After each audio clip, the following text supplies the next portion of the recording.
makes me stronger.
젠지 파이팅!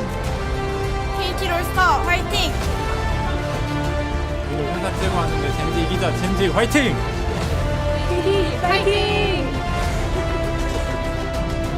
Welcome, ladies and gentlemen, to LCK 2025, and most importantly, welcome to the Caster Blanc, as we are ready to get into today's matches.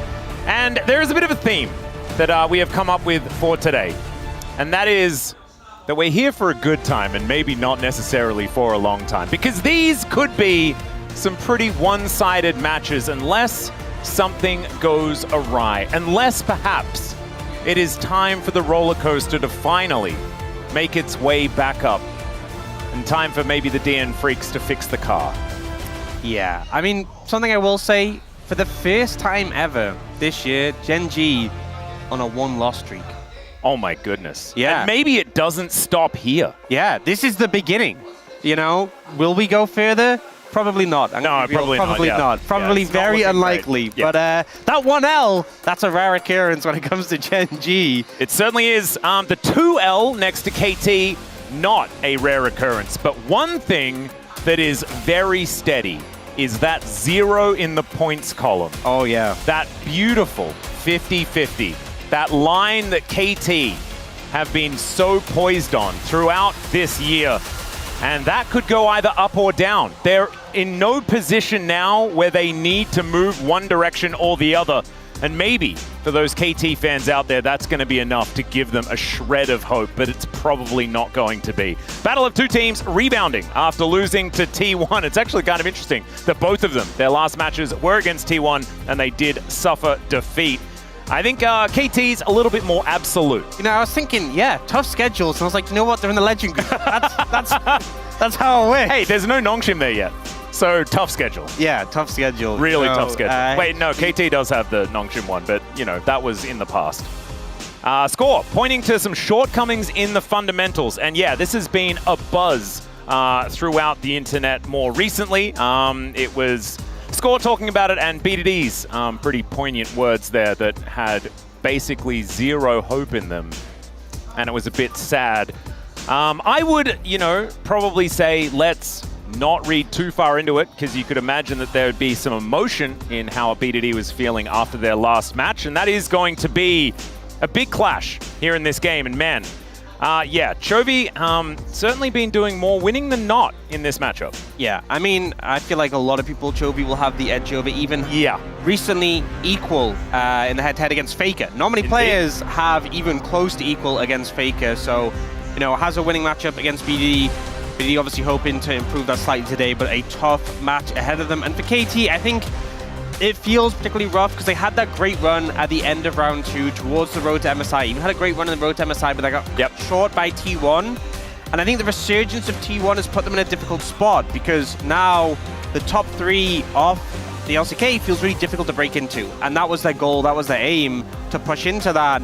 And right now in the Legend Group, they've established at the moment they are better than Nongshim, but struggling against the top 3, and it's difficult to see where you can make improvements to kind of gain wins against them. And right now they are facing, obviously what looks like the best of the bunch. Yeah, Gen G, even though they did falter against T1, of course, game number 1 in that series looked not close even a little bit, and it felt like as soon as the Azir got through, things were a little bit over. So maybe there's going to be some adjustments in the drafting plan here from Gen G to sort things out here as they try to navigate their way towards a definite playoff spot, a definite world spot, but maybe another LCK title. I also think this is a little bit rough because, a lot of fears on the side of Chovy. Yeah.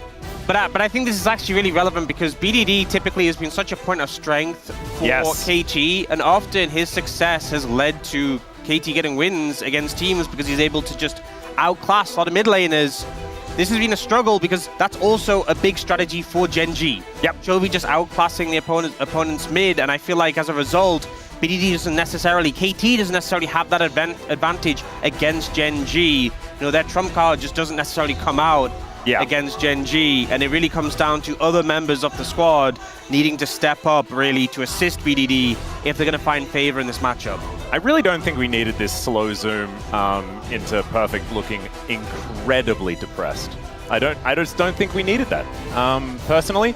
As, someone that has some emotional ties to KT as a team, I'd prefer this, where you've got Cuz not really caring too much. And honestly, no matter what any team is that Cuz is on, is it like what kind of form they're in, you can always feel free to do a slow zoom in on Cuz because he just doesn't seem to get affected. He's got good vibes. Yeah.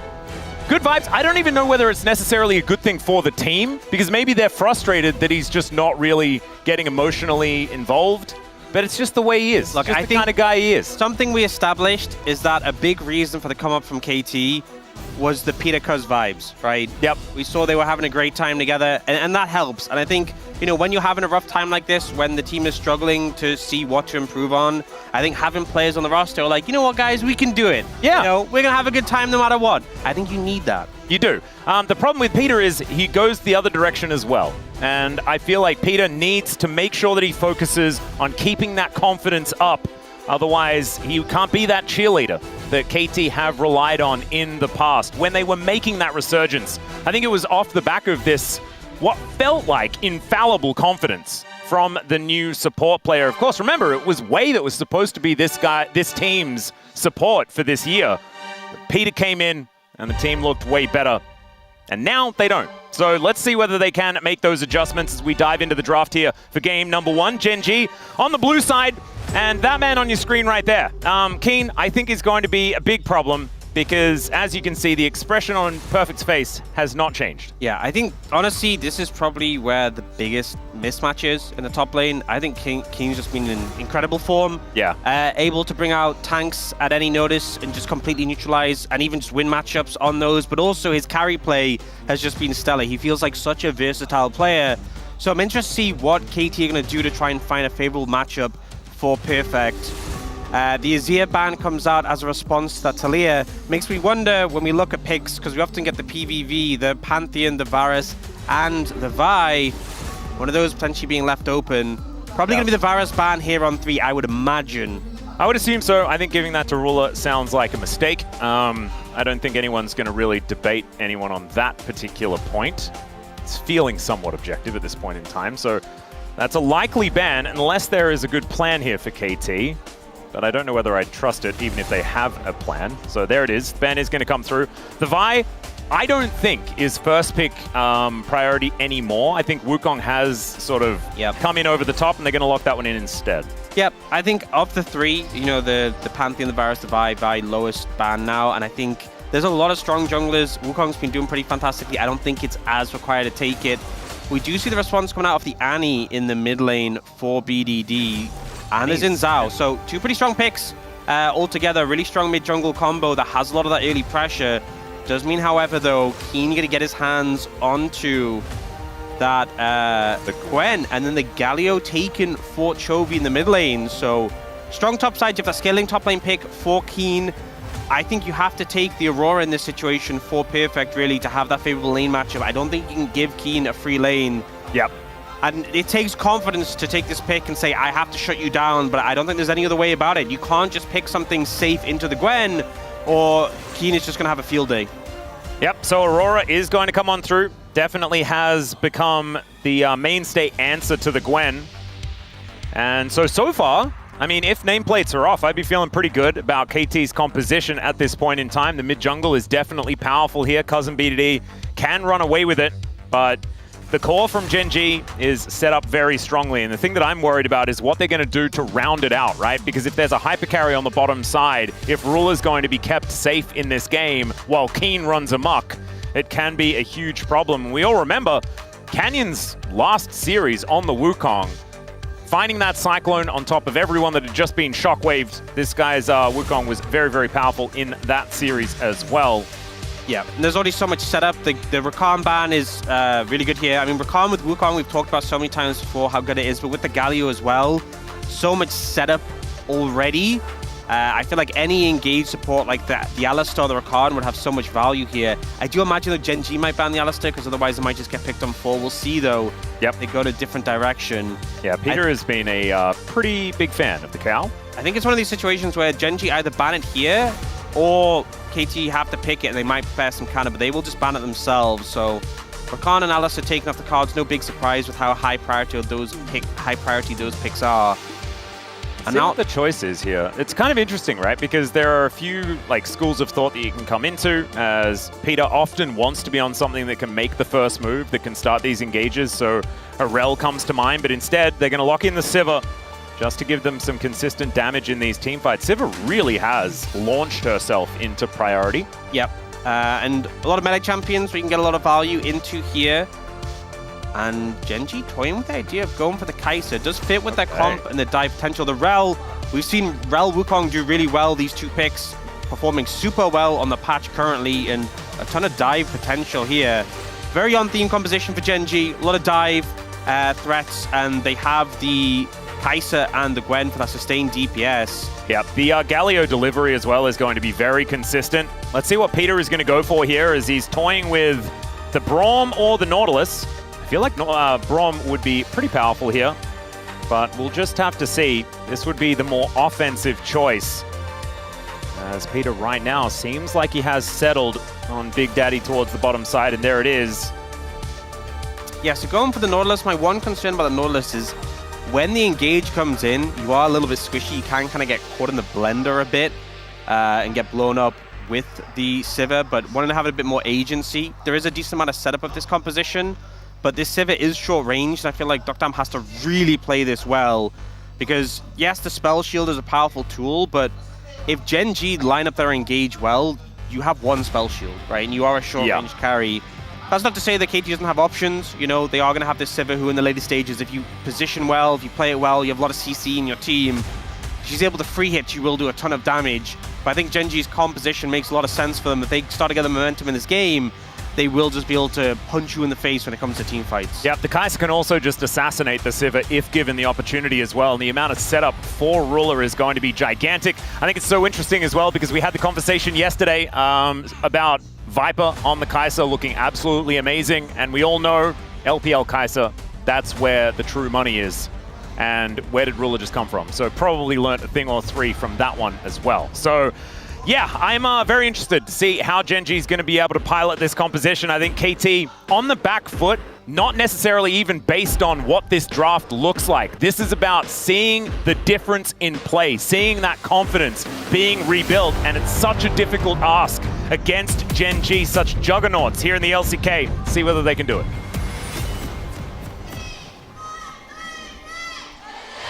시간사의 오신 것을 환영합니다. All right, KT fans, though, in full voice here today. We are, as a disclaimer, on the KT side, so maybe I'm thinking that they're a bit louder than I thought. But starting things off with a flash out from Chovy.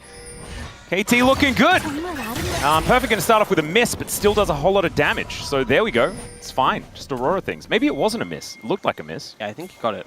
Okay, never mind. Connection, got the damage in. But yeah, this is a good start. Getting the flash of Chovy early on, especially as a melee champion, can make things a little uncomfortable. And I really, the pressure is on Perfect in this game. This is a favorable matchup for Gwen, but, you know, I feel like it's one of these situations where you have to keep the Gwen down. The emphasis is on Perfect to really put Keen into the dirt. And if you fumble, if you make mistakes, if you give Keen opportunities, the game can just be over. You know, you can't play this lane and go even. You can't play this lane and fall behind or make mistakes. You have to play, you're playing this lane to win. So I'm hoping he steps up to this role his team has given him. And the rest of the map, you know, BDD now in a position where he has flash advantage and he's playing range in the melee. He's going to be very comfortable. And bot lane as well should be pretty comfortable with this matchup. I have a question. Do you think that Gen G is sponsored by Grasp of the Undying? I mean, they have one, right? I know, but like, I just feel like Keen and Chovy take Grasp anytime they can. I think if Chovy could justify it on Galio in this game, he would have taken it. They do enjoy it, you know? I feel like just the extra HP, their trading power, they are enjoyers of Grasp. They really are. I feel like it's just, it's the comfort keystone for both Keen and Chovy. As level 2 going to be gained here by Dr. and Peter. Feeling pretty good down here as the Titan's Wrath is going to keep Peter away from losing any health. As Chovy finds a little bit of a taunt here onto BDD, who grabs a Molten Shield and is absolutely fine with everything that's going on. Perfect. I feel like this matchup is so much about if you hit your buttons, it's unplayable for the Gwen. Yep. The thing is as well is even Aurora's one of these picks where just if you're getting autos down, you know, it's kind of like Kennen, where you have the empowered aspect of your auto attacks. Yep. You can just proc your passive with autos, and even that is enough just to continue harassing. So obviously hitting the abilities as well is a lot of your damage, but you can just auto while weaving in between your abilities. And as long as you're not giving a window for Gwen to get on top of you, you're really comfortable. And to be honest, with the fact you have a dash on your W, a dash on your E, Gwen should never really close distance on you unless you're making a big mistake. It's only really after Gwen has ultimate where I can see windows where you can mess up. And then you have your ultimate as well, so you really have to fumble something. You can see BDD trying to position as aggressively as possible, but isn't even able to stop Chovy from getting the majority of the minions so far. Chovy pretty good at making sure he maximizes that particular counter. That is going to continue here as he almost has that flashback up again. There's the hook connecting here onto Dura, but he trades it for the Shattering Strike. Nice little trade here, actually, as there is the Spell Shield out from Doctarm. Down to the bottom lane comes Cuz.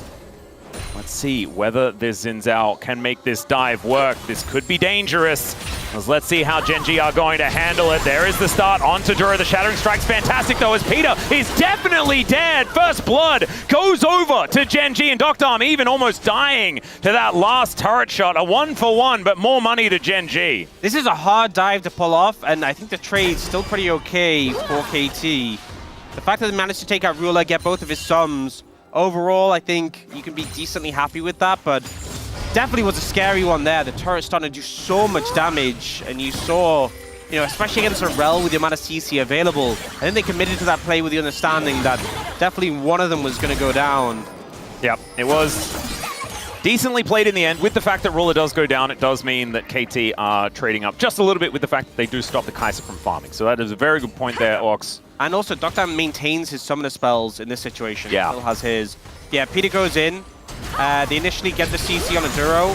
Ruler cleanses early, and then he tries to flash for the Q there, Peter, but doesn't end up landing on a Ruler. But ultimately, Cuz and Doctarm are able to get out. I think the only thing is because Doctarm takes that turret hit on the end, is able to push that final wave, but not super meaningful.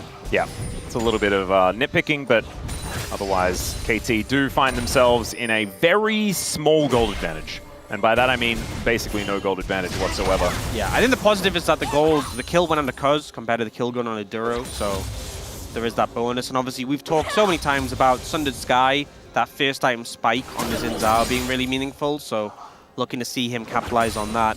It does feel a little bit like Cuz is doing the donkey thing, you know, where KT get completely obliterated by Xin Zhao, so they're like, oh, Xin Zhao is the best right now. Yeah, I mean, it's a good strat. Yeah, works out pretty well. Let's see whether it's going to pick them up a win here in game number 1. Oh, they're making a play bot side. We've just seen Perfect TP in. They want to dive Keen here. Well, a Gwen could be a little bit more tricky to take down. Let's see whether it is going to work here as Peter gets himself the shield. Cuz is the one that starts tanking first. Is perfect. Actually picks up the aggro. Drops it. It's Doctarm that picks up another one. But Keen is very healthy underneath this turret and says, you're going to need to bring 5. Yeah, the level 6 hit comes through. The Shroud used so well. This dive not going nearly as well. And now Ruler gets alone time with the top lane tower. They committed so many resources to make that play work. The fact they TP'd Perfect down. And now, you know, I was talking so much about Perfect in this matchup needing to shut down Keen. Take a look at the scoreboard. Look at that CS advantage in favor of Keen. The level advantage as well. This is a disaster for KT. Lane swap working out incredibly well here for Gen G to make sure that the Aurora versus Gwen matchup isn't even really a thing worth talking about. KT took the gamble, and it did not pay off with that dive on the bottom side. It's not the end of the world. You know, the gold swing is barely anything, but still, the fact that the Gwen gets a free way to the mid game is pretty scary. Let's have a look at Keen and how he navigates this one. The flash out, and the fact that KT just couldn't tank this turret. Yeah, Perfect taking aggro initially, but the damage ramped up so quickly, and he flashed to move the Shroud, so they couldn't continue damage. The level up as well coming in, so many factors that just made it so hard to deal with. And I think maybe the call was, okay, drop aggro, the Shroud's down, we can try again. Then they realized the health was so low, and because his ult was up, there's no way they can re-dive that. It was just too risky, especially when the enemy team has a Galio, potentially other members moving down, so... Just a great defense from Keen there, and he's in such a comfortable position right now. Yeah, really playing well. As having a look here in the mid lane, things still exceedingly even between BDD and Chovy. You can see BDD pretty happily throwing as many spells as possible into this Galio, who is still just farming very effectively. The frustrations of being against Chovy as he doesn't get the Winds of War to take down that last minion, so misses out on at least that one to even out the scoreline as far as CS is concerned. So there's something on the scoreboard for BDD. But Doctarm going to help Cuz out here as the grubs are being taken. Canyon looking for an opportunity here as it is going to be the first grub secured by KT, but it looks like they're just going to leave the next two. And so that will be an objective counter picked up here for Gen G. The Drake is still actually live, as we did see Cuz, you know, thrust his spear into it one time, but otherwise not too much else going to come out of it. Yeah, that was a good call from KT to back off. Ruler had his ult available, Chovy was in position to ult off Canyon, and Duro was actually super close. They weren't aware, but if that engage had come in when they were in the pit with the grubs, I am certain that would have not just been the fight over, but game over for KT on the back of that. So they get a grub, they move off. The right call made there by KT to give some space to Gen G. Yep, really well played. Spectre's Cal is now done for Chovy. He's almost at, pretty happy times up against this Annie. Of course, you finish sort of one item that can give you a bit of magic resist and things like that. You're otherwise feeling pretty good, unless BDD does find himself very accelerated. And as you can see now, it's quite difficult, even with just this Spectre's Cal, for BDD to do meaningful damage to Chovy here in this lane. You're also at the point where you just wave clearing so easily. You just walk up, finish it out. Your magic damage shield and the MR helps absorb it. So, very chill point of the game for the Galio. And also, the other lane, the Gwen, now in a favorable position and handling the matchup pretty well. So I feel like the fact that Gen G have got to this point pretty comfortably, worrying for KT. It is a little bit... We do need to talk about how these compositions are going to scale. I'm looking at Gen G's composition and thinking that, you know, 4-1, they've got like pretty ridiculous dive capabilities as well with this comp. But if KT get to a point where Doctarm has 3 items, I think any game is winnable with a Sivir at that point. Yeah, I mean, obviously Sivir can scale well, but my concern is there is a lot of tools on Gen G to deal with the Sivir. You know, and also the Kai'Sa still scales well. The Gwen is going to be a problem. And I feel like if they just throw everything at the Sivir and make her life difficult, even if they don't immediately kill her, but they put her on the back foot, Ruler and Keen can just run rampant. The rest of the team can provide the space. And I think this would be a very different conversation if the Gwen had been shut down. So, but you are right. If the Sivir becomes strong, there's definitely still win conditions there. It's not over, you know, but it just... I think would have felt a lot more comfortable if this early game had gone a bit more smoothly. Yeah. I was just looking for some optimism, but maybe that's just not the way. Maybe the way to deal with a KT in an even game state is more just to say it's probably doomed, and then be surprised when they find their way back into the game. As Hook going to connect here onto Ruler, but this isn't the mid lane, so Ruler is going to be absolutely fine. Malignance is done here for BDD. First item going to be coming on through for the Annie. That could be a big deal, as the Dragon is going to get considered here for KT. Oh, they're collapsing on Perfect here.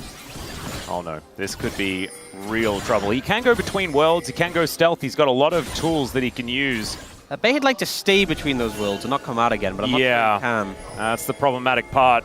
He is going to be waiting underneath this turret. There's the ulti, bounces to the other side, but it's a mini taunt and a very dead Aurora. Yeah, there was no way he was getting out of that one. You know, I think the silver lining is that Duro got the kill. I think that is the best outcome. Didn't use flash. Yeah, I think those are the best outcomes you can get in those situations, because he was just beyond dead. He was so dead that unimaginably dead. Yeah. But it's not a good scenario, because more turret plates for Keen and Canyon is not a great outcome of that situation. Knockdown will get some plate gold of his own, but really not as much in comparison. There's two grubs and just the Gwen and the Wukong with that Sheen tower taking potential really coming in big. And yeah, I don't think there's any outplay potential here. I don't think there's anything more you can do really. Chovy ready for the bounce to taunt there, and immediately TP's mid to cover. I think even the hindsight Harrys couldn't find a way out of that one. Yeah. Maybe just don't be there in the first place is what they'd have to say about it, but I just don't think that that's very fair. Unitiles has been completed here for Docdarm, so item number 1 has been put together. Kraken Slayer there also for Ruler though, who is building towards his second item now. Duro taking a lot of damage here as he's doing battle with a bear. And so not going to be dying, but definitely some fear. Yeah, chunks them out. I think there's one thing to be said is that KT does have a lot of burst pick potential, so maybe looking for some angles to catch unsuspecting members of Gen G could be the approach. And potentially that could be Duro on the Rel if they can just explode him before there's an opportunity for any response from Gen G. Alright. We'll see if they get a window to do that. Yeah. So first item's sort of done across the board here almost, as we're just waiting on Keen to finish his, and of course Duro, but he's going to take a little while longer. But Chovy with that first item, so he's feeling very comfortable, as we can see here towards the bottom side, has a slight level advantage. As BDD, I think very, very close, and he is. Only a few more minions do remain before he does hit that level 11 as well. Tibbers can be a little bit more beefy. But Trinity Force done here for Canyon. He's very happy about that. We haven't necessarily seen the item spike for the Xin Zhao really play as much of a part as we have seen it in other games this time around, as KT weren't contested on that Dragon. Instead, they decided that they were, it was going to be Gen G killing perfect on that top side. So finally, I think BDD is going to hit level 11. Might need maybe one more minion. There it is. Just have that extra strength for the Tibbers. Yeah, a little slow going now. No real emphasis on either team to make anything happen, but Herald spawning in about a minute. And it's just 2,000 gold for Gen G, based on that the trade, right? Taking the turret on the top side of the map, taking down Perfect as well. Yeah. Giving up a Drake, not really feeling too meaningful at this point in time. So 40 seconds, we will have a potential fight for a Herald. Maybe that is where we're going to see something begin. Or something end. Yes. Those are the two.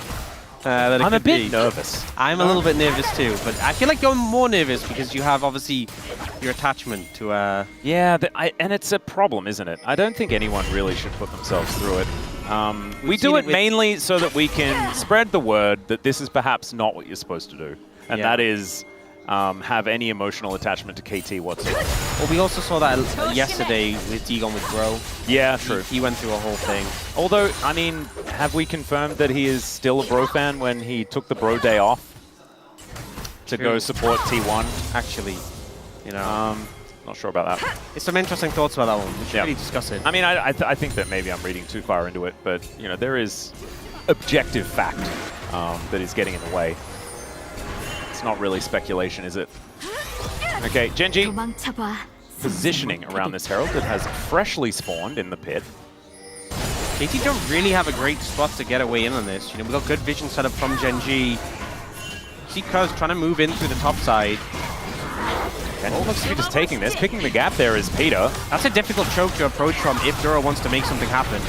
Well, Peter just not going to be able to help take this Rift Herald, but can they find themselves a fight? That's the question. Good vision is here, but Duro is just going to get exploded, but able to flash himself out. The double knockup comes through as Galio makes his way in. Crescent Guard to try and keep Cuz alive as he flashes away. That's a lot of damage here, but it's mainly onto a clone, as now we're just driving Shelly through Peter, who does manage to buffer a pretty nice dredge line, but meanwhile, on the other side of the fight, the Winds of War devastating KT, and lots of people taking lots of damage, but no one dying except that turret. That was such a crazy fight for no one to go down in. Someone has been like crazy there. 3 flashes from KT. It's a lot of back and forth. It looked like initially maybe Joe was caught out a little bit overconfident here, but it was definitely the call was you have the backup of Chovy. They try and burst him down. He ends up disengaging there. Maybe could have gone in instead because he knew he had the backup from Chovy coming in. But when Keen arrives, KT are not interested, want to back away. The ult from the Aurora does slow things down, but then that Herald charge comes in from Duro to disrupt, but still gets a value, hitting the mid lane tier 1. Yeah. At the end of the day, Gen.G got the Herald, Gen.G got mid tier 1, they got what they wanted. And more. I mean, the gold lead hasn't really changed that much, but the amount of map control that you get by taking that mid outer turret, the fact that they do get the Herald on top of everything, and the fact that's feats of strength as well. They took Sivir Flash, Annie Flash, and Zinzao Flash. Some pretty good pickups, I would say. I'd say it's a few things that are kind of working out here, as now KT might find themselves in an awkward position. Canyon still has that Warrior Trickster available as the teleport brings Chovy in. Justice Punch connects beautifully, but KT have reformed the Phalanx and Keen has to flash away. Cuz is just booking it towards the enemy team. He's on the hunt, wasn't even there. He was just running real fast. Hook gonna connect onto a clone here as Peter putting the pressure onto Canyon as BDD lying in wait, throws down Tibbers but misses. A little bit unfortunate, opportunistic bear placement. And we are nowhere near a dragon coming up, and that turret is still limping along without a minion wave to put much threat on it. I feel like sometimes in the LCK we get these games where there's not many kills, not much is happening, there's not much action. This is the opposite, but we're still not getting the kills. It's not for lack of trying though. These teams really trying to make things happen, but the disengage coming out is really mitigating anyone actually going down. The effort is there though. Gen.G now looking for this red buff. They might have found Cuz. They definitely did. There's the Cyclone. Killer Instinct comes in as Cuz able to cross on over to the red buff. The flash comes forward and Cuz will be taken out. But the max range hook comes in from Peter. Finds the triple knockup as well. Still, Doctom doesn't quite have the damage as Perfect is coming down. And there is the kill. It's unfortunately Peter that locks it down. Then the rest of them as Perfect says, nope, we ain't out of this one yet. So much value there from Doctom. Honestly, it could have been even worse if the exhaust didn't come down, but Gen.G funnel into a choke, and the Sivir value is monstrous there. An overcommit to try and take down the enemy jungler ends up backfiring, and now a mid lane tier 1 is going to be the reward on the back of that play. This could swing the gold completely back. 100%, and this is, you know, Doctom getting the value, was in a position where he couldn't be aggressed on, so much was committed onto the Zinzao, and we see so much, and this little slick jump to the red buff buys time. The ult comes down, and he's just getting so many ricochets here. The exhaust even comes in. If this exhaust doesn't come through, it would have been even quicker. But the fact he's still just pumping up so much damage, the ult comes out on perfect, and then he dips to the other side to clean up. Really well played, honestly, by both the top and AD carry of KT. Yeah, man, gorgeously played there by KT. You can see the KT fans daring to believe, daring to think that perhaps this is a winnable game state. Most of us know that it's not worth hanging our hats on anything just yet. KT still with a slight gold deficit, but still, Atacon just spawning. It's Chemtech Soul, as we were distracted by the lack of action, and so Orcs unfortunately wasn't paying too much attention to the dragon, so we are going to start off with one. Like one Chemtech Soul, forgivable, fine. Yeah.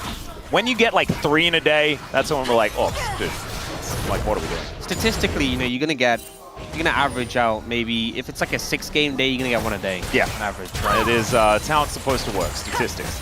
That being said, I feel like that's not how it works. Like, for example, T1 gets more Cloud Souls than any other team. That is just a fact. It's happened so many times. I feel like someone should go through and just look at the rate of souls for teams. and then like make a skin line of the theme of the dragon that they most often get. That'd be pretty cool. That'd be rad.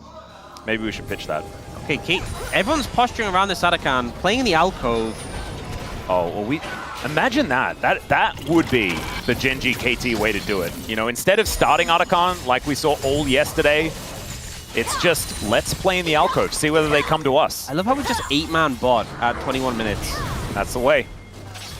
As Duro looking to clear out some vision, doesn't quite manage to do so. Doesn't want to be engaged on there by Cuz without the rest of the team fully ready to commit to a fight. As Docdom a little bit out on his own, as you can see, Peter and BDD standing together, trying to make something happen as Perfect gets word that there might be some bad guys on their way. And Chovy wants to defend this turret, but I don't think he's going to be able to do so. And I don't think Perfect can defend this one either. So that will go down, a 1-for-1 trade, but inner worth more than the outer. And KT kind of caught napping here just a little bit, not making decisive calls. Let's see what they do decide to start up, whether it's going to be the Drake or the Arakan. Instead, they decide not to hit anything. So Genji just goes up, takes an inner turret, walks back down to get in position once again. Ruler looking for a reset as well. We'll see what he can actually purchase as he does go back to base. A very awkward passage of play, I feel like, for these teams. You know, neither of them want to really start up the Arakan with how much shred it does. But then they kind of end up trading those towers and then just going for the resets. Both supports add awards. Both teams want to do a little bit of spending. Almost like a handshake just to open it back on the map, and neither team staying to take the dragon, valuing that reset time, and now both teams moving down, but Genji there a little bit faster, able to get a little bit more control in the area first and foremost. Yeah, pretty weird situation there, but I think working out for Genji. Let's see, because we are now just all going to group up again, and we'll see whether a fight is actually going to occur. Yeah, KT have the river control now and will pick up that Scuttle Crab. I think it's safer just to play for the dragon. I think that's the correct call. And if you win the dragon fight, go for the Arakan. That might be the option that they're going to look at here, is Winter War going wide, Shattering Strike not finding the mark, as KT have started off this dragon. Perfect on a great flank angle here at the same time as the rest of Genji all just grouped up. There's the flash in from Canyon, finds the Cyclone, but out goes BDD. The Drake still amongst it, Keen getting down there as well. Hasn't quite pressed the Gwen's immune button, as Peter just takes a lot of his health bar, but not too much more, as there's a Magnus Storm to come in. The heroic entrance comes down as well. It's Perfect that locks down the dragon, but can they stay alive in this fight as Cuz is looking for Keen, and he does manage to take him out. Docdom still pretty high on the health bar, but it's Peter that's going to be taken out first, followed immediately by Canyon, as now Perfect dives into stealth. The flash out there from Ruler, but they are now on the wrong side of the rift, and Genji in a really awkward position. The Chovy finds the big taunt. This is the Chovy position, but still, he is going down so incredibly low, and not this time Chovy. This time it's BDD having that last laugh, and KT will crush them. Genji never find a big engage. So many tools are expended to try and get the fight. Initially, we have Canyon going on a BDD, but this flash over the wall gets him to safety. And then again, we have this prodding and poking. Keen goes in, burns the ultimate, burns the shroud. But this is so many resources expended, and KT are just patient. We even get this final engage that comes out, a great disruption from Peter, the ult from Galio, and now is when KT feel confident. So many tools have been expended, and Docdom can step up and start shredding. Genji start to lose in terms of health bars. Yes, they kill Peter, but they've lost so much and they have nothing left. No more gas in the tank, so KT can charge forward and finish them off. It gets a little bit messy, but his spell shield from Docdom was so big. He goes down, but he's able to trade with Ruler, and that means they can clean up the fight. I really loved how BDD played that as well, using Tibbers to make sure that they're not hiding in any brushes either as they move their way into their jungle. It's a really cute play. Red buff is going to be stolen here by Genji, and by no means are they out of it or anything like this. This was a fight for the Arakan and a fight for the Dragon. Arakan doesn't necessarily mean you're going to win. Yes, it's good. The buff is fantastic. You get all them petals, and that feels good. But it's 1,000 gold, and this composition is still going to scale like fine wine in into the later stages of the game And for you know, Gen G. I was really concerned about Perfect on this pick and how the lane didn't really go too swimmingly, but he's Right. come alive in these team fights on this pick, making the impact known. Wasn't able to crush Keenan lane, but he's having the impact on this Aurora regardless. Yeah, just being better in these team fights. And that is a great sign. I was right there with you, man. I felt like we were just going to see the same Perfect that we saw last week, which was just a very muted performance. Wasn't able to really stand up to especially Doran in that matchup. Just didn't quite work.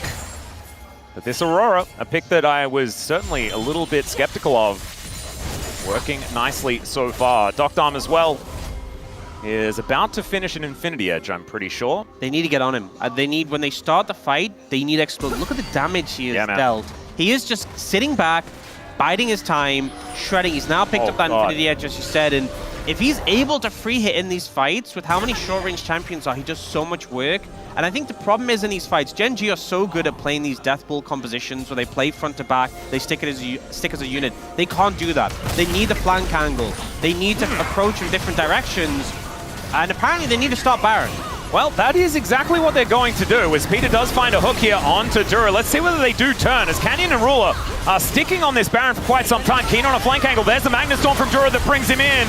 Ruler with the killer instinct, but he immediately just gets ulted by everyone. Still, the Sivir is going to go down, and Gen G find their mark. Perfect is now in so much trouble as Cuz trying to deal with Keen. The flash out from Perfect is exactly that, though, and he takes down the Gwen. Still, BDD cannot stand up to Chovy, who seems immune to taking damage in that particular matchup, and it's messy. KT stopped the Baron, but that is nowhere near as clean as what we saw from last fight. Very scrappy still. They managed to take down the Sivir. It's a great flank coming in from Keen, but Perfect still such a problem. I will say though, once the Sivir dies, as you said, Chovy kind of feels immortal with his upgraded Merc Treads and the Hollow Radiance. He just doesn't take damage for the Magic Champions. You'll see here, Canyon and Ruler get a little bit chunked out by the Baron. Dura gets shredded here, but he turns it around onto the Sivir, and even with the Spell Shield, he kind of gets caught in the mix-up. Gwen comes in on the backside, and even though he lives the initial engage, he's just not unable to do anything. Yeah. Perfect though is pumping out damage in this. Ruler nearly gets soloed out by Tibbers, but BDD just can't do anything to this Galio sitting on his face. You really need the Sivir to cut through this front line. Yeah, there's no real way for them to play it. I think Cuz played that beautifully as well. His aggro management, absolutely gorgeous. Made sure that when he was under fire, he got out of there, but then gets straight back in to finish the fight. And otherwise, it could have been even better there for Gen G.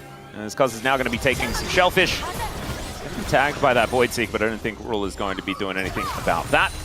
Next Drake going to be up in 2 seconds time, and that is likely what KT going to fight for next. As okay, instead it's Gen G that starts off the fight. Some needlework, but Peter's still pretty healthy. Chovy making his way in. The Winds of War come down. There is Dura with a Magnet Storm on the only one is BDD. Finds the Black Lord. Ruler is executed! And the Between Worlds is gorgeous here for Perfect as well. Still the three-man taunt. And Chovy just showing that it's real difficult to kill this Galio. But kill him they will, as KT look to ace them again. Chovy's still going to try and get out of here, but Perfect should be able to tidy this one up. And KT, they can take themselves Soul Point, and they can crush some turrets if they'd like. Gen G thought they found the engage, but BDD immediately turns it round onto the Kai'Sa. Ruler's exploded in a heartbeat, and Doctarm once again survives for just way too long. The Galio incapable of finishing him off, and KT clutch another fight. This team who struggled to see how they could break into the top 3 are toppling the #1 team. You'll see the engage starts to come in, and Ruler just gets exploded after this engage. Had flash, didn't react in time, and he just gets deleted. Both members of the bot lane here, and then as well, Doctarm low on HP, gets taunted, but the damage just isn't quite enough. He kites it out. Chovy doesn't have cooldowns. The block there from Peter is great, the Spell Shield and the Winds of War as well. But Chovy just has to flash away to try and survive. And when that taunt came in, I thought that maybe there was going to be some sort of opportunity, but with Ruler dead, there just wasn't any damage. And Perfect is just tearing them apart, man. 3.5 items now completed here for this Aurora. And KT have 3 very dangerous damage threats. Make it almost 4, as Cuz is also an absolute monster. And I don't know, maybe this is just it. Maybe KT can make it happen. They've got the Soul Point. I mean, Gen G need to kill the Sivir. They need to start the fight with an engage onto the Sivir. Sivir needs to die quickly. And then they have to just hope they can clean up after the fact. But if they don't start with Dogdam going down pretty quickly, I just don't see an angle where they win the fight. Sivir is pumping too much damage into their composition. And then after that, hope you can deal with the fact this Aurora is 7-1. Yeah. But there's a lot of problems right now. The gold lead isn't even that significant, but they are just struggling to pull off, to execute when it comes to these dives. They are starting up the Baron again. They have so much vision of this area. I mean, KT just have no idea what's going on. Still, they are going to group up, move in. And Keen looking for that flank angle one more time. They dive in. The Magnastorm's fantastic. As here's the Wombo combo out of Gen G. And the Sivir goes down first. Ruler will soon to follow, though, as Canyon's also dead. They've taken out the Rel at the same time, and the KT War Machine will not be stopped here today. Chovy just has to watch as they all destroy his teammates, and KT can just take a Baron. They managed to get the Sivir, but they can't deal with the problems afterwards. Perfect. 8, 1, and 10. He is taking over this game. What a performance from a player we've seen struggle on KT, up against Keen as well. Demolishing Gen G right now on this pick. As Peter just happy to suicide to the Baron. He's like, look, guys, you don't deserve to take damage. You're playing so well. I will. But he almost dies to the Baron. Doesn't actually do so. It's because in this pit by himself. And we'll see whether he waits the couple of seconds to give this over to... No, he didn't. He gave it to Docdam and not BDD. It's maybe a bit of... Oh, no, he got it. Yeah. They all got it. So they go for, it felt like a very snap engage off the blast cone. They managed to find Docdam here, but we see BDD, despite being in this blender, still gets the ult off, and Ruler takes so much damage that Perfect can just run him down. The problem is it's a blender on both sides, right? Yeah, it is just, everything's getting blended. Yeah. And KT managed to come out a little bit better. I feel like the KT fans, it waits until the very end when you can see who has a timer on their portrait to be the time when you're supposed to cheer. Yeah. Because so many of these team fights, it's absolute chaos. It is. And the gold lead is nothing. There is now a Baron, so KT should be able to extend this. It's now ticking towards 1,000 gold as far as this Rebel Baron power play. It's still 2 minutes on the clock. Docdam now, moving into this mid lane, will be able to take down this inner turret. That'll be the first that they'll be able to take down. But look at that top lane, man. There's still an outer turret there, and it's knocking on their inner turret right now. And so KT not going to be pushing that top lane for quite some time. I think another thing is, even though the gold's been pretty even, a lot of the lead is on Chovy on this Galio. Yeah. And the Galio is just not really cutting it in comparison. Annie still put Bear down, do stun. Yeah, Annie is still doing Annie things. Sivir is, despite being slightly behind of the Kai'Sa, doing so much work in these fights, and the Aurora is just monstrous. You know, that lead on the Aurora is so much more relevant than that lead on the Galio. Oh god, Boomerang Blade really doing work here as Keen bouncing around Perfect, who's in a slightly uncomfortable position. Still able to just be tricksy. Gets out of the way of the Gwen. Now the inner turret is going to fall as Duro in so much trouble. Look at Peter. He is walking with such authority right now for KT. And they are going to see whether they can break the base as Gen G. I mean, they went for like, it was almost the perfect engage opportunity last time and it didn't work. Yeah. And it must feel pretty demoralizing. It'll break confidence a lot, and they're trying to find angles here, and Perfect and BDD are doing a great job of just protecting the flank, not really allowing anyone in.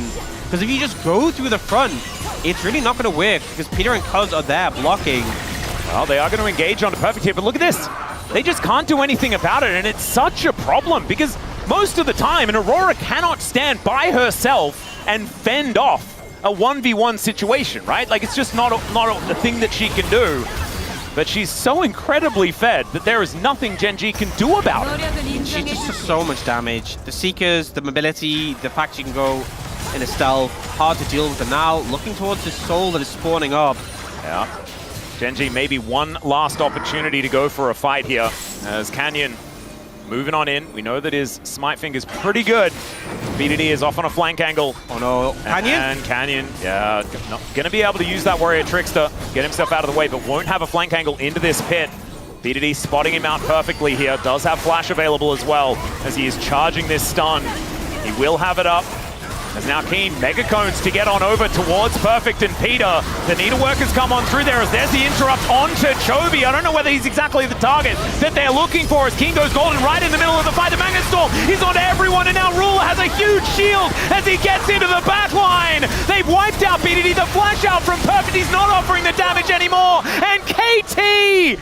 Oh, it was looking so good until it wasn't. After all that, Gen G finally get that Perfect engage. The AoE comes in, and I think they're just looking to end the game. Perfect, long death timers and his teammates. I think it might not be enough. There's just one minion wave coming in now, but there's another coming in soon. I think they can do it. I think they can end. Oh God, we'll see whether Perfect can hold this off. But like you say, it's going to be such a difficulty. He's on the broomstick, looking to deal with the minions, does a decent job at that. And there are super creeps as well, but here is another minion wave like you're talking about, and these structures do not last. And out of the jaws of defeat, Gen G say no. You're going to have to try better than that, KT. It's a heartbreaker. KT played so well throughout that game, and I think everyone can agree they were so deserving of that win, but this is just Gen G in a nutshell. This is why they You say Gen G in a nutshell, I think it's pretty KT in a nutshell. Both teams personified, but I think this is the reason they had those super long win streaks, because when we had those, there were definitely games like this where I felt like they were on the back foot, but their ability just to bring it back, to find those big team fights, to find those engages. Oh yeah. Despite everything, despite how doomed this game felt at times, despite a gold graph that was pretty all over the place, they bounced back, and Keen leading the charge on this Gwen. But what a heartbreaker for KT, because I feel like they did 97% of the work to win this game, and it was that last little bit that cost them in the end. That last team fight where Gen G just found the engage and made it work. Absolutely a brutal loss for KT. You have to feel for them. Hopefully, this doesn't do the opposite of what I think it should, because this was an incredible performance all the way up until the very end. I want to give a shout out to Ruler, not actually diving right into the blender in that last moment, but man, there is so much to break down here. It is time for us to take a short break. The Space is going to be with you very soon to break that one down, and then we'll have another game in this series. I don't know what to expect.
오니까 천천히 오로라 라크라는 거 최대한 의식해줘서 바텀 라클 이거까지 한 다음에 텔 살게. 오라 여기 은신 이거 그 옆자리 돌고 그냥 레리 막고 있어. 오케이 오라 떨라 맞춰놓게 은신 그냥 박을게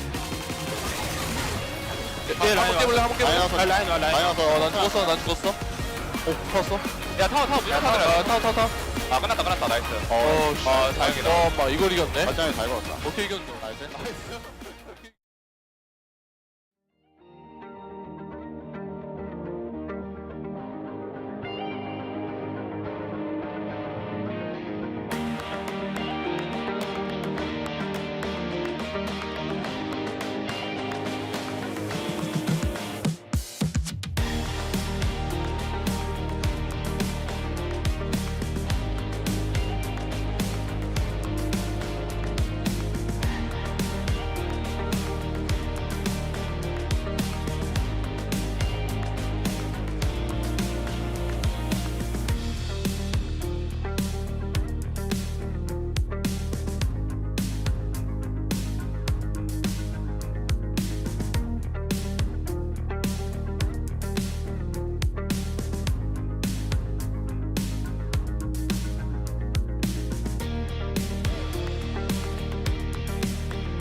everyone, welcome to the space. We're glad you could join us. Degon here alongside Chronicler and Woodid, and I think we got a little bit too much E-word there as KT battled back, had a strong vice grip on the lead, and then lost it in the final moments against Gen G. They're up 1-0 in this Legend Group matchup here, and Cronny, it's just tough. It's tough, man. There's almost too much to get into. Just in that game, we had Dokdam playing a crazy server game. We had a PD or a perfect mini redemption arc that started with him getting dove and then kind of 1v9ing together with, of course, as always, BDD. And then it had KT looking like they would win and Gen G showing that despite how often they get knocked down, there's a reason why this team has won a lot of series consecutively for a large part of this year. Yeah, it's kind of unreal. I think at least this game, as a KT side, there's a lot to work on. I think you can learn a lot from this game, especially they can work on fundamentals. I don't think the draft was the issue. I think they had such a great matchup as well. So I feel like they just need to work on how they end up the game whenever they have the advantage and the lead. It's also twofold, right? Because we have seen Gen G in extreme deficits before, and they always find a way to make it out. What we wanted to highlight, though, is something that early on in this game, Gen G was able to build a pretty substantial lead. And it really does feel like this perfect dying there is obviously partially on him, but it's also, we have seen this the entire year. At this point, this is starting to feel like a coaching issue, because why does he not know that he can't be at that turret? Like, this is not mechanical. We saw him have a really good game after this. But either they need to be setting up a crossbar more proactively, or Peter needs to cover, or he needs to leave. The point is that this is just a fundamental thing. Like, it happened even in like the starting of this year. We all know that what happens if no one is contesting the Drake. Definitely they're diving on top lane. So I think they should know that's coming. And it's not only perfect first. As you mentioned, I feel like Peter can cover with his TP, or he can just walk on the top lane because no one is just contesting the Drake. So it was so easy to just work on, or you can just dive on the bot lane to punish the Kai'Sa, but nothing was happening. They were just focusing on Drake, just killing the AI. I'm not sure like why they're not working on this, but this is just so clear that they can just like do it, you know? And it's one of those things that we want to highlight because obviously part of the blame is on Perfect for not reading the map correctly, but this also keeps happening, right? And I think that as the game ended as well, unfortunately, it's just these little mistakes from KT that end up against a team that's as good as Gen G to really be to their detriment. And then you look at the team fights and they're so good. Yeah, I mean, this is the moment where Rel goes into the Annie, but look at the Xin Zhao. Look at this, he denies the Wukong away, and that's why there was no follow-up from the team, and that's why KT could win this team fight so hard. That ult from Cuz is crazy, because it, like the fact that BDD lives obviously is insane, but it creates the space needed for BDD to find that angle onto Ruler. It also, as you highlight, means that BDD doesn't die, so the whole situation there is perfectly illustrated. There were a couple of other great fights. I think every member of KT actually had their moments in that one, right? Some of the Peter engages, Dokdam through a lot of the early to mid-game team fights, and obviously Perfect, after that one death, actually had a crazy game in the Aurora. Yeah, after that, they have another fight. They win Baron. They push down bot lane. And this is where I was impressed with Gen G. At no point did they try to force a comeback play where they would eventually lose the game. We see that so many times with these great teams. Instead, they wait for this final moment at Soul Point, or at the Soul, to try and fight, and Keen comes on in using the Blast Cone. I mean, after the draft, I already mentioned that Gen G's team cup is so strong whenever they can actually just jump into the targets. And Peter did such a great job in the disengages last team fight, but this time around, I think the Rel Duro just find out the insane engage here, and it's just really hard to counter that play. I think the only reason that this game went the way that it did was because Chovy was barely holding on by a thread. I think Keen ended well, but both him and Canyon didn't have the best performance in this first game. It was really more so about, I think, particularly Duro and Chovy, making sure that they kept getting opportunities. On the whole, I think actually the members of 5 members on KT, barring mid, played better than their counterparts. But there's a reason why, again, we keep going back to this. Gen G is so hard to actually take that. You can get wins in fights, you can get objective wins, but actually taking them down, killing their Nexus is so hard. Yeah, well, again, considering it's against Genji and the draft was really hard to play against it, I think KT showed up such a great performance. I just want to see a good matchup on the top side. That we showed up the perfect, did so well done on the top lane. I feel like he can do more. Like he's not on like Rumble OTP. I mean, I really think that Perfect is the one that actually changed the KT in a positive way. I feel like he's the one that need to bring some fresh air to the KT side. Yeah, absolutely, because he's the one under probably the most scrutiny right now. He has himself a tough early game, bounces back, shows the resilience, and we're so ready to be like, man, what a great comeback. They don't get the victory. Genji saying, how did we win this? We actually won this in the voice comms as they're taking down the Nexus, but they do get the win. They are up 1-0, trying to close it out as KT move on over to the blue side. Let's send it on over to our guys over at the desk. It's Atlas and Ox. Thank you so much, gentlemen, for that breakdown of the very, very depressing, extraordinarily KT Game 1 that we just had, where, man, it almost happened, but then it didn't. And now it becomes so much more difficult here for KT, because not only is it another battle against Genji, but it's also a battle against themselves after that tilt fest that would have occurred after that loss. The fact that they did so much of the work to win that game, and now they have to win another game, and then another game. Yeah. You know, and it's going to feel like to win this series, they've essentially had to 3-0 it. Because, as I said, coming to the last one, they essentially did all the hard work to be in a winning position for that one, and then just fumbled at the last hurdle. So it's a lot to bounce back. They are now on blue side, and I think the takeaway you have to have from a game like that can't be, oh, we could have won, we should have won, we fumbled, we're not going to get that chance again.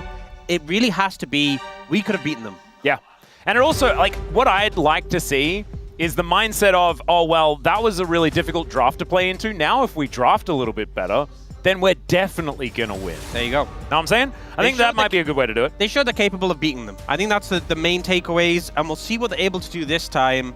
You know, and I think Perfect as well, that's someone who, you know, we had some concerns about coming into this matchup against Keen. Yes, it's a favorable matchup, but even the lane didn't end up super favorably because of how the swap played out and how the dive ended up happening, and he really showed up. So I'm hoping he continues to have a good series, and we get a bit of a redemption arc for him.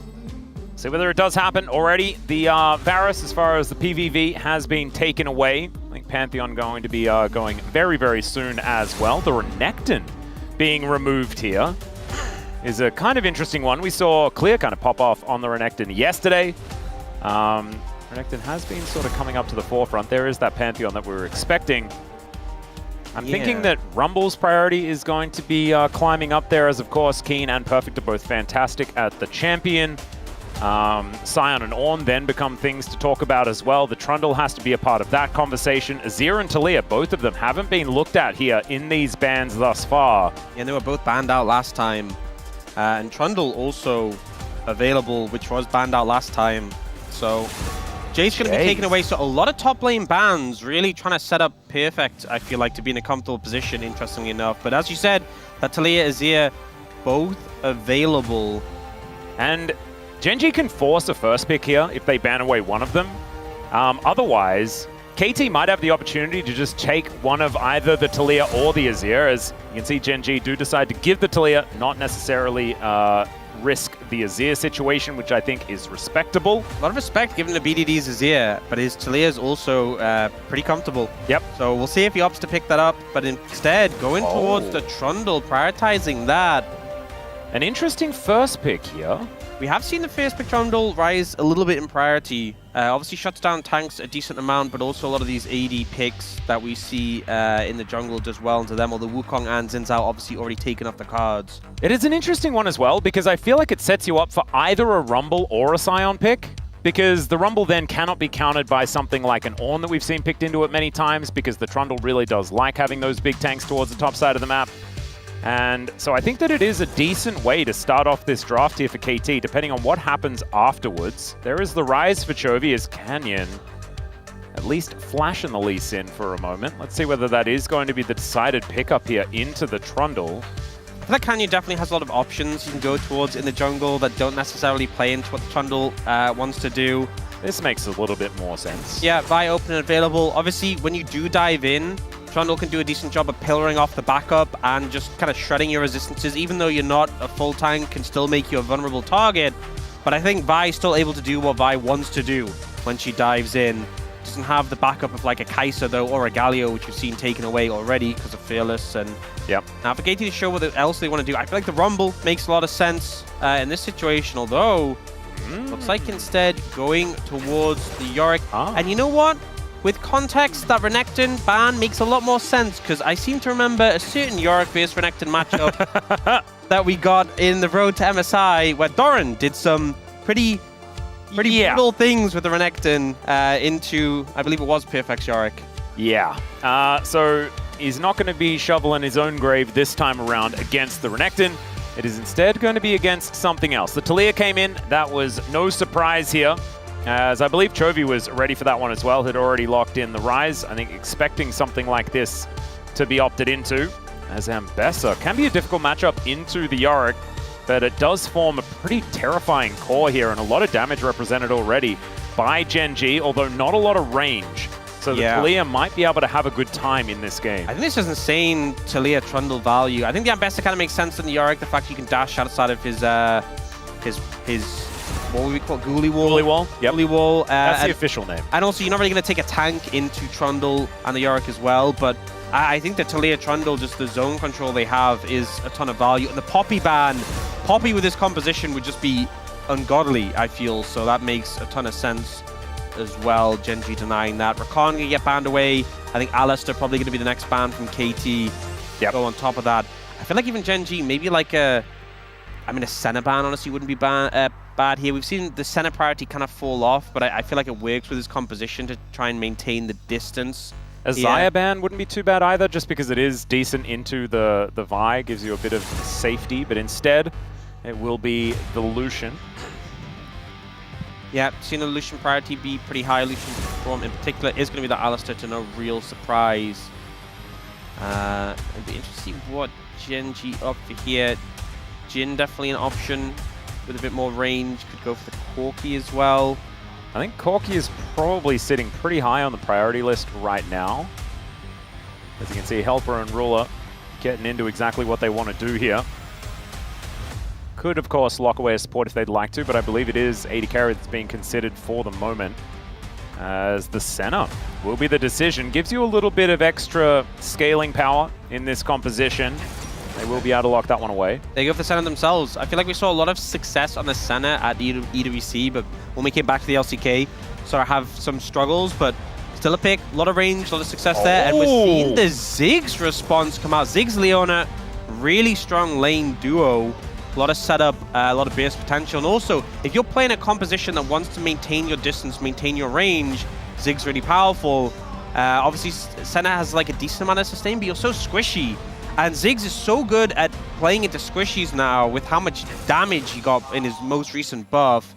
To see Duro go for the Bard, which isn't a traditional sort of engage support, but I think when you think of how KT's composition wants to play, if you want to close distance, I think Bard actually does a better job of doing that than most other engage supports, because just charging at this composition seems like a nightmare. Throwing the Tempered Fate on top might actually make a lot more progress than if you just to run at them. You can also Tempered Fate your own team to avoid Mega Inferno Bomb damage.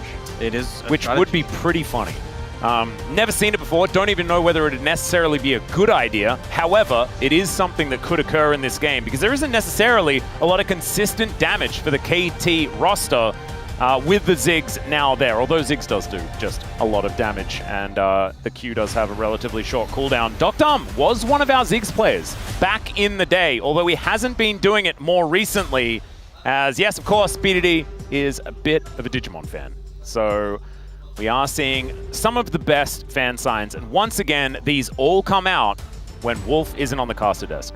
That's basically how it's supposed to work. He is watching from somewhere, and we'll just have to see whether he has anything to say about it. I'll make sure that I try and report in on what Wolf is going to say. And he has the correct Ziggs skin as well. Oh, he does. Pool Party Ziggs is the only Ziggs skin that I think exists in my mind. When I see the Arcanist one, It just makes me really sad. So true. Yeah, it's just not great. Let's get onto the riff. Game 1. Game 2.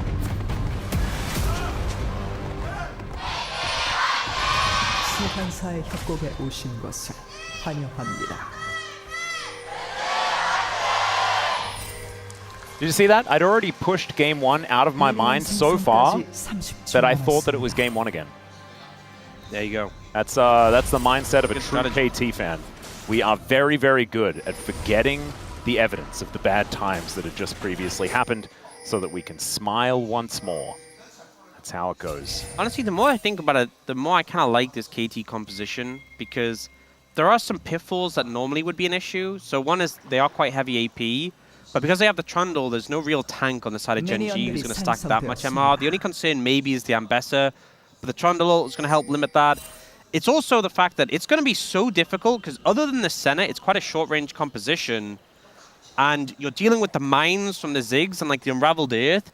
It's so hard to walk up. Yeah. You know, the pillar, there's so much like terrain to deal with when you're moving up, and I think a lot of champions on the side of Gen G are really going to struggle with that. And also because of the Trundle, meaning that like they've opted out of having, you know, a traditional tank, the changes to Ziggs were above to his AP ratios. And prior to that, he had kind of low AP ratios. There was a lot more emphasis on just building things like Leandries, like Void Staff. Yep. Now you build a lot more AP, and you're a lot better at blowing up squishies. And so this is, you know, a squishier composition. And I think it is a good amount of Ziggs value here, so... I would agree. And like you say, I mean, I think we're expecting Ziggs to be very high priority on this patch. Haven't necessarily seen it so far. I've seen smatterings of Ziggs, but not too much more. And I do have a report from Wolf. He says, tell everyone that I say Agumon embodies BDD, and it's perfect. And that he says hi. Hi, Wolf. Get some hi Wolves in chat, please. There he is. By the way, someone also asks me where my bald head is that I promised. And someone really needs to tell them that that was like 4 years ago. And have they been in a coma? Maybe. If so, congratulations on the recovery. Thank you. Oh wait, no, them recovering. I thought you were talking about me recovering from baldness. I'm applying it to both. Both of them is definitely effective. That's a nice sizing shove there as BDD throws a big old rock at Chovy. Still, it's a lot of health traded in both directions, and the minion waves have been eradicated. So we're just going to trade some backs. Not too much more is going to occur. Those are the trades you like to see, and I feel like I keep looking up at the top of the screen, and I'm like, yeah, it's 1-0 to Gen G, right? It is, yeah. Yeah, it is actually. Is that a bug? No. Yeah, I feel like anyone who did just either they missed game 1 or they've just woken up from a coma. Or they went to the bathroom. Yeah, they went to the bathroom. You know, a lot of game 1 really could have been KT's, but it is 1-0 to Gen G, but a close one, very close one, up until the last moments. And now Gen G looking to find their way back into it. Oh, Chovy takes a heavy trade. Yeah, really nice shove as the Q is going to miss there as well. BDD wanting to get this Q out as the flash to follow Chovy, but needs another one and does not get it.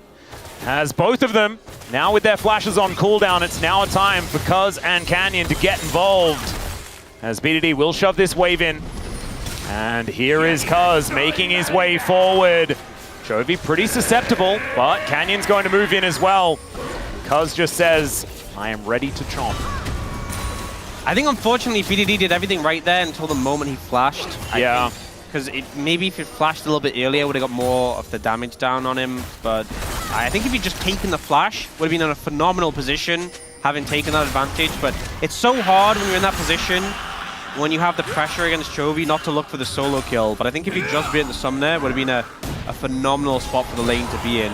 By the way, BDD doing a great job in the lane so far. Whoa! We are flashing in, says Peter. The water balloon is not going to connect, and so Peter just going to have to utilize that Eclipse. This skin is pretty epic, by the way, this Leona skin. I'm a bit of a fan. Some of you may think, well, he banned Flash for Cleanse, which is a lower cooldown.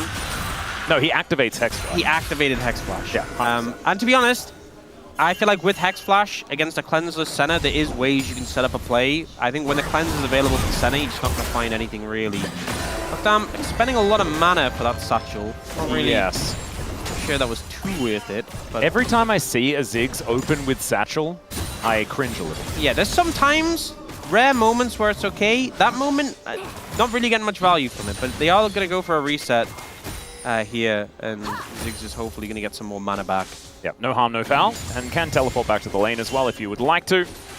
And it looks like it is going to be a stick around in the bottom lane type scenario, as Chovy rotating over, getting out of the way of the threaded volley, will be able to throw that Q forward. Doesn't quite hit the mark. This is one of the awkward points, because you get back to lane with a lost chapter, which is great. You now have mana to expend, but Ruler is playing Senna, who obviously has sustain, but also comes back to lane with the Boots of Swiftness. Oh dear. And you're playing a champion who's also skill shot, so suddenly becomes a lot harder for you to hit those bouncing bombs. But the main thing as a Ziggs is to hit the minions and then the turret. That's true. And you can definitely still do that. And honestly, if we end up in a situation where we swap, it can be pretty phenomenal for the Ziggs just to get some plate time. They did obviously nerf Ziggs plate damage a while ago, or his tower damage, but he still does a lot of work. And to be honest, as far as tower taking potential goes, KT has a lot of it. You know, Trundle, Yorick, and Ziggs.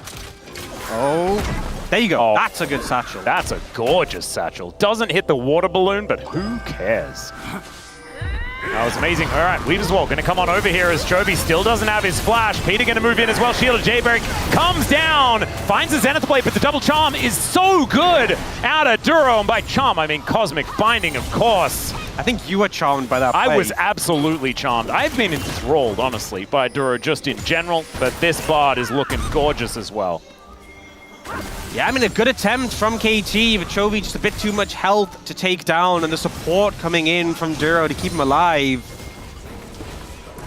Chovy able to stave that one up, but the pressure's still on. You can see KT making considered efforts, trying to have the pressure advantage. And I think especially when you have two mid laners with the roaming potential, both of them have a lot of wave clear, both of them have these global ultimates to move to the side lanes. I think giving one a pressure advantage can make such a big difference in their ability to move around the map. Yeah. And also, we have a lot of tools in this game. Like, both mid laners have these, well, I guess semi-global ultimates, but like both the 80 carries as well. Well, I guess the bot laners. Ziggs has his ult, which can assist from a distance. Senna has her ult. Yep. I feel like there's going to be a lot of helping hands this game. Yeah, I feel like 1v1s can turn into not 1v1s very, very quickly. Yeah, got to factor that in. Well, let's see how it does go as Chovy down pretty low on health, but yeah, BDD doesn't have a lot of mana. Here's the magical journey from this Bard. Look at that Cosmic Binding. Okay, nice. 잘 뺐고. Just, okay. That's the response. Yeah. And it was such a good portal to get him on the other side of the wall as well. Yep. Everything going right there. Great time to be there and assist. Well, both supports making their way back to this mid lane once again. As BDD with full control of the waves. Zenith Blade does bring them in. Seismic Shove pushes the Bard back. And right as we're singing his praises, things start to go wrong with the Dawning Shadow, trying to keep him alive, and it will work. As Duro able to fight another day, while Canyon is taking this dragon, and Keen is grabbing plates on the bottom side. Just feels like Gen G have more players on the Rift right now. Yep, getting a lot done there. Able to mitigate that play, able to get the plate, able to get a dragon. Everything going well for Gen G. We do see KT move and look for the grubs, though. And in fairness, I think if they get triple grubs here, they're pretty happy overall. Yeah, honestly, grubs, very, very good for this composition. Yeah. But Gen G responding well, I think, to this mid lane pressure that KT are consistently trying to apply. So Cuz will be able to finish this one off. It is going to be a Cloud coming up next, so sad for me that there's no Cloud Soul. It could be an Infernal, Mountain, something like that. Could also be another Chemtech, which would be worrying. This is a Ziggs game, so, I mean, Orcs is going to be paying attention, so we can't really blame him for I want it to be an Infernal, I really do. Yeah. Oh my goodness, that would be pretty peak. All right, Gullywall goes down. That's going to block Duro. And cease and desist, and I think Perfect is going to acquiesce. And where have we seen this play before?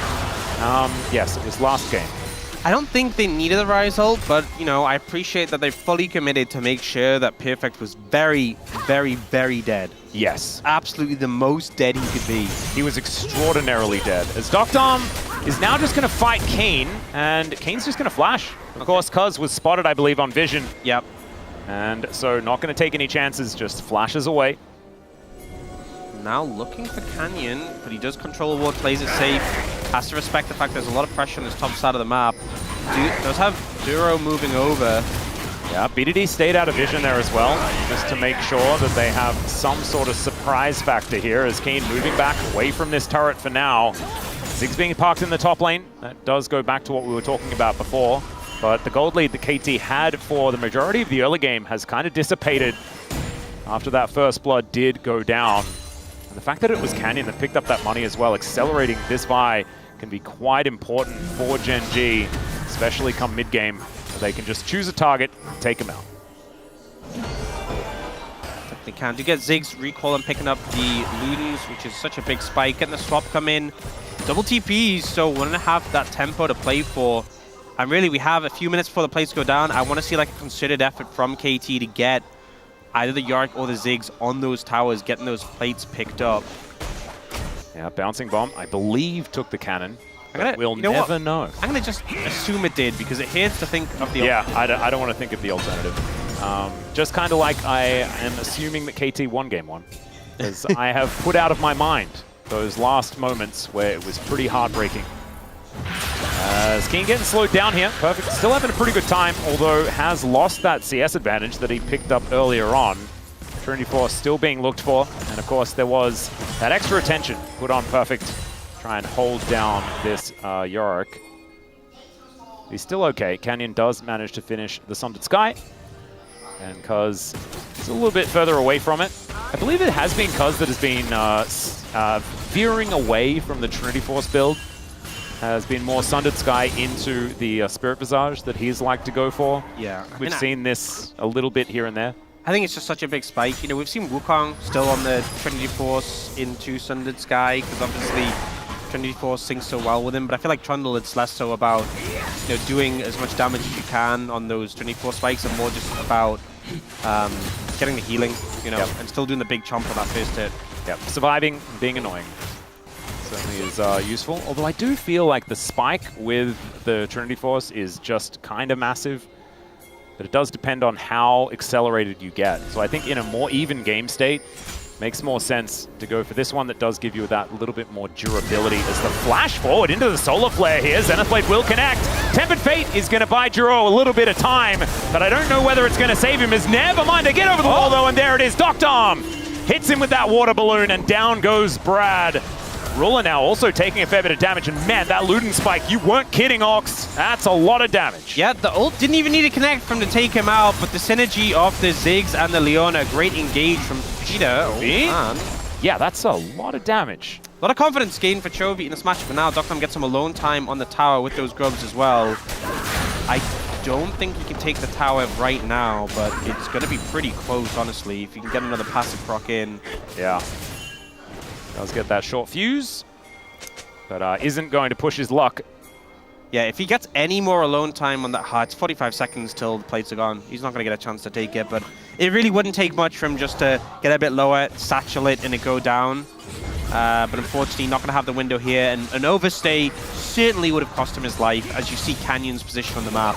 Yeah. So, look, I can't sit here and say I would have made that choice. I would have died there. But I respect it. Sometimes it's worth it, but maybe this isn't for Chovy as Peter goes in. Chovy actually still with flash, so never mind. He was absolutely fine the whole time. Oh, okay. Well, there is still a turret here as the minefield goes down. Canyon is definitely dead, and Dr. Arm will be taken out by the Dawning Shadow, but I think he's okay with it. Trading that 1-for-1. Yeah, good turnaround there. Unfortunately, wasn't able to get away from the ult from Ruler, so it's a 1-for-1, but Jungler dead. All right, another kennel goes down here as Cuz just needed to press out on anyone to try and keep himself healthy, and down he will go. Tempered Fate over the wall, just predicting the flash, because doesn't press the button. And KT kind of dropping the ball in that particular moment. Bit of a disaster to take down the enemy jungler and then lose out on the Dragon. Ruler and Duro just running Cuz down. Unable to get in range of either of them to really get any healing from that Sundered Sky. And yeah, we'll see Canyon able to do most of the damage here. Look at him just waddling past. It is very cute. It's a good satchel. But unfortunately, I'm not sure if he had a chance to flash the root there just before the CC ended, maybe, and that would have saved him. But either way, yeah, they kind of just CC Cuz and shred him, and he doesn't get to play the game. Yep. And he was trying to get to the wall so he could flash, but the Tempered Fate actually gets a flash out from BDD there. I think was pretty scared of Keen coming around. Yeah. It's one of those moments where you're like, kind of, do I need to flash? Do I need to flash? And in the moment, you're like, I'm just going to flash. I don't want to risk it. And I think I respect that. And I feel the regret afterwards. First tower taken by Ziggs, though. Doesn't even need the wave.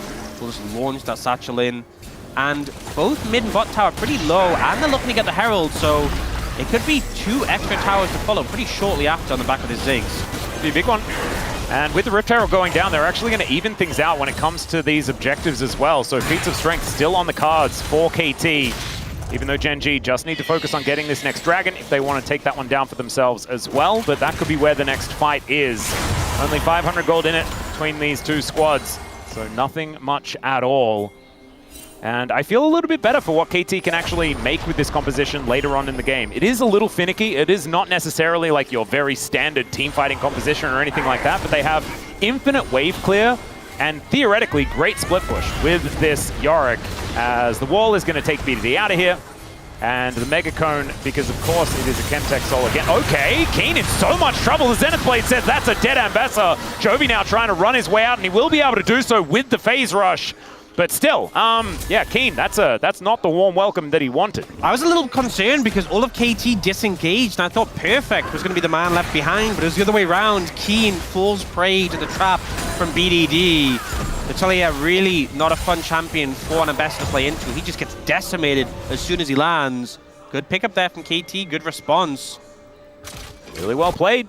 And so now, 3-3 is going to be that kill score, still without the feats of strength locked in yet, as BDD does get himself out. I saw this double like, TPs. The full disengage, I'm like, oh, they're just leaving Perfect, and then no, the turnaround comes in and they just obliterate the Ambassador. Perfect the one to get the kill as well. He will definitely appreciate that.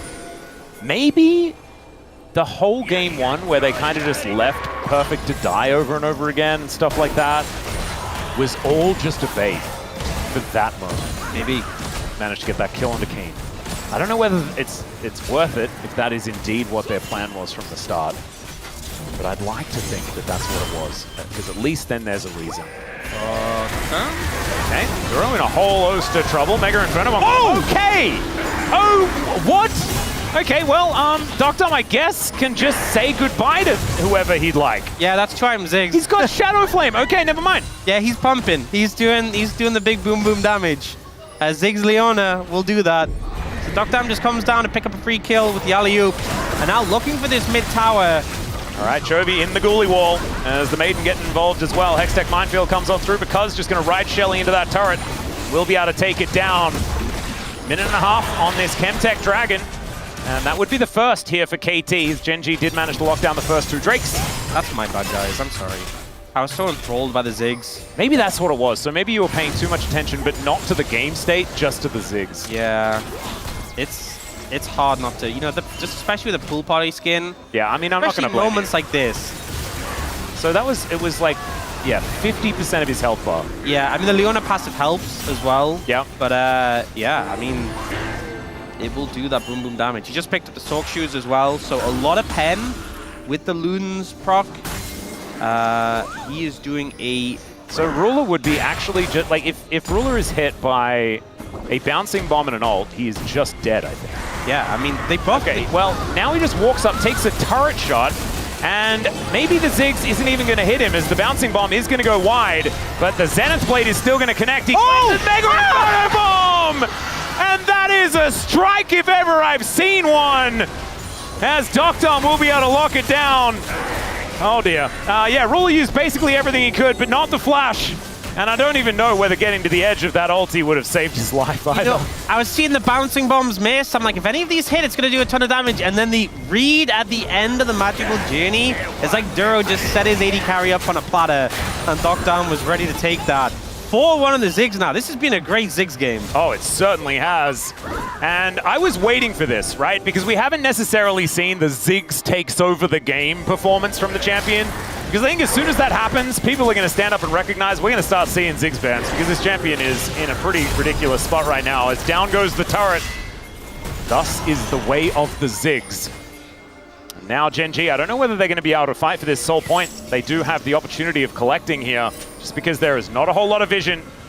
This Canyon is waiting in the area. KT are doing their homework, making sure this Vi is not going to find her way into the backline. As teleport actually to come through from BDD. as he will find the knockback there on Keen. He has to flash to get himself out of the way. Rune Prison is there from Chovy, trying to get some damage down, but Gen.G actually pulling the tempo back of that play beautifully by putting the pressure on this mid turret, and they will be able to get themselves an inroad towards this dragon. Just don't know whether it's necessarily going to allow them to secure it without a fight here, as the Cosmic Binding is so good there from Duro. Peter taking a lot of damage as he does make his way out with that magical journey. Mega Cones to get back to the rest of the team as well, as Canyon makes his way over the wall, is perfect on a flank angle. Ruler taking so much damage, so this Ziggs is a monster, and oh my goodness, that wasn't even the sweet spot, and Ruler is almost dead, but he's not, and gets the piercing darkness out. The Ziggs is still popping off though, as Canyon down so incredibly low, and it is a bloodbath once again in this mid game as KT take over. Decimation from KT there. Gen.G not able to challenge the backline, and BDD sliding through the portal to blow them up. Oh, Duro. Okay, yeah, he is on a magical journey, and he didn't even need to press the button, as there it is, the Mega Cone going to get him out of there. Just bard things, I guess, as KT are on the Otacon. And yeah, no, I'm excited to see this. Where he's going through again. All right, there we go. Seismic Shove gonna miss, and so Duro's out of there. There is an inhibited turret that was taken in the mid lane. That happened as well. As we've got pings onto the Ziggs from his own team. They're like, what the heck is going on? As the Ghoulie Wall is just gonna trap Keen in here perpetually. And finally, we are going to see this Otacon go down as the Maiden was helping Cuz. Yeah, Perfect's like, yeah, dude, I'm helping you out. It's totally fine. And this time, KT are destroying Gen.G. Yeah, I mean, what ended up happening, despite being really low on health, so Duro gets zoned off here, Blastcone's back in to be with his team, but look at Peter, ends up going for this engage, and Doctam just ends up doing so much damage, so Chunks Ruler, the ult, doesn't even hit with a sweet spot. Look how low he is, has to ult just to stay alive. And then we just get this constant artillery. He kills off Keen and tries to go in. Canyon ults through the minefield, just basically dies. BDD follows him through the magical walls journey. And then immediately magical journeys. That was like he was playing Mario or something. This is kind of ludicrous. Yeah, I mean, this has been a pretty crazy game. And, you know, it's mad that we're in this position where KT are bordering on a position where if just the last fight had been different from the previous game. It's a 2-0. Yeah, well, let's hope that this game doesn't end in a similar It could still be a 2-0, ladies and gentlemen. Don't you worry about that. But it is right now all about this. If you look at the goal differences between lanes, the biggest lead apart from between the bot laners is Peter has a 600 gold lead over Duro. That is the biggest lead apart from between Doctam and Ruler, where the Ziggs has a 2.5k gold lead over the center. Yeah. This basically the entire gold lead is the bot lane. He has an entire Void Staff over his mid laner. He's just basically doing true damage to most members of the enemy team. That's like Merc Treads sprinkled around. Yeah. And that's basically it. I do need to ask you now, is this your favorite game of the year so far? I think it might be. As, okay, well, the public execution onto Perfect here. He's looking to see whether he can keep himself alive, but he can't. As once again, just going to get picked off Cuz with a casual subjugate, but otherwise not too much going to occur. That wasn't my favorite part of this game. No, definitely just not. watching Perfect pop like a balloon. Yeah. They can still do that. They can still find a single target and take them out, and this didn't seem particularly difficult, so Perfect made the mistake of existing. Yeah. And they pressed the ultimate buttons on him. Multiple of them did, so yeah, he does go down. I feel like there are better people than the Yorick to stand in mid and clear the wave, namely the Ziggs, but either way, Perfect goes down. Won't really be able to translate that into too much, and also did burn his flash, so not a major issue.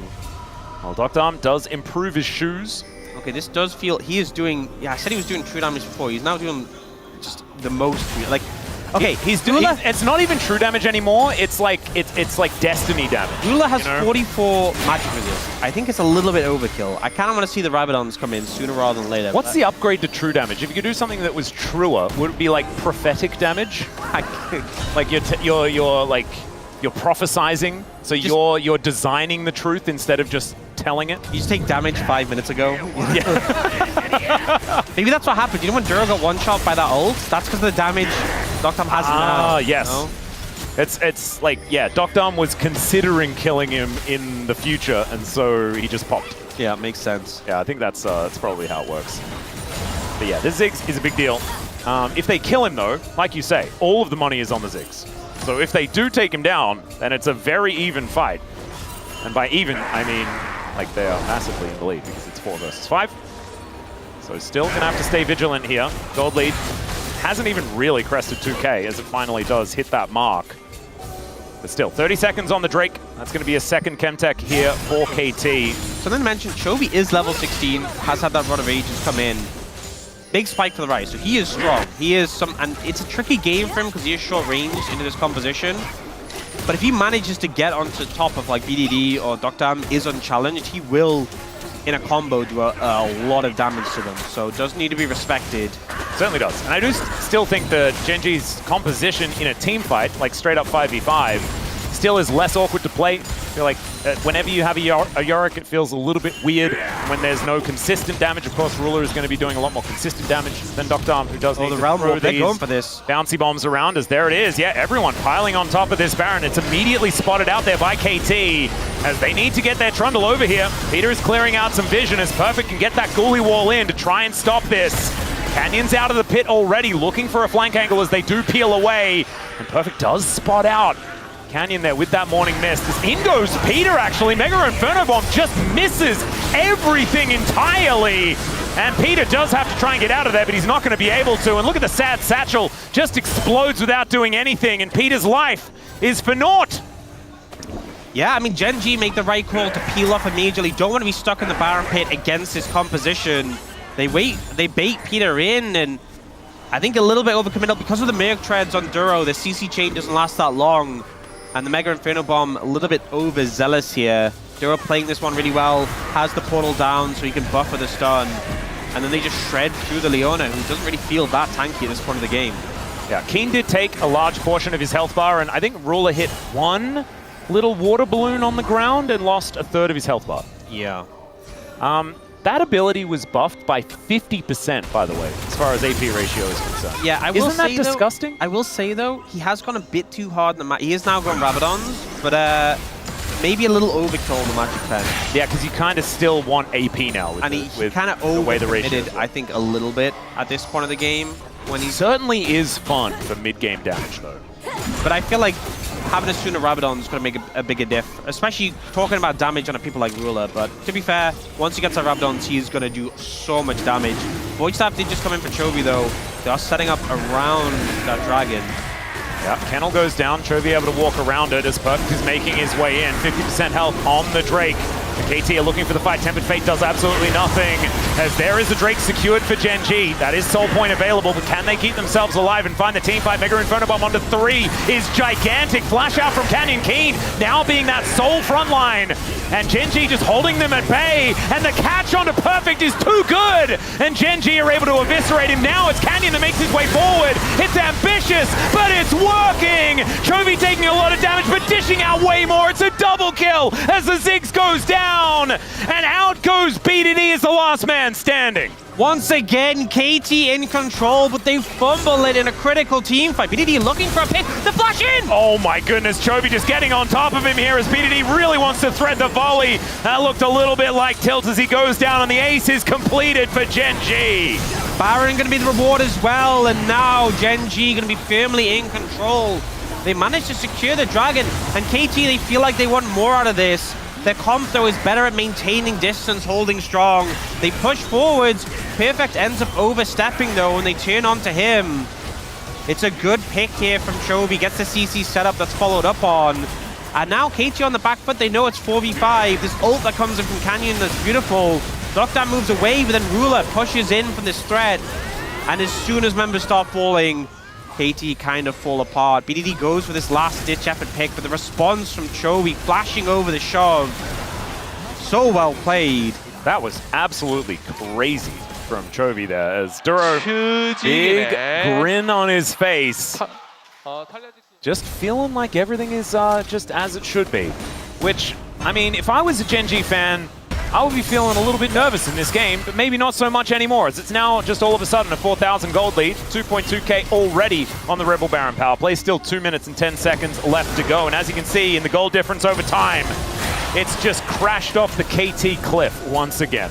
Yeah, this just feels like once again, Gen G, some fumbles, but they're very good at winning. And KT, just being KT. Just consistently the most KT you can ever imagine. It's just, they're always KT. They really are. A bit fiendish as well as BDD, as we can see in the inventory, as in goes Canyon, looks for that backline as they're looking to just execute Doctom, but that's a great satchel still. It's a trade of a buy for a Doctom, and Doctom was so much more important. Ruler is still standing here as Cuz just walking away. Ruler deals with the turret, and Gen G, I think they have just found their window to take over this game completely. Gonna be able to push up mid here with the Baron as well. Not really enough wave clear from these two to do much against them. The two melee champions cannot step up against this 4-man from Gen G. The CC would just mean insta-death. They'll take this mid inhibitor, probably back off after this, but the lead now, we saw so much of this game defined by a 2,000, maybe 3,000 at most gold lead. 8,000 lead for Gen G at this point. And like, that was in the span of the Baron, basically. As we're going to go back to this fight here, as Doctom is just caught in the back end. They had to use everything, and Doctom honestly played it pretty well. And unfortunately, just wasn't quite enough, and even Keen survives. Yeah, you just kind of get, everyone's trying to peel, but they kind of just get mangled, and there's not much you can do there against the Vi, and once the Ambessa hits. 3.6k is the lead of just Chovy in this game. That's an Infinity Edge done here for Ruler as well. 4 items now done. And this Senna, we talk about Senna as like this scaling champ. She's scaled now. 97 stacks as well is a lot of stacks, like a lot. So a range kind of out of control. And 4 items is just going to mean that Ruler will be cutting them in half every time an auto attack comes in. And this sad little needlessly large rod that Doctom has had has been sitting in that inventory for quite some time. I think maybe it's Rabadon's time now, but probably not. It's expensive. He hasn't had a big influx of gold in a while. No, he's going Zonya's. Oh, I get it, because you know you don't do damage when you're dead, and you have to be kind of focused. But yeah, just doesn't feel like a winning mentality. It feels like a not losing mentality. Yeah. But also the problem is now Ruler's gotten to the point where he's so strong, he can kind of just... So much of KT's composition has been about maintaining distance and not letting you approach. That equation breaks when Ruler gets to this point of the game, because he can just hit you from a mile away. Yeah. So now you're kind of in the position where you have to approach, and that's when Gen G will just turn it around on you. So I think they might have just missed their strong point of the game. You know, they had a point of power, they were playing through that, and now it's kind of out of the window, and Gen G looking to secure Soul. I'm not even sure if KT can contest this. They are moving roughly in the direction of it, but I think they're just going to back away. You might be able to try and throw a Mega Inferno Bomb in if you do manage to cheat some vision of the area, as KT are at least going to be able to slink their way over. And so Peter looking for an engage angle. Xenoblade does bring him in. It's the Bard that actually locks this one down, as there is Canyon finding his way in. Tempered Fate to allow them to reposition. Canyon survives somehow! And Gen G with the Chemtech Soul! And they were now able to march into the enemy base, and once again it is just BDD left alive. That was illegal, Canyon. Like, why is he still alive? Saved by his team, the support's there from Gen G, and KT not as close as the last one, but 2 games where they were in a winning position, a commanding position, but unable to close it out. Gen G unrelenting, it feels like, in KT, a lot of hopes, unfortunately dashed in this series. Oh man. And we thought that it was a sad one last time around for KT, but that was sad because it looked like there was no hope. And the problem with this one is it looked like there was hope until it was absolutely gone. Peter goes in once again because he needs to try desperately to do something. PDD does the same thing, but the Nexus is still going to reach the same fate. Gen G, a 2-0 over KT. That could have just as easily been a 0-2. Yeah, I mean, I feel like the first one, they were so close to winning. This one, a lot more work had to be done. So I feel like, in fairness, KT were a lot further away from getting the dub, and I think Gen G, they got to the point the Senna was really online. They found that execution in team fights. They got on top of the Ziggs. I also do think the comp was harder to execute. But ultimately, I think this was a performance from KT where they showed some light and showed that they can challenge Gen G. Yeah, there is at least that to look at. I don't know whether that is going to be the mindset of KT. I don't know whether that is what they're going to be focusing on. I could imagine after this, emotions could be running high, as that was a sad way to lose. Still, if we're looking at it from where we're sitting, KT were struggling to find their former form. And Gen.G, great bounce back after their first loss of the season here. Able to find the win. 2-0 is a 2-0. As Chovy looking pretty good after the Galio and the Rise performance. It was a little bit more muted. Didn't feel like he was necessarily making those big plays. And I imagine POM might be a difficult one. I don't know where I'm leaning, and I don't even know whether I want to influence you because I don't know whether I'll be saying the right things. Yeah, I kind of want to just give it to Duro because he made the sexy plays. I feel like Chovy was the most consistent over both games. As at least he had a 2,000 gold lead in the game where they were losing, game number 1, and then in this game was an absolute monster. But you need to make a decision. We are waiting. Yeah. I'm thinking. Stop pressuring me. I mean, she's right here. She's ready to collect your little pom card. I'm thinking. Think faster. You just say things and I'll write it down, okay? Oh my goodness. Ion doesn't have all the time in the world, all right, to wait around for you making a decision. There she goes. Okay. I didn't even see what you put down in the end, and honestly, very difficult choice. As having a look at some of these highlights here, as these moments looked okay for KT. But Gen.G really did make some magic happen. Duro as well, another great VOD game, which is just kind of interesting. I know he had some like funny moments here and there and did get exploded by the Ziggs a couple of times. But still, always good to see a good VOD game. Yeah, I think he played pretty well. I can see some POM votes for him, honestly. I think ultimately, this game felt a lot more decisive for Gen.G, and there was a lot more... I think Canyon also had a pretty good buy game, you know, finding some great angles onto the Ziggs. Not the easiest thing to do. This felt more like the Gen.G we know. Game 1 felt a little bit haphazard, I think we can say. Yeah, it feels like the Gen.G, like the default status of a Gen.G game when they're at their peak is, we're winning, what are you going to do about it? Yeah. And that continued to happen here against KT when it looked shaky against T1 last week. As, yep, we're going to look at this last fight. Mega Infernobomb not really doing nearly as much as it could have. And the setup from Gen.G, just too good. Yeah, unfortunate. I think kind of some ways the composition hit the limit. Doctor doing a lot of damage, but also just struggling really to find... I didn't notice Chovy doing that much damage. He was kind of pumping. He did have those 4 items in the end, didn't he? He did also hit level 16 very early. Chovy was doing a little bit of Chovying. Yes. The Chovy the verb is the scariest one. Yeah. They also managed to pick up the Kentex Soul, and towards the end there, I want to see the slow motion of like Canyon's rubber banding health bar when they were fighting for that soul. That was absolutely atrocious. Very silly stuff, and it's going to be Chovy that picks it up, extending that lead in the POM. Second place is 700. You know what? So he is, 500 in the lead. You know why I knew it'd be Chovy? Because he did play well across both games, but also, when in doubt, Chovy's a safe vote. And do you know why I know that's a thing? Because you panicked and did it. Because that's what I did! Oh, I knew it. I imagine that chat's probably a little bit sad that Duro didn't get it. I feel like Duro today was making the sexy plays, but I think Chovy was absolutely the most consistent. Yeah, so, you know, I think it's a good vote. I think Duro also, I think valid. I also think that even Canyon as an argument had some great, there was some good Wukong engages, there was some really good Vi engages. So I would agree. I imagine there'll be a smattering towards those two, but yeah, Chovy, it's kind of unrelenting. There's a reason he's at the top of the POM. Yeah, there's a reason why we talk about him all the time. It is kind of absolutely absurd, but oh man, I just feel so sorry for KT. It was such a good effort because like, you have a look at the stats, right? You have a look at like what happened.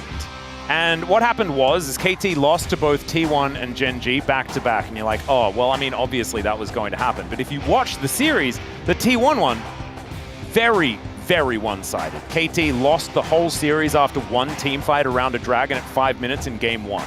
And then it was over. They weren't in it. This time around, they almost managed to win, or like they put themselves in winning positions 2 games in a row and still get 2-zipped. I think the way I see it is I don't think KT ever truly loses to another team.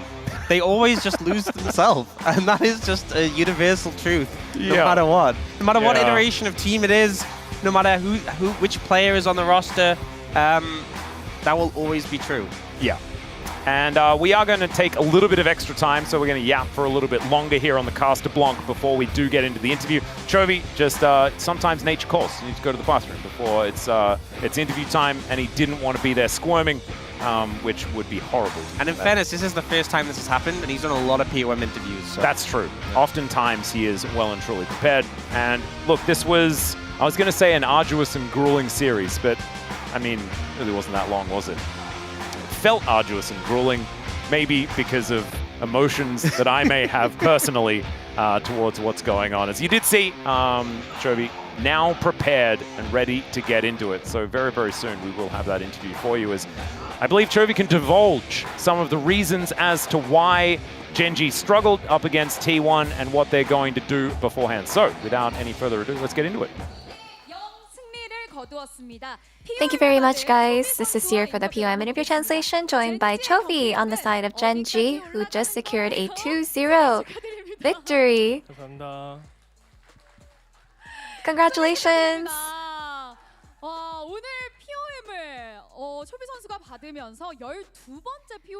With you securing the POM, this would be your 12th POM, and Gen.G has gotten their second victory of round 3, reaching 20 total wins. So what was the first thought you had after the game ended?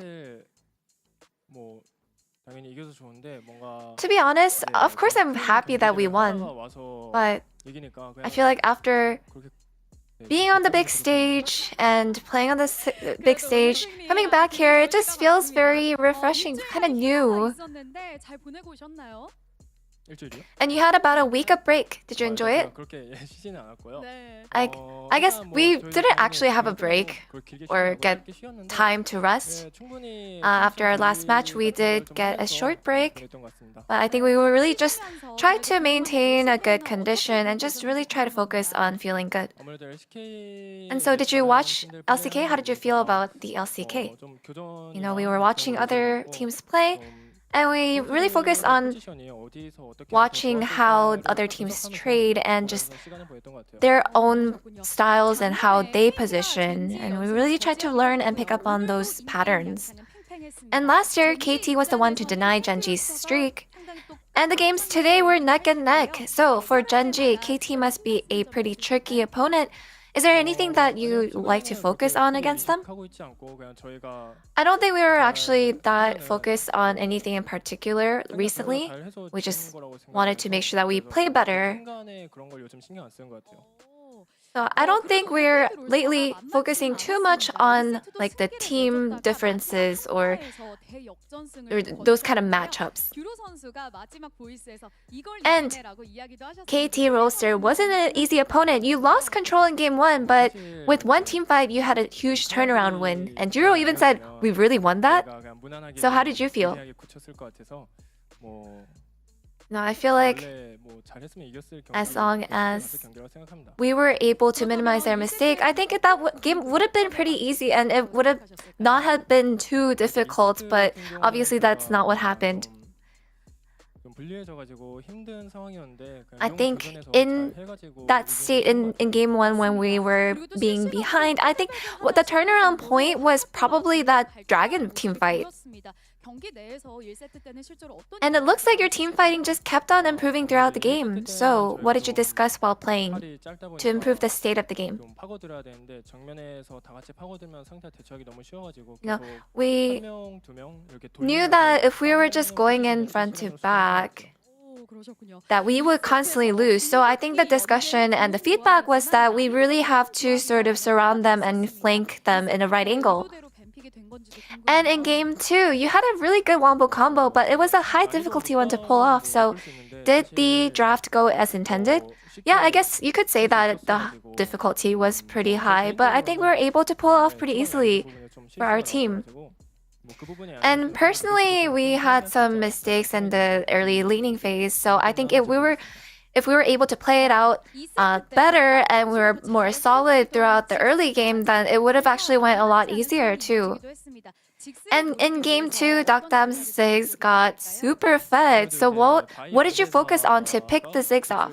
이제 찍어 잡는 능력이 좋아가지고 그 부분을 이제 선수들이 좀 크게 의식하면서 계속 상대한테 압박을 You know, 준 것 같아요. I think we were able to give a lot of pressure with the comp that we had. I think we had really good comp to actually try to get the Ziggs picked.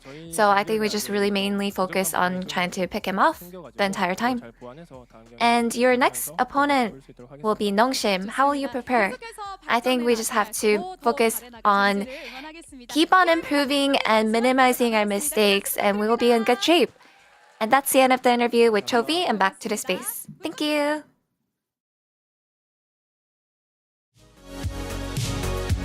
Hello everyone, welcome back to the space. It was a 2-0 for Gen G, and maybe if you were a KT fan, there's a little bit too much hope. And we can say it now that the series was over. Maybe a little too excited. Oh no! We know that #1 KT fan lore. No! It hurts. It just hurts when you get E-word. Why we keep doing this to Lore? She's suffering enough. That tweet was She's cheated. a KT fan. What's next? Are we gonna make fun of me for being a DK fan? Huh? Jason, can we do that? We do that all the time. All right. That's live. I'm with you, Lore. I understand your struggle. It hurts. It hurts when you're a team of a fan and they let you down, kind of like yesterday. Let's take a look at the POM votes here. This one going to Chovy at 1,200. Oh, I love that. POM votes. Look at that Duro.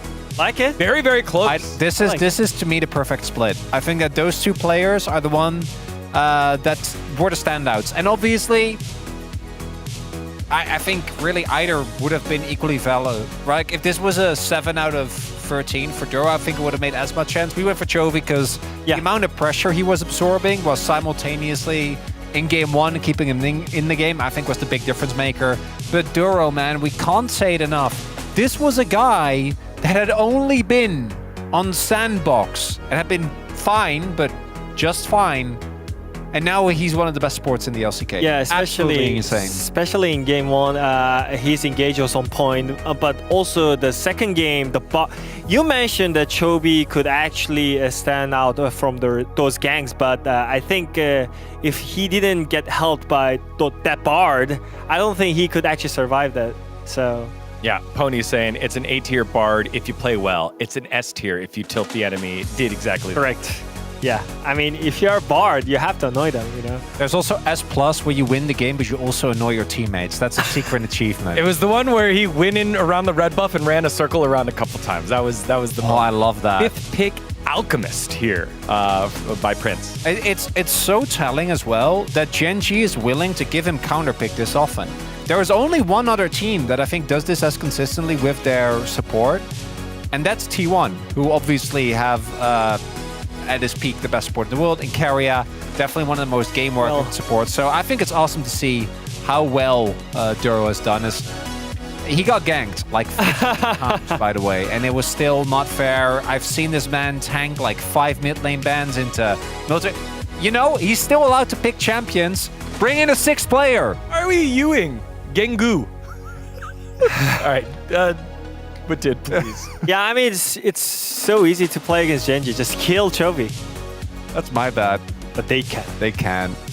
They can. I didn't type it out. I kind of expected it to be fixed in post, but that's entirely on me. That's my bad for typing. But anyways, I think KT really tried hard to kill Chovy and stop Chovy, but I feel like Gen G as a team, they helped a lot in the mid lane to absorb those ganks here. All right, let's take a look at Ox's pummit as he was right in there. Yep.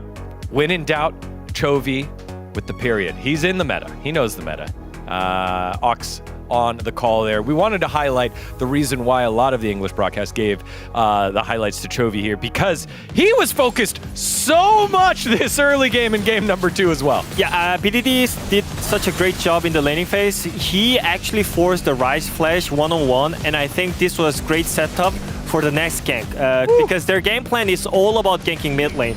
I think Kaz and Peter also knew that Rise should get punished, but I feel like, sadly, I gotta say that I think BDD is the one who failed here. Like, I think he should hold his W to change CC with the Leona, but they failed, and this is the moment where they start to fall in. I feel like they should punish Rise more, but at the end, they couldn't even reach to Chobi. I don't think Chobi was struggling in the mid lane.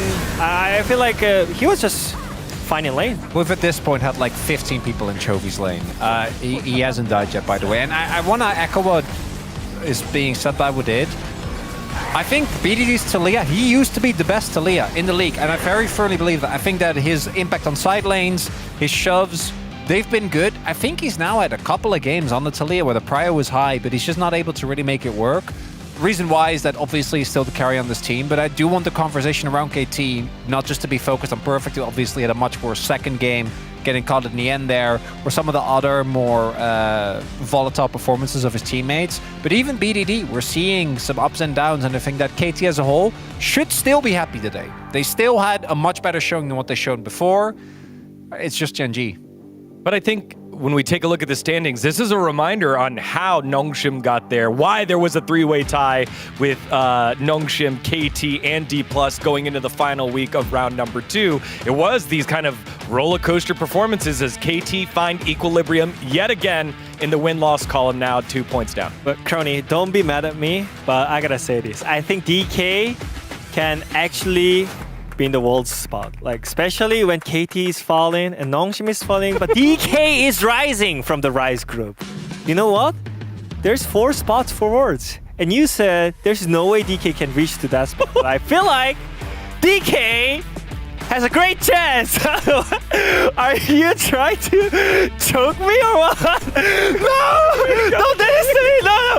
I trust DK! DK! Show your ability! Show your skills! DK, you can do it! Well, DK will trust be able to do it in just a little bit as they take on the DN Automotive Freaks. This is one for those that love tragedy in terms of storytelling. We'll see who wins in just a little bit. Don't go anywhere. You're watching LCK. I gotta go check out those two guys.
이렇게 넥서스가 파괴됩니다. 진리 넥서스께서 4연속 MSI 진출 T1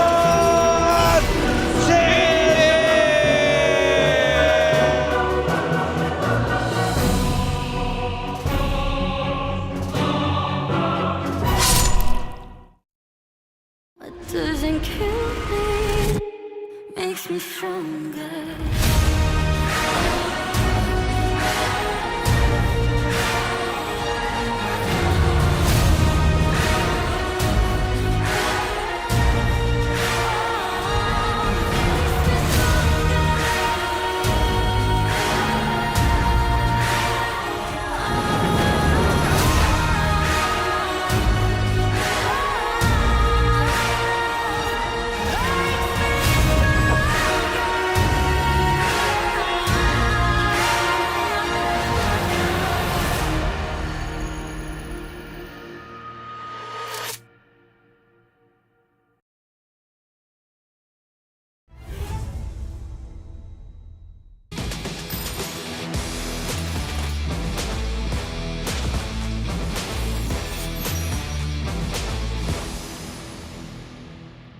Hello, did you miss me? Welcome, and I hope you've been doing well. My name is Agent Cartographer, and with the start of LCK Round 3, the Secret Newsroom is officially back. No time to waste, let's get right into the updates from the international leagues. Big news from LTA and LEC. Two historic organizations have now become part of LoL esports history. North America's 100 Thieves and LEC's Rogue are officially stepping off the stage. In the LEC, Rogue has been fully acquired by Natus Vincer, known as Navi, a Ukrainian-based team that has taken over Rogue's LEC slot, including its entire roster and coaching staff. The Navi CEO shared his thoughts that they've finally found the chance and used the opportunity to become part of one of the best leagues in the world. Also assuring everyone that they are back to compete and do what is needed to become a real contender. As for the North American team, 100 Thieves' slot still remains unclaimed. There are growing rumors that TSM might be coming back to the scene, sparking speculation and excitement among NA fans. Could this dream scenario become a reality? Is anyone ready for the trash bag to make a return? Right as Split 3 begins, major shifts are happening across the Western scene, and our secret newsroom will continue to deliver intel to our fellow home agents. Next up is news from the LPL. Yes, it happened again. Bilibili Gaming has changed their jungler one more time. This marks the third jungle change this year for BLG. Their newest player is Shadow. Shadow in the past played for Mad Lions, and most recently for FPX. On July 17th, he officially announced through social media that he had parted ways with FPX and joined Bilibili Gaming as their new jungler. But that's not all. To further strengthen their jungle presence, BLG has also signed Coach Kakao, who is well known to KR fans. With Kakao teaming up with Coach EasyHoon, BLG is aiming for strong synergy between mid and jungle. Will this be the version of BLG that finally show their momentum and become a true threat to the LCK at Worlds again? Or will the inconsistencies continue? We'll be keeping a close eye. That's all the intel I've gathered for this week, and now every region is looking forward to one goal at the end of the year: Worlds. This has been Codename Cartographer, and once again I'll leave you with the wise words of Atlas. Stick around soon, we'll see you then. Bye-bye.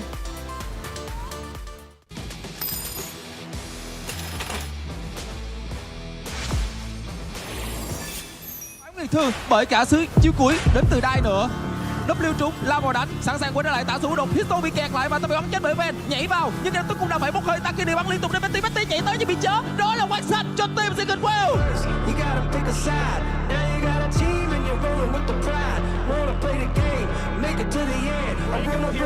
Off the fight, 100 Thieves, a lot of focus out onto the Alistar, but now the flank attack from Team Liquid's ready to back him up. 100 Thieves still scrambling, trying to get away as Ayla's first to fall. APA barely staying alive with the True Shot Barrage, ripping through 100 Thieves' health bars. APA finally dies, the River's going rhythm, and Yawn is unstoppable. He's feeling it, he's styling on him. 100 Thieves are out of there, and Team Liquid go 5 for 1. Yawn, what was that fight? That was crazy. This guy is locked in.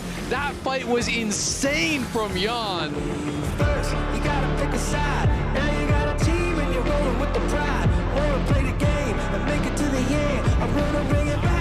腰带接孙武进场，阿卡琳的血量比较残，能不能将其斩杀？卡尔玛立刻套了一手 RE， 同时俊伟一魅惑，魅惑再接上场登场，但是369一撞起来2个，漫天飞暴风云人被打出来，小航直指佳琪，369两个人在线一致，这个佳琪显得有一点点意外啊，同时佳琪要被链子给链住，要链住啊，什么要给卡纳维补杀，我已经看出来了，4杀闪电过去 ，Q 技能再接一下柱子 ，Pentakill。Raising the roof, raising the roof, raising the roof, I'm raising the roof. Find another way to tentar buscar o Ayu, ele ainda sobrevive, volta o dano, Tuts agora pode fazer a linha de frente, vem o enraizamento, é daí pra base ampla eliminada, e aqui um abraço! É triple kill, ele não para, o dano quer mais, no peita, é só mais um e tá lá! Ele subiu na cadeira! Tá aqui! Tatu! Fúria com a terceira etapa. O jovem caçador tatudo é o seu pentakill na LTA, jogando de Jax 6/0/0.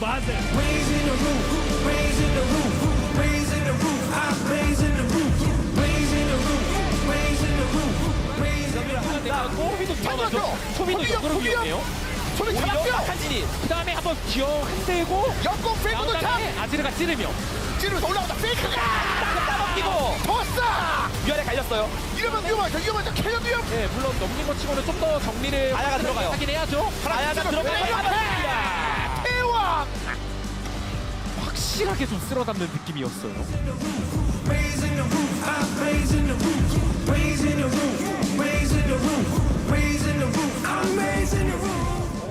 아, 이게 쏴주면 해마라. 약간 다른 국밥처럼. 아, 이러다 역으로 싸먹힙니다, 우공한테. 이거 만개를 정리한 소명! 근데 지금 정리한파! 걸리고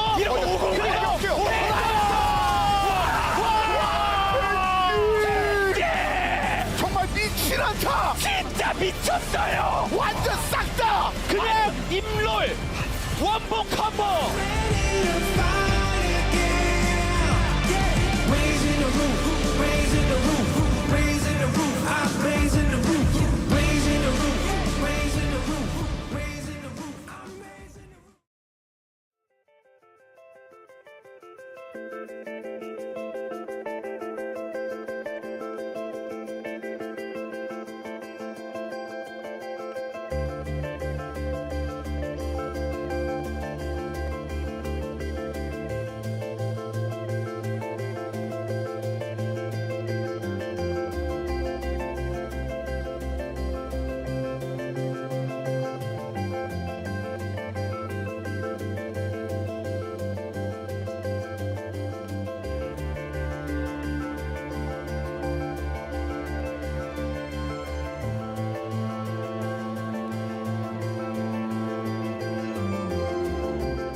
makes me stronger.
back, ladies and gentlemen. LCK 2025. I'm Alice, joined by Orcs, and we're ready to get into the meat and potatoes of today's matches.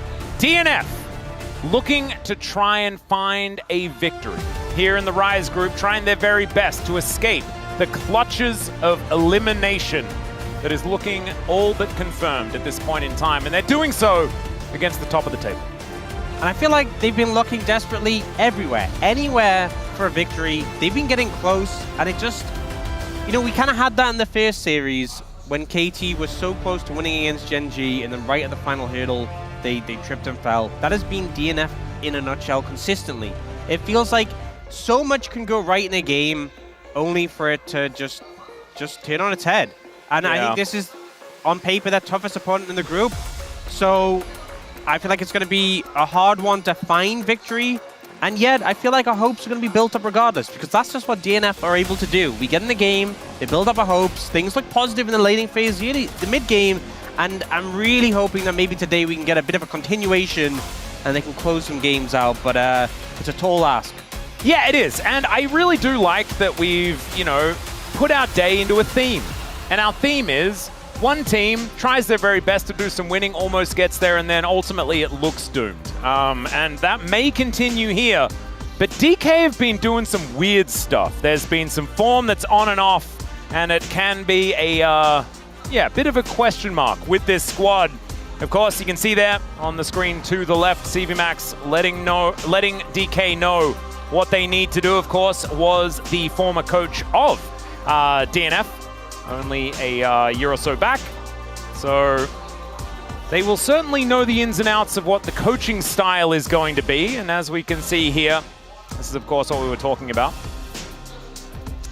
Yeah, and not the tallest ask for him to lead his team to victory against his old squad, but I think one with a lot of pride in the line. Obviously, going against his former team. And yeah, I think when you're in a situation that DNF is, you need to bring your A game every single time, because any win can make a big difference. They are in a really dire position. They need 6 series wins just to match Bro, who are in 3rd. Because that's the thing, overtaking DRX, who are in 4th, doesn't change their fate. Yeah, it doesn't matter. They need to get into 3rd or above to avoid that elimination spot. So it's not just that they need to start winning the occasional series, they need to really get a big win streak. Well, having a look at aiming here, looking to be the 4th player in LCK history to reach 2.5k kills, and only 6 away from collecting that. And the Gold King, pretty good at locking these kills down. We'll see whether it is going to be a peanut situation when we're following this stat for like 3 weeks, seeing whether it is ever going to happen. Hopefully, he can just knock it over and we can get it out of the way after we first announce it. Just have to see whether that is going to be the case here, as life looking a little bit sleepy as the teams do make their way out into LoL Park here. And the fans, huge round of applause as we get these fist bumps underway. And I think I know exactly where my eyes are going to be glued in this first game, and it is Lucid. I feel like, I know you are the Lucid fan leader. Yes. You are the largest Lucid fan in the universe. Yes. Make everyone else pale in comparison. Yes. But unfortunately, your boy's been having some ups and downs more recently, and the downs are what I'm kind of focused on.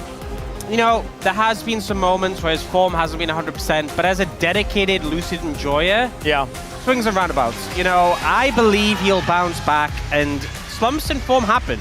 Someone who, you know, maybe isn't as devoted in his passion for Lucid, maybe, I'm just going to randomly say a name, like Chronicler, might be more critical. But obviously I'm a big... I mean, he doesn't follow us closely, so it does make some sense here. And we're going to highlight aiming, the gentleman that is looking to that 2.5k kills.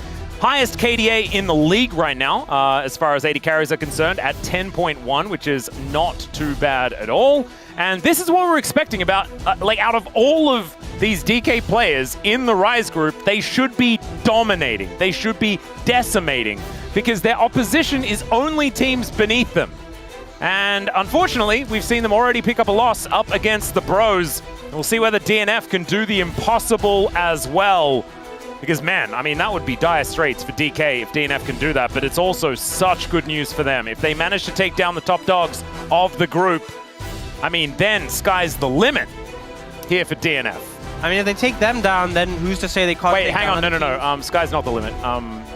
Second place. Yeah, it's the limit. Second place is the limit in the Rise group. That's still pretty good. Yeah, it's not bad. But we do need to be honest with you. Sky was definitely not the limit. It's also second place in the Rise group, and I guess so it's more Sky like 7th place is the limit.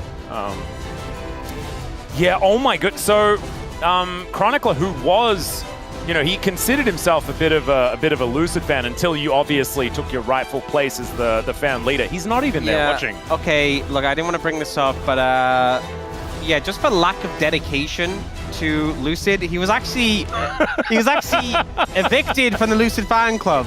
Yeah. So he's very upset about this. You can see he's very angry. He just doesn't it's like a whole drama. Sometimes you don't like it when the truth comes to light. Yeah, but we're all about making sure that we keep people accountable the thing is, here in the LCK. You know how hard on it the is to be Blanc. kicked out the Lucid fan club? You just have to be committed and be a fan of Lucid. It's very simple. There's a lot of fans of Lucid. Yeah. I don't even want to get into details of what he had to do to get kicked out of the fan club. Not a that's a whole other thing. Yeah, that's a whole other thing. So, yeah, Chronicler, he's... There's a write-up on it if you go to Chronicler's Discord. Everyone is pretty upset about it. It's a murky time. This is hard for me to talk about. Yeah, no, it's a tough one. However, there is, there's definitely information that you can go and get if you do want to get more information about the fact that he rescinded his membership. Whoa, sorry. I want to say, rescinded makes it sound like he chose, right? Oh, right. I really want to make it clear. No, he did not choose. Yeah. That's a good point. You need to make it very clear. Forcibly overtaken by orcs is basically what it's been. Wow, this one really has run for a long time, and I'm not looking forward to it ending anytime soon. As here, it is time for us to get into the draft here for game number 1. DK, to add insult to injury to DNF, also have blue side, which has been pretty powerful here as far as like the first side on Fearless as well. It also feels really good to be on blue because drafts can get super weird when you get to the third game when a whole lot of things have been banned away. So red side, I feel, gets a little bit more valuable at that stage. We are going to see the Trundle banned away first, and then Pantheon, and then something else, and then Varus, and then something else, and then probably Azir. Yeah, although you say that, but I mean, Showmaker did have a good Azir game the other day, but not something we see banned as much against him. Actually going to ban the TF specifically against him, something Showmaker has been bringing out to great success, so will be denied from him. That is a really weird one. Okay, well, one final ban to come through here for D+. Not wanting to deal with the Nocturne Orianna combo that we saw Game Freaks piloting to pretty great success within the game. Match score-wise, not so much. They did the combo well. They didn't do the game winning well, but to be fair, that's neither here nor there. Any Gwen first pick enjoyers? Yeah, that seems like they're setting up for that. And now you're in a difficult spot. Do you ban Gwen or do you ban Varus? Yeah, maybe you ban neither. Hope that they pick the Gwen. Oh no, never mind. Just give aiming Varus. I think that's fine. Yeah, I mean, we really want to get those 2.5k kills out of the way, so that might be the way to do it. We are going to sit on this for a little while. Is it going to be the Azir priority? We could see a few things, aiming being a bit vocal here. I feel like with Azir and Talia, maybe you're fine with that. I was thinking maybe something like the Wukong. Oh god, okay. So, do you remember when, and you are obviously leader of the Lucid fan club, so you probably do remember, when DK were like impossible to beat in Challenger? Yes. Lucid would play Vi, and if he ever did manage to get his hands on this champion, they would just win every single game.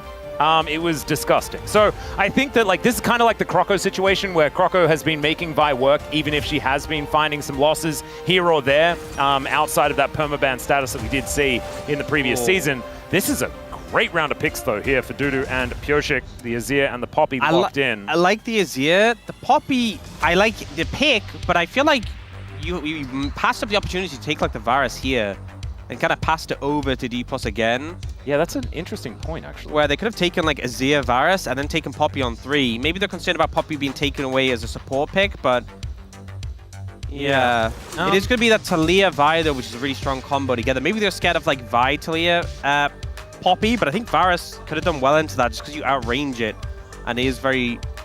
This is so rough as well, because not only is Talia Vi a thing and extraordinarily scary, they have the Varus open to pick, and the Taliyah has a good matchup in the Azir, theoretically. Even if we haven't necessarily seen it be as dominating as it used to be, with, of course, a few buffs going over to Azir and the same not being said for the Taliyah. Yeah, I just think leaving the Varus open till that third pick was a little bit questionable. We have seen Sivir, though, often be picked into the Varus. A lot of people feel like it's a good answer because you can spell shield a lot of his spells. They obviously scale very well into the later stages, and kind of shred in terms of AoE. The Shurima duo of the Sivir and the Azir does pretty solid, but you are outranged pretty hard regardless, so we'll see. They obviously feel confident with what they picked up. I do think the Poppy value is pretty high here. Presumably, Gulkango actually jungle or support, so a lot of options in that regard. I don't mind it in support, especially after the Sivir hits level 6, you know, on the hunt, giving the extra movement speed to a Poppy that can really line up those wall bangs. Can work quite effectively. There is the Nautilus ban. Yeah, Nautilus, I mean, this doesn't makes you think maybe it's going to be the Poppy support, but I think Nautilus just generally in terms of supports is one of the better ones into the Poppy because you dredge line, even if the Steadfast Presence comes through, still doesn't really interrupt his engage. Yep. Whereas things like the Rakan, the Rel, the Alistar all struggle a bit more.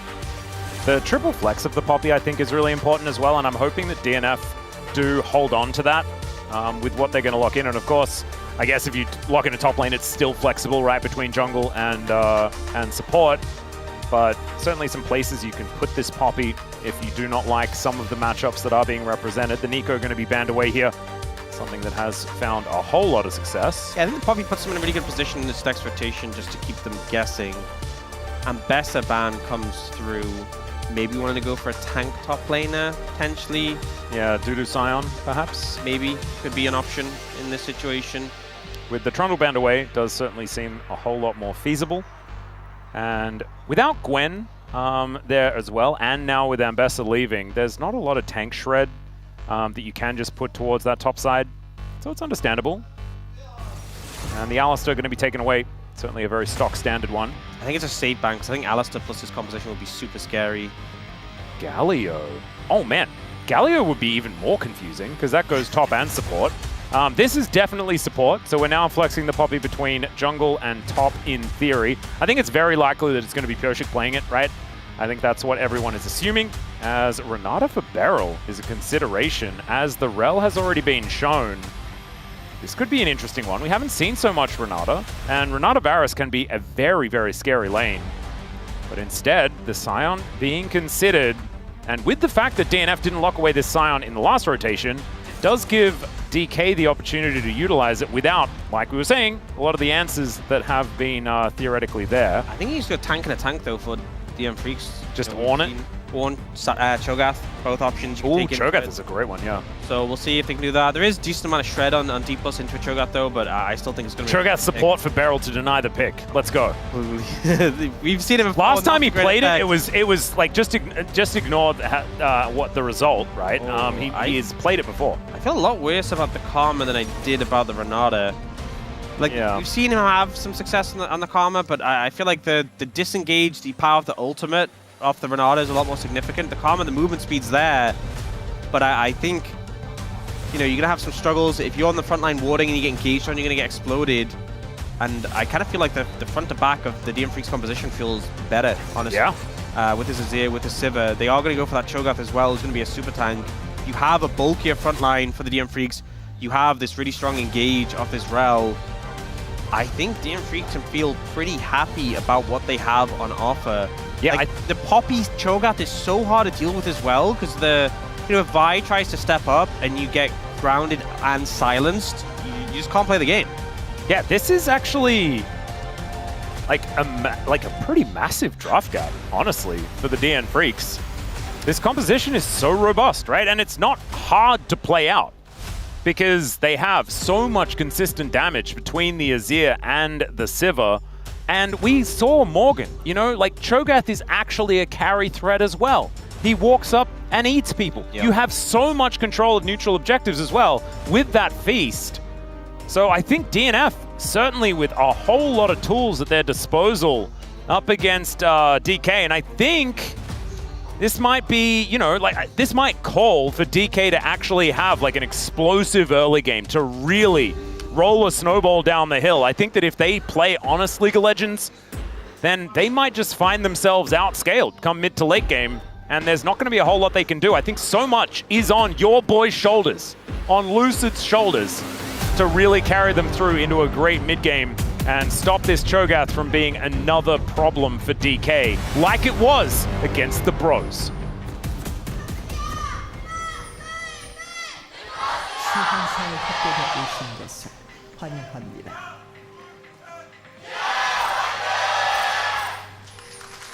Did you notice that actually, like, we can talk about Bro in any matchup? Yeah. And we can find a way to do so. Yeah, it's just so good. It's beautiful. I hope you appreciate it, Digon. Oh wait, that's if Digon's still a Bro fan. We're still, the jury's still out on that one. So one thing is, it is going to be the Lethality Varus, and this Varus Karma lane matchup is a bit rough for the DM3 spot lane. They've actually gone TP on Sivir to try and mitigate some of that pressure. It's actually Spellbook Sivir. So this is interesting.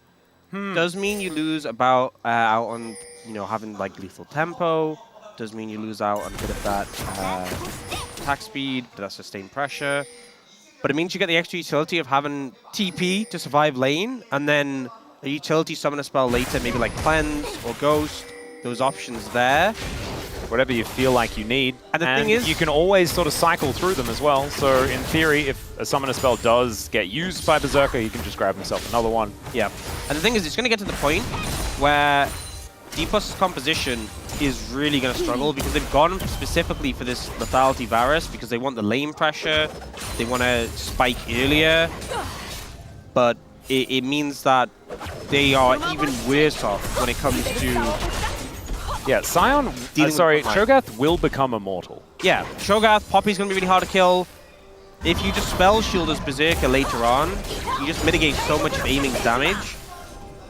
And I really feel like it's going to be so hard in the late game teamfights for D+, so they have to have that early momentum. You see, already they're applying that early pressure in the bot lane, which they absolutely need to. But this game does feel like it's on a bit of a timer. Yep. And we'll have to keep our eye on it to see exactly whether they can keep this momentum up or not. The tempo vibes need to be in DK's favor in a very considerable way. Oh, for sure. As Berserker's going to be able to utilize the spell shield there, having hit level 2. Feeling okay about it, but DK will be able to have this lane pushed in perpetually. Is basically how it's going to go.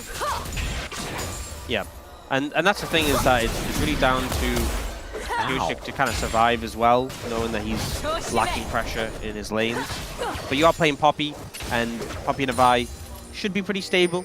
You know, it's kind of hard for the Vi to aggress too hard onto you, and also the fact that you can ground, the fact that if a gank comes in and you can gank, you can be very punishing there. It's also a great time, this Cho'Gath into Sion matchup, just on the fact you have so many ways to interrupt when he does his decimating smash. Yep. There's some matchups into the Sion where he charges like Q up and you have to give so much respect. Cho'Gath is not one of them. No, he just yells at him, puts a circle under him, also eats him. Yeah, you have so much sustain early as well as the Cho'Gath. It's kind of unfun as a side. And obviously eventually these matchups kind of just turn into the eat wave. Yeah, but the thing with the Cho'Gath is you go hearts too often, or then you just farm stacks off the Sion, and you can also just gobble minions and get loads of health of that. So that's why it's often taken into it and feels very comfortable. Yeah, both of these champions, in fact, are going to be stacking. Of course, Shiyu going to have a few extra stacks, but that's just how the champion works. As Pyushik will find Lucid here in the river. Lucid actually on the other side of the rift. Steadfast presence making things very awkward. Scry's Bloom going to come on through. Lucid realizing that walk towards Pyushik might be the plan, but Showmaker's just going to walk on over himself. That's going to push the Poppy away, and the Raptors are going to be started here, as Pyushik does make his way in, doesn't find the stun with the heroic charge. It's the seismic shove onto 2! And oh god, we were saying they need to get a good start, and this is what it looks like! As Lucid gets the big old shield, it's not quite enough. Another auto will do it though, and that is a 2-for-1 in favor of DK. In the meantime, there is another battle towards the bottom side as Life is taking a fair bit of damage. The Blighted Quiver stacks the flash forward. Aiming really wants to make it only 5 kills away from 2.5k. But he's not going to quite get it there. And I don't know whether he was ever all that close either. Still, they do manage to get a flash out from Life. And DK showing aggression everywhere. Yeah, I mean, getting favorable plays in the mid-jungle, and I think a bit of an unforced error there from DNF. Kyoshi kind of whipping pretty hard in that situation. See, bot lane, Life does manage to just survive, and the flash being banned from aiming, I think feeling pretty positive about that outcome overall, especially since Berserk is able to stay there and clear the wave. That TP coming in pretty clutch for them. Yep. But this mid-jungle play, I mean, I think multiple levels we saw Pyoshik misplay this. There's a silence coming in just to stop the Decimating Smash. Yeah. A little bit sad that it's not Gentleman Cho'Gath, which I think is just objectively the best skin for the champion. Yeah. Because then we could have heard the up you go and but stuff like that. Pyoshik uses his W for the movement speed to get him range, but then he doesn't have it to prevent the Q here. He also doesn't land the stun into wall. So I feel like he kind of misplayed this about as much as you can. And then has to flash to finish off the kill, and then still ends up trading down. So I think Pyoshik really misplayed that pretty massively and gave the opportunity for Lucent Showmaker to get a big advantage in this matchup. And that's exactly what DK want to do, right? They want to be snowballing through this synergy that they have in the mid lane and the jungle. Vitalia is such a devastating combo, especially when it gets off to a good start, and that's exactly what has happened. 1-0-1 here for the Talia, as Berserker making his way in. Of course, Shiu knows that he's going to have some company up here, and I don't think he's dying anytime soon. Although they are hitting him with stuff. It's Scion, so he's fine. Yeah, only his feelings get hit. Yeah. He does have level 6 as well, so he can just train his way back in to this top lane if he would like to, but likely will be matching the swap. As of course, if DK do that, clear out this wave on the bottom side, get that one shoved in, head back towards top side. They can fight for the grubs that are going to be up in a minute's time. I was just a bit confused. You said if DK do that, but... sorry, Dudu is on the other team. Yeah, no, that's my bad. It's okay. I keep forgetting, because Dudu's playing really well, and it's, you know, DNF have been struggling a little bit. You can see everyone else on DK has a lead, but it's Dudu. He's able to get stuff done here. Don't know how relevant that is going to be if this Vitalia situation remains unchecked. Yeah, especially I feel like losing against Vitalia in the mid-jungle and then getting momentum, it just allows them really to take over the map. We have ended up in this situation where Life is trying to assist Dudu in the bot lane, and Berserker is solo up against Shiu. We've often seen AD carries really struggle against Sion in the 1v1, but I think Sivir generally does okay, because you have the spell shield for the Decimating Smash, you have the ult, you have the Ghost, a lot of movement speed to avoid anything, plus Shiu doesn't have his ult available. So it should mostly be okay, I would think, although we are seeing Life move up now. Yeah. Dudu just kind of getting a little bit beaten up on. He is using his health bar as a resource, ladies and gentlemen. And by that, I mean he's just being pummeled under the turret over and over again. Yeah. Beryl? Not really any recourse at the moment. Beryl is holding the minions so that Dudu not going to be able to deal with this. Chains of Corruption comes in. It's no. They just take a pot shot, and there it is. The duo kill has never looked so easy underneath this turret. Life and Berserker trying to return the favor, but it just doesn't look the same. And man, that was just a see your death scenario. You can see he's got flash. No opportunity to use it. Maybe out of the way of the Chains of Corruption would have been a good idea, but do you even live? Maybe not. I mean, he was rooted by the Karma. They kind of set that up perfectly. The point like CC just set up the ult. And the thing is, no one wants to lane against Karma Varus, right? The Berserker and Life don't want to, so they leave Dudu with that fate, but he doesn't want to lane against them either. It's just unfun to play against, so...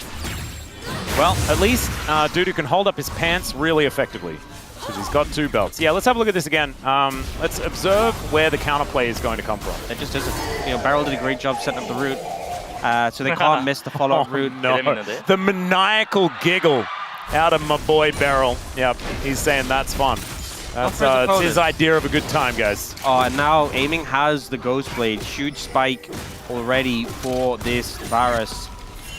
Berserker in a bit of an unfortunate position in comparison. Doesn't have his one item completed. But even then, even with his one item completed, not really going to compare to that Ghost Blade spike that the Varus has. So, and we talked about early momentum for this G+ composition. They have it already. Yeah.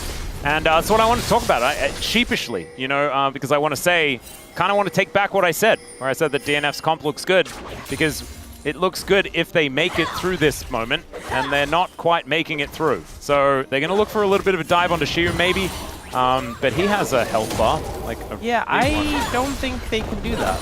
It's going to be a little bit tough. I see these autos from Berserk onto Shu, and I think, And then he can just press the shield button, and his Soul Furnace will be like, no, I do not take damage anymore. Yeah. Well, we've seen this before. Dudu this time has more health, but DK may have just more people. So this turret in a whole host of trouble. Dudu utilizing the passive relatively well to keep himself healthy. I mean, there is a lot of sustain. I was wondering at what point is someone going to come help Dudu, and then I saw Showmaker moving over, and I was like, oh, never. Yeah.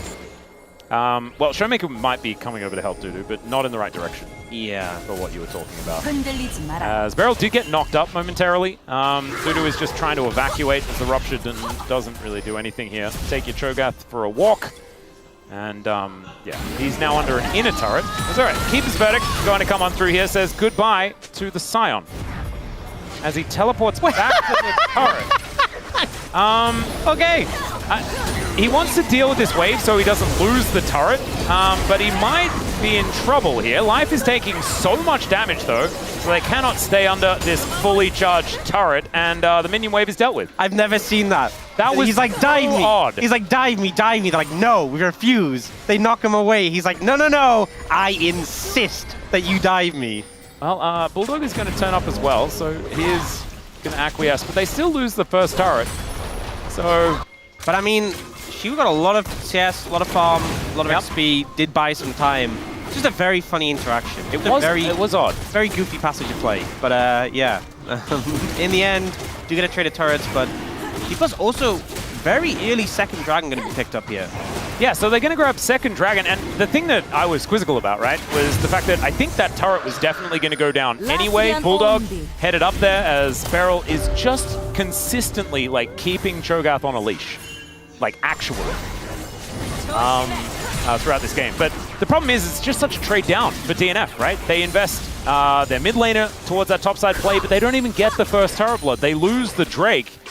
They're just giving away so much more than what they're gaining. Oh man, it's an Infernal Soul with Lethality Varus as well. Oh dear. Yeah, that's going to make things more difficult. Well, that's if DK gets it. Now is the time for the DNF turnaround. As Bulldog going to be able to grab some plates here, actually. Feeling pretty good about that one, as you can see, evening out the mid lane gold matchup. My only concern is that DNF haven't typically been a turnaroundy team. They've been a win early on and then... All right. Oh, man, that was so sick. But still, it is aiming falling down. And it's stolen kill there by Beryl at the same time. By stolen, I mean, maybe he deserved it. As Bulldog going to get roared at here, Slayer-like. And DK go 1-for-1 in that mid lane, trading some 80 carries. Probably a trade up, though, for DNF, with the fact that aiming is probably worth a little bit more. They just hate this Cho'Gath. Yeah. Just making sure they keep him supervisated, as you would say. Here on this top side, as the Bolt Breaker comes on in, and it's a little bit of a Cho'Gath breaker, as Seismic Shove goes a little bit wide. It is Bully the top lane a day, as the Zombie Scion should be able to at least deal with these minions, but the turret is likely to still go down. Will take a little bit longer, but yeah, should go down. Especially the 3 grubs in pocket for DNF just make it pretty easy. And we are seeing the teams be proactive, make things happen. A lot of trading back and forth, but still it's D+ with a bit of an edge, and those 2 dragons in pocket. Yep. This Drake is going to go down, though. That's going to give DNF a bit more money into those coffers, and we'll be able to help even out things when it comes to the gold.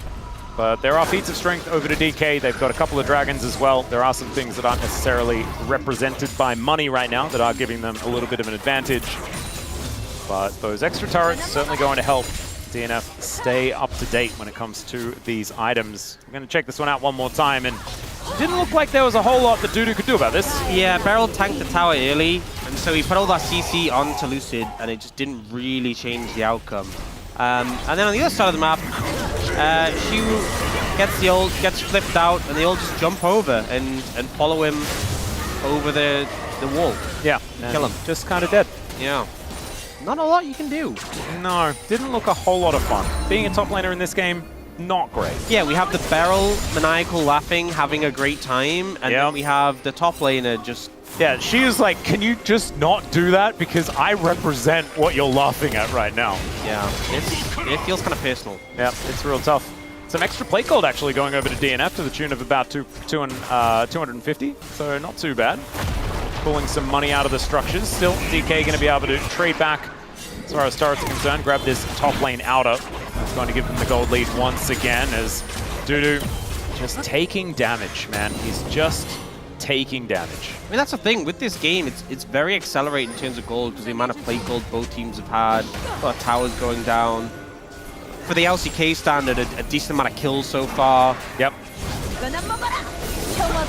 Beryl as well has a lot of ability to go fast. Shirelia's is done. He's also got the Mantra Inspire as well. Chains of Corruption is going to fly on forward. Does get a snare. Seismic Shove comes down as well. And there goes the Cho'Gath. He's supposed to be tanky, but it doesn't quite work out that way as life is going to get taken out. And Purshik says, that's enough. And DK say, all right.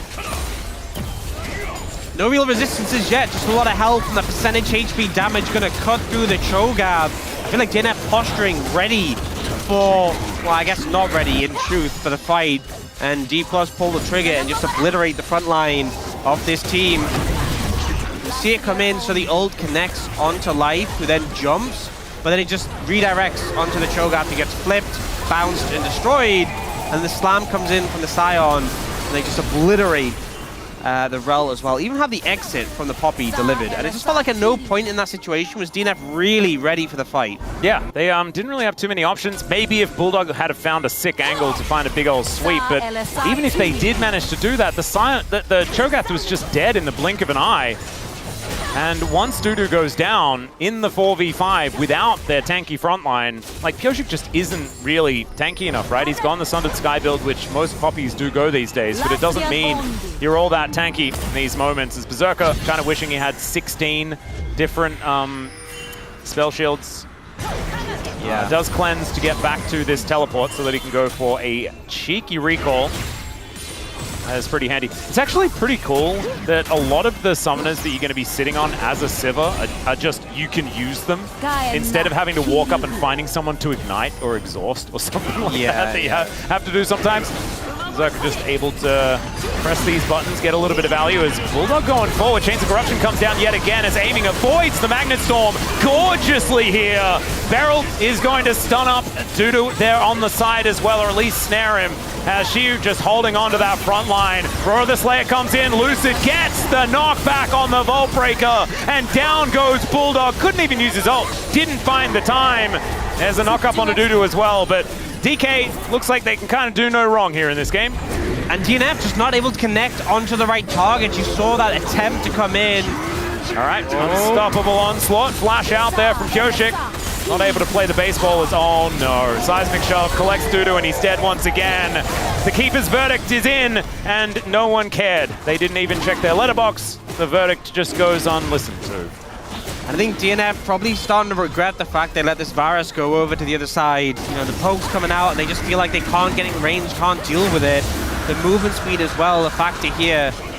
We see Bulldog looks for an angle. The stun doesn't come in. The shuffle attempts, but he doesn't get close enough and doesn't go for it. The ult from Life just completely whiffs. And then, you know, you've lost so much health already. The Unraveled Earth was down. What are you supposed to do? Your engage tools are already gone. Yeah. And D+ just slowly approach. The ult comes out from Lucid to finish off the Azir. And DNF just have really nothing to offer in return. Yeah, Beryl just made sure that Dudu wasn't able to actually help the rest of his team. And as we're having a look at this, the Unstoppable Onslaught gets the flash out from Purshik, but it's Dudu that's caught out, lumbering towards his inner turret. And the Keeper's verdict just a little bit too late, right? Fight had already concluded. We're going to still have a little bit of funny business here, but Beryl just presses W. He's just chilling. Yeah. Just having a great time. Standing outside of range of the CC, tethering Life. Maybe this is just like Beryl's current like flavor of the month pick. You know, he's just really enjoying the karma. He has been gravitating to this pick quite a lot here in the LCK. There's another Vault Breaker onto Purshik, not able to actually press W, and I don't know whether he'll really have too much of an opportunity as the Blight. Not actually going to get popped there, and Lucid is in a bit of trouble. Blastcone gets Purshik out of there, and the Vault Breaker is going to pull Lucid away, and I guess he just walks out. I don't know. Insane that he managed to get out of that. That is so silly. A little ambitious. They went for the Poppy in that situation, and a little bit of a knock away there, I believe, was what stopped aiming to be able to pop the Blight stacks. I'm not sure if he would have died to that because it was a pop with the E, not with the Q. But either way, Pioshik survives, but then the mad thing is that Lucid manages to find an angle to get away with the dash. And you just get no kills on the back of that play. Yeah, so it's a 4,000 gold lead here for DK. They've got Soul Point as well. 3 minutes until the Dragon is up and available. Artican is going to be there, and bounties are live. So DNF, if they are able to get themselves a good position, find a miracle team fight, they could just really slingshot their way back into this game. Artican, because you know what? Just send it. Sometimes that is the way. Oh, R is available here from Shiu. Can just drive his way into this fight, but instead he's going to teleport. I've seen Lucid steal these. Yeah, Showmaker comes over. Is it even really a steal? As both junglers are just standing in front of this Artican. The wall is going to get put up, and Pioshik is potentially on the wrong side of it. The Keeper's Verdict comes down. He needs to knock away the jungler, but the Unstoppable Onslaught comes in. They do manage to take the Artican, but at what cost, ladies and gentlemen? And maybe it's just the lives of all of them. Dudu gonna go down. Bulldog finds the shuffle, but the Sun Disc just gets torn up, and there is the ace, and it's clean from DK. Artican picked up, but it's definitely not with D+ just annihilate them in the fight. But got the Artican though. Yeah, it's a small consolation prize. We see the ult comes out from Pioshik. Shiu actually buffers it with his ult to block it here. Slams straight into it. The smite comes in, but the ult comes down from the Varus. 2 members of the front line immediately decimated, and they just push forward here. Lucid dives, but look how low the Sun Disc is. It just dies immediately, so the shuffle means nothing. It just puts Berserker in a weird spot, and immediately the rest of the team are cleaned up. Oh man. Lucid looking absolutely fantastic on this Vi. I actually love that it's not engaged Vi, right? Who just presses R at the beginning of the fight. He just threatens the ult, like for half the team fight. Yep. It is absolutely ridiculous. 1 more kill for aiming, and he will hit 2,500 kills. You know the 4th player to do so here in the LCK. I think he's in with a pretty good shot. I think he might be able to do it. You might be right there, but we do not count chickens or kills before they've hatched or been done. So, aiming, fishing a little for a piercing arrow. It would be very D+ for them to just steal the kills away from him so he doesn't get it. Yeah. If Beryl ends the game like 8-0-10 or something on this Karma, you know that they did that intentionally. Remember the series where he had his penta stolen back-to-back? Yes. And Showmaker said, I'm sorry. And he was apologizing for it for about a week, I think, after that as well. It was very funny. Good stuff. 8,000 gold is the approximate lead, or 7.3k. But still, it is the surmountability of this lead is low, I'm going to say. Yeah, I think best case scenario here is you kind of play under your... This is not doing that, but I would say play under your inhibitor turrets, and then when D+ try and siege push in, you kind of try and fight them there. But the problem is Dragon Soul is up in 15, and they're trying to... they're in a rough spot. They're in a rough spot. They are a little bit split. Yeah. Life has taken 50% of his health bar just from a Q out of aiming. Dudu does find his way in, and this is Infernal Soul Point. And so we were talking about, you know, the Varus 5-1-5, looking for his 6th kill to hit 2.5k. If he gets this Infernal Soul, that's going to feel even more dangerous. Dudu has to send a Flash Gobble. It's the only way. Yep, that's what it has to be. Look at Shiu's health bar. It is really too much. It's a bit ostentatious, to be honest. It's just really large. They do manage to shove him against the wall. Life is, I don't know where he's going. They can get it. Defecting. And that is going to be the Dragon stolen away. But the Rel is also dead. They do manage to get the wall slam there as Pioshik taking so much damage. But so is Shiu, just flashes away. In the end, the cease and desist comes through as the shuffle is going to be used to get rid of Lucid. Berserker though, and that's aiming. 2.5k kills, and he's going to look to augment that with perhaps even more as Lucid dives forward towards Pioshik. There's a piercing arrow. 2.5k and 1. As Dudu's teleporting out, he wants nothing more of this game. There's the shove to get him out of the teleport. You ain't going anywhere, buddy. And we're going to get the zoom as we do congratulate aiming as being the 4th to get over 2,500 kills. They deny the soul, but it cost them so much in return, and DNF just weren't really in a position to fire. They did get Shiu low, but didn't even finish him off. 2nd bot laner to get their achievement, 4th overall. Slightly ahead of Chovy, he's not even too far away from it. Yeah, and has been playing for a year or two longer than Chovy as well, which is why that number is still higher. You can imagine Chovy probably catching up. with the amount that he has put on the board. But we're going to have a look at this fight one more time. It was weird. The denial of the soul, though, pretty cool. I think fight is a strong term. You know, this was kind of, they got the dragon, and then they just kind of beat up on Shiwu. Shiwu managed to survive, crazily enough, in the situation. That's called tanking. Yeah, and then Berserker's trying to kill Beryl, but gets baited by the Mantra W, and then just kind of... Why was Berserker just fighting, aiming at Beryl off to the side? That is not a question that I am currently equipped to answer. Yeah, there were 3 different fights that were occurring all at the same time, and DNF lost all of them. Okay, but, you know, it happened. It happens. Now, we're in base defense mode. In fairness, DNF have a lot of wave clear. And the problem is the Baron is up. I just don't think you can contest the Baron. Well, Dudu is also a Void Monster, so they're going to look to take him down first. That is the first option. That's one of the smites down. Yeah. They technically can have 4 if Dudu was alive. Which he isn't. He's not. He's also 0-6, so it's not exactly all that dangerous. I think D+ just move over to it and take it. I don't think you can even walk through this part of the jungle. TP's coming in. I mean, I think it's game over kind of one way or the other, right? Because DK, they start off the Baron, they have maybe 2 people there, but otherwise they just play defense. Going quick end or slow end? That's the question for DNF. Yep. As Lucid, they're just wanting to start off this fight. And look at this, the pick is just so devastating. At least Life is able to get himself out with the crash down. But they're using that to get themselves away from this Baron pit. And yeah, they've already invested.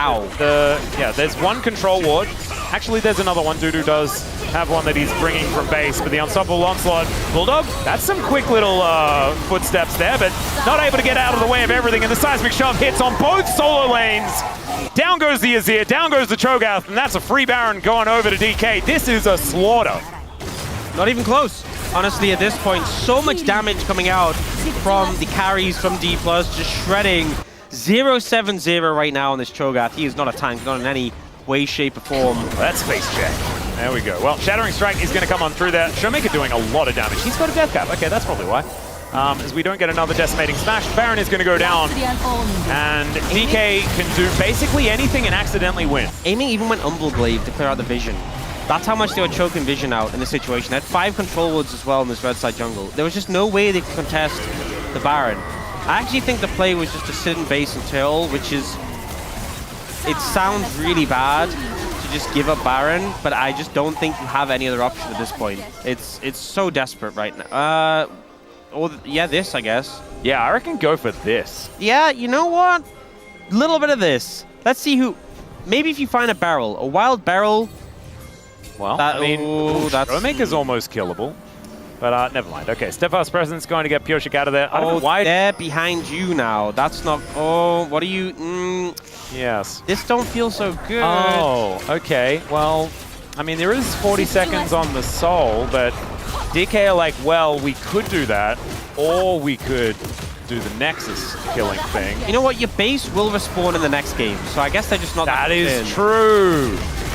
Because, yeah, not only do base, like, Nexus turrets respawn, but Nexuses do respawn in the next game. Yeah. This isn't the best of one, so maybe they just... this is called the Nexus sack. Yeah. Yeah. Sack Nexus, but maybe keep Nexus next game. As Showmaker able to avoid the Keeper's Verdict. And Pioshik can at least recharge that health bar momentarily. Beryl just having fun in the bouncy castle. As DNF underneath these next turrets. In goes Lucid, the Seismic Shove onto the entire team! And you blink, and 3 of them are dead. Bulldog gonna go down immediately afterwards as aiming all of the kills in the universe. He might hit 3K today as he picks up a triple here. Nexus turrets go down as well, and DK, yeah, they obliterate DNF here in game number 1. Not even close. No other way to spin it. Decimation for minute 1. I feel like bot lane just brutalized Berserker and Life initially, but Dudu was the main focus of the Aya when he had to step up against them. Lucid had a great game on the Vi. Showmaker was finding seismic shoves across the bat, and she was great in team fights. I feel like it was a 5-man strong from D+.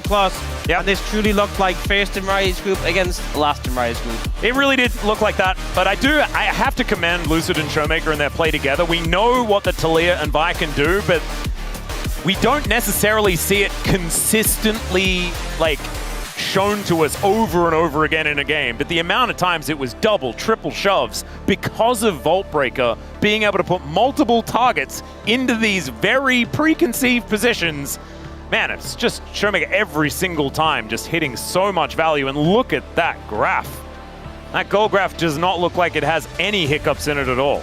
Not at all. Very smooth game. And honestly, D+, we've seen much messier games from them. This felt like they were locked in, dialed in, and looking for a clean 2-0, so we'll see if they can deliver that. Yep, see whether they can. Time for us to take a short break. When we get back, the Space is going to try and find some hopium for the DNF boys. We'll see whether there is any, or whether we just have to go into game 2 without.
나 이 없어. 뭐야?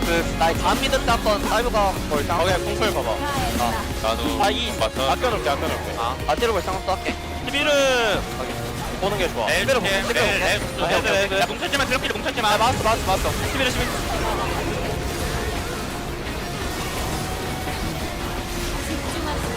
보스. 반응 안 되지. 얘 노팔. 고맙어. 나 하나만 축하한다. 1킬이나 했네. Thư bởi cả xứ chiếu cuối đến từ đai nữa. W trúng lao vào đánh, sẵn sàng quay trở lại tả thủ đồng. Pistol bị kẹt lại và tao bị bắn chết bởi ven, nhảy vào nhưng ngay lập tức cũng đã phải bốc hơi. Ta kia đi bắn liên tục đến Betty nhảy tới nhưng bị chớ. Đó là quái xanh cho team Second Wave.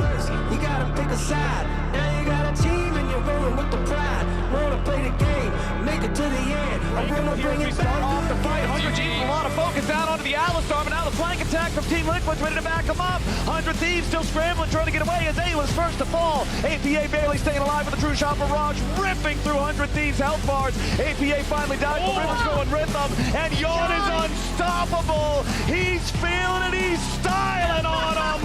100 Thieves are out of there, and Team Liquid go 5 for 1. Yawn, what was that fight? That was crazy! This guy is locked in. That fight was insane from Yawn. First, you gotta pick a side. Now you got a team and you're rolling with the pride. Wanna play the game and make it to the end. I'm gonna bring it back. 带起孙武进场，阿卡琳的血量比较残，能不能将其斩杀？卡玛立刻套了一手 RE， 同时俊伟一魅惑在街上的登场，但是369一撞起来2个，漫天被报复一人被打出来，小航直至佳琪，369两个人在线一支，这个佳琪显得有一点点意外啊，同时佳琪要被链子给链住，啊，什么要给卡纳维补杀，我已经看出来了，4杀闪电过去 ，Q 技能再接一下柱子 ，Pentakill。Raising the roof, raising the roof, raising the roof, I'm raising the roof.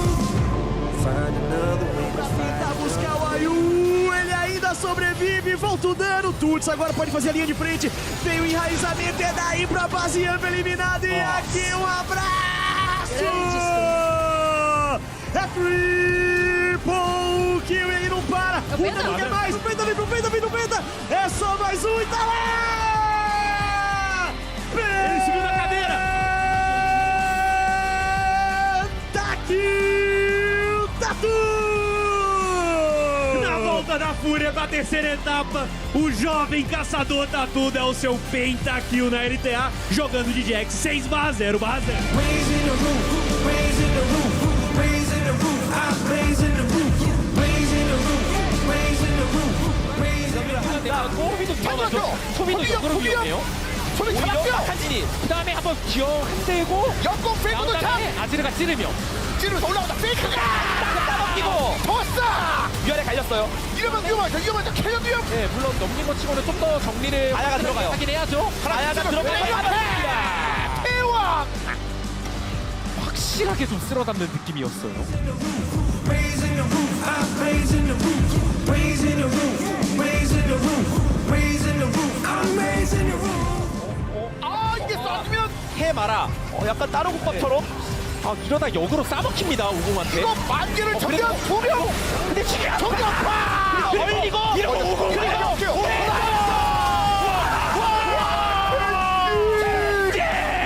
정말 미친 않다. 진짜 미쳤어요. 완전 싹 다. 그냥 임롤 원본 컴보. Raising the roof, raising the roof, raising the roof, I'm raising the roof, raising the roof, raising the roof, raising the roof.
Hello everyone, welcome back to the space as D plus Key are trying to raise the roof on the Rise group here. 1-0 over the DN Automotive Freaks. Digon here alongside Chronicler and Wadid.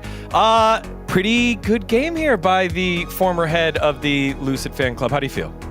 I would like to remind everyone that I founded that fan club. I've been the founding member of that fan club since 2022, and I will not be accepting any slander from, in particular, Mr. Daniel Oaks Harrison. Secondly, as any true DK fan knows, really good game number one. As he wasn't listening because he doesn't care, right? Because let's be real, when it comes to being the president of the Lucent fan club, I do a better job than anyone else.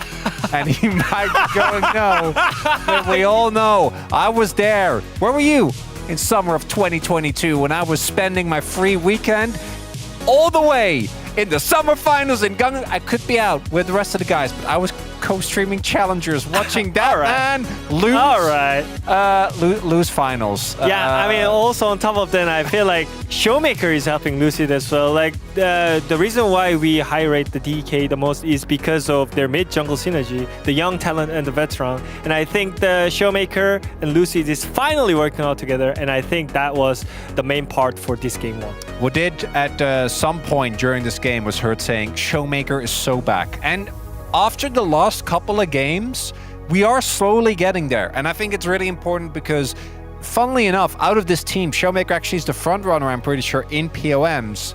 Because when he does do well, the team relies on him super heavily. Absolutely. Now, there was a lot of players doing pretty good, especially here on the bottom side of the map. We're starting to see some Barrel and the rest of the squad getting some things going, but also just overall, it was a good time to be a D+ fan here. It's really the focus on the early skirmishes, which is something that for so long, we hadn't really seen of them. Because if we go back to the beginning of the year, it should be a reminder that this is how they beat a lot of teams that previously were considered better than them. It's actually really good laning phases, great early skirmishing. Yeah, and I really like Beryl picking up winning bot lane matchup with the Karma once again, because this gives a lot of space for DK. Even though like the teams are swapping around the top and bot, like you can never escape from Varus and Karma, which makes DK even better. And I think their early game was pretty fantastic. It's also the only champion that Beryl has looked good on mechanically, which is kind of crazy, right? Because when you think of Karma, I think it is a champion. Obviously, in lane is good, but after that can be kind of hard to pilot. But I think he's been solid. And it really was firing on all cylinders, including Shiu, who I think is most known when it comes to teleports for the not-so-good ones, even though I do think he's obviously a really good player. But he had really funny teleport in this one, which I did really appreciate. Was also posted on Twitter. Got yeeted away by Poppy and just straight back for those minions, which he did get. And then after that, the Otacon was stolen, but like the cast said, at what cost here for the DN Automotive Freaks? They started up to try and get this fight, but they just weren't ready for the fight. I mean, again, DK is so back. I mean, it literally shows that now they're really mainly just focused on the fights. I think back in the day, they were just hard forcing the objective, and even though the Otacon is not valuable, they were just like keep fighting for it. But now they're more thinking about the positioning, and here it clearly shows that DK is back. It's also, I think DK's decision making is always going to remain a big sore point for them when facing off against stronger teams. This is also DNF, who we know are really struggling. But I do think we're starting to see a little bit of a shift towards the team that we saw at the start of the year, right? They're getting closer towards that. Even small things like Lucid being able to dodge, Shiu actually using the Cyan ultimate to cancel out the Pyosha gold, stuff like that. Just little mechanical things, which I think this team had really been struggling with just because they'd been in a slump. Slowly starting to get back on the form that we know they can have. And they really kind of need to have, because let's be real, they're going to remain in Rise Group. Really only going to be able to play these teams that on paper are a lot weaker than them. I mean, again, the main point is, I think, their bot lane getting a good matchup, especially Beryl. I think it's really important to get the Beryl winning matchup on the bot lane so he can help the mid lane to get the vision control. And I think it's all about that. Like, if your support is moving around the map, it always helps to open up, and I think you can actually use the mid priority. And I just want to ask the DNF coaching staff, what are they thinking actually at this point? Because they're doomed, and now they're not even trying anything. So I don't know. I mean, I was going to give you the hard task of like 1 in 19 trying to find anything to get going. Like, what do you do? What do you say? Because it's the same roster. It feels like the same different result. This time you didn't even get an early game lead, which has been the thing that DNF have been able to do. Yeah, I think it literally is just like protect the President Berserker comp. I don't think Berserker has the form yet at the beginning of the year. I don't know what else you can do. Dudu right now is slumping. Bulldog hasn't looked even close to the admittedly up and downs, but the ups we're not seeing. It's only the downs. So I would say personally, I'm looking towards protect Berserker comp and hope that maybe you can make it through laning phase. Like, bot lane matchup needs to be good. Is that enough? Probably not. But at this point, no other player, I think, really warrants playing around. I don't know, just pick up some confident pick, like Set on life, and those kind of the main. It's not a main meta pick, crazy, but just bring him some confidence. Well, D plus Kia were known to be able to beat teams stronger than them, but now in the Rise Group, they got to beat whatever's coming at them. They are up 1-0. Let's see if they're able to close it out with a clean 2-0 over the DN Automotive Freaks, or will we see a little bit of fight back from that last place team? Yeah, you just wake me up when DNF wins. That's what that one says. They ain't won yet. So back to sleep, buddy. Back to sleep. And we'll just see how long he can sleep for. Because DNF are coming for their own record. It's a good thing that he has a sign, otherwise we might think he slipped into a coma. Well, I mean, if it's wake me up when they win, then yeah, I mean, that's the kind of sleep that we're talking about, I think. That's deep sleep. Yeah, that's REM. You know what? That's a sleep I've been dreaming of, but never get it. Yeah, it's the sleep that I'm not going to have, especially after November. Okay, let's dive into the draft here, see whether DNF have something special planned for us. As they at least have the blue side, that might be able to get them some options here. You know, I kind of liked when they were doing the Nocturne Orion. I know it's been banned now, but they kind of had a gimmick that they were going for. And yeah, it was that was cool. If they have a gimmick, if they have something cool, they've prepped, they practiced, they want to bring out. You know what? I'm down for anything at this point. Things haven't been working. Whatever DM Freaks, no matter how, you know, last game they had the Spellbook Sivir. Yeah, let's do it. Let's anything. I'm ready for anything they want to bring out. Things haven't been working. Yeah. Let's just try stuff. Yeah, so maybe the set needs to happen. It's not going to be Oriana Nocturne, not this time around. as the Gwen is also taken away. Yeah. So I'd like to see Dudo on something where he can actually like do stuff on instead of going 0-7-0 on a Cho'Gath again. That was very sad. Anything better than 0-7 Cho'Gath, so it's a low bar. It's a low bar. Yeah. I think there's the only way you can go is up. Unless he goes 0-9-0, in which case that would be worse. Yeah, that would be actually down. So you could actually go down in theory, but it might be difficult to beat his previous record, which I don't even necessarily say is all his fault. He was just like a really big target, and then there was a Talia Vi that were really fed. Yeah, so I what are you supposed to do? I think Cho'Gath is pretty good into Sion. I don't think Cho'Gath is good into Varus Karma, which is what he ended up playing into. Yeah. Not a fun time. Well, Trundle. So maybe some light trolling might help. That's how the British pronounce it, right? Trolling? Yeah. We'd say trolling. It's like it feels a bit more pronounced in the middle there, but you guys really get through that middle bit real fast. Trolling. Yeah, it's good. I feel like it sounds better, but I can't get away with it because, you know, it's not the way the Australians pronounce it. It's a bit sad. Mate, can I just use that from now on? Just say trolling and just make it into my vernacular? You have my blessing. Oh, I appreciate that. I really do. We have the commonwealth of We using it that way. the commonwealth of being able to say words in ways that we all say them. That's just beautiful. Okay. The Rise is going to be picked up here for Showmaker, and that is exciting if it was the Jarvan idea. Lee Sin, another consideration. We've seen a few of these Lee Sins hovered, but it's a Z lock-in. Okay, of course it is. Yeah, I mean, some of the other options that were available would be like the Xin Zhao, but we haven't seen it very popular into the Trundle. You know, Jarvan as well, not super popular into that. So Zed, hard for the Trundle to really interact with when you have all that mobility. You can kind of circumvent the pillar and just get onto crucial targets when you need to. Lucian going to come out very early, and they will just secure the Braum as well to get that strong bot lane. And no opportunity for D+ to respond with their own bot lane in full force, as obviously they don't have one pick left in this. You haven't heard of Beryl's support Rise? Well, that wouldn't be a response, you know. He's already locked into that. I just, you know. That's true. I mean, this is a pretty good answer to the support Rise and 80 carry Zed. Yes. How could I not? Bad. Yeah. The center is a consideration here, as we've got a little bit of a marital scuffle on the bottom side of the map. And we've seen this be, you know, pretty decent for the Lucian in the early levels, but it gets to a point where you just can't really respond. You're just outranged so hard.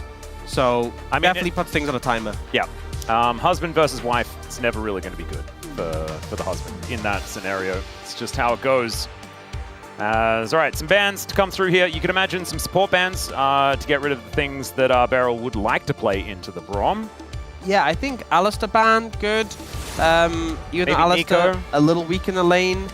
Nico, I mean, you could ban it's a decent lane, but doesn't mesh the. I think like things like Rakan, like gives a lot of sustain, but might be a little fragile. But I think they might just ban it just because it gives so much sustain and it's good into Braum. And there's no Poppy, no Talia. And if you get out of lane with it, it's so strong. Nautilus pairs well with the center, but isn't that good into Braum, so I don't imagine they'd go that. So I think Rakan makes a lot of sense. Nico has like a lot of poke, but if you get hit by a Winter's Bite at the wrong moment, you could be in trouble. So do you reckon aiming's going to triple down on the Essence Reaver Hurricane? Oh, why did you remind me of that? I just, you know, I was feeling so good, so... Do you know what's so funny? It's the fact that he did it the first time, and we're all like, that was dumb. And then he just did it again. Yeah. And it was the same.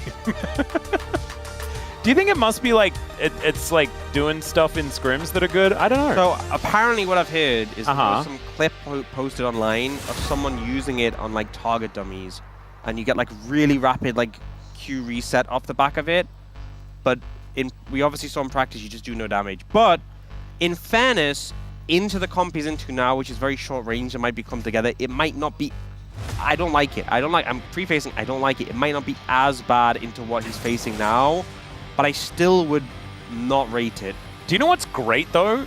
They are really mitigating the fact that aiming doesn't build correctly on center by building damage everywhere else. They are doing that. There is actually only damage dealers here on DK outside of the very support center that's going to be coming in here. Victor being considered here for Bulldog. looking like a very stock standard composition here for the DN Freaks. As the Rumble going to come down. Rumble Trundle, very powerful. To Aurora. Although, yeah, that part of it's bad. Didn't think that far. Now that I've thought that far, it makes me sad. Okay, well, they opted into that one. Ah, but no, because it's already support Rise, so it is definitely an Aurora in the top lane. I wonder if they do just go to the Rakan here. Or do they go the... Where is this going? Well, it could just be support Galio. It could be support Galio, it could be support Aurora, it could be support Rise. I think the support Rise is the most likely, but they are going to lock in the Galio here. Okay. Probably just the support Galio is the most logical thing. Wait, what are you talking about? Support Rise? Yeah. Oh, wait, they're going to flex it into... Oh, so they changed their minds halfway through. I imagine it was initially thought of as being support Rise, though. So I think one thing is that into the Lucian specifically, if you channel that AoE taunt, does a pretty good job of kind of shutting down, although he can cleanse it early on if he does find an opportunity to pressure onto aiming. And also, one of the things with the taunt into this lane is if you get the Braum passive on you, taunt just means that they will just stack it up onto you. Yeah, so you will just get stuck. A little bit of a fragile lane into the Lucian Braum, but once you get out of lane, the double globals of the Senna Galio, and also like the scaling is pretty great. So I think it's one of these situations where you get out of lane in a great spot. Yeah, top lane matchup is phenomenal for D+, because they got, you know, DNF self-counter picked. They did. Dudu was like, I need a challenge. It was too easy last time. Or something of that ilk. I'm not entirely sure. It was a difficult game last time, so perhaps that's not exactly how that one goes. I do think that this is a little bit more of a fast and loose draft out of DK, all things considered. And once again, you know, the draft is fine out of DNF. The gameplay is what needs to improve. As yes, this is a lot of damage. And I mean, the Ninja can deliver a Galio pretty comfortably as well. Lucid and Beryl are going to play well together. See if they do. So jump into the Rift. 수강사에 합격해 오신 것을 환영합니다.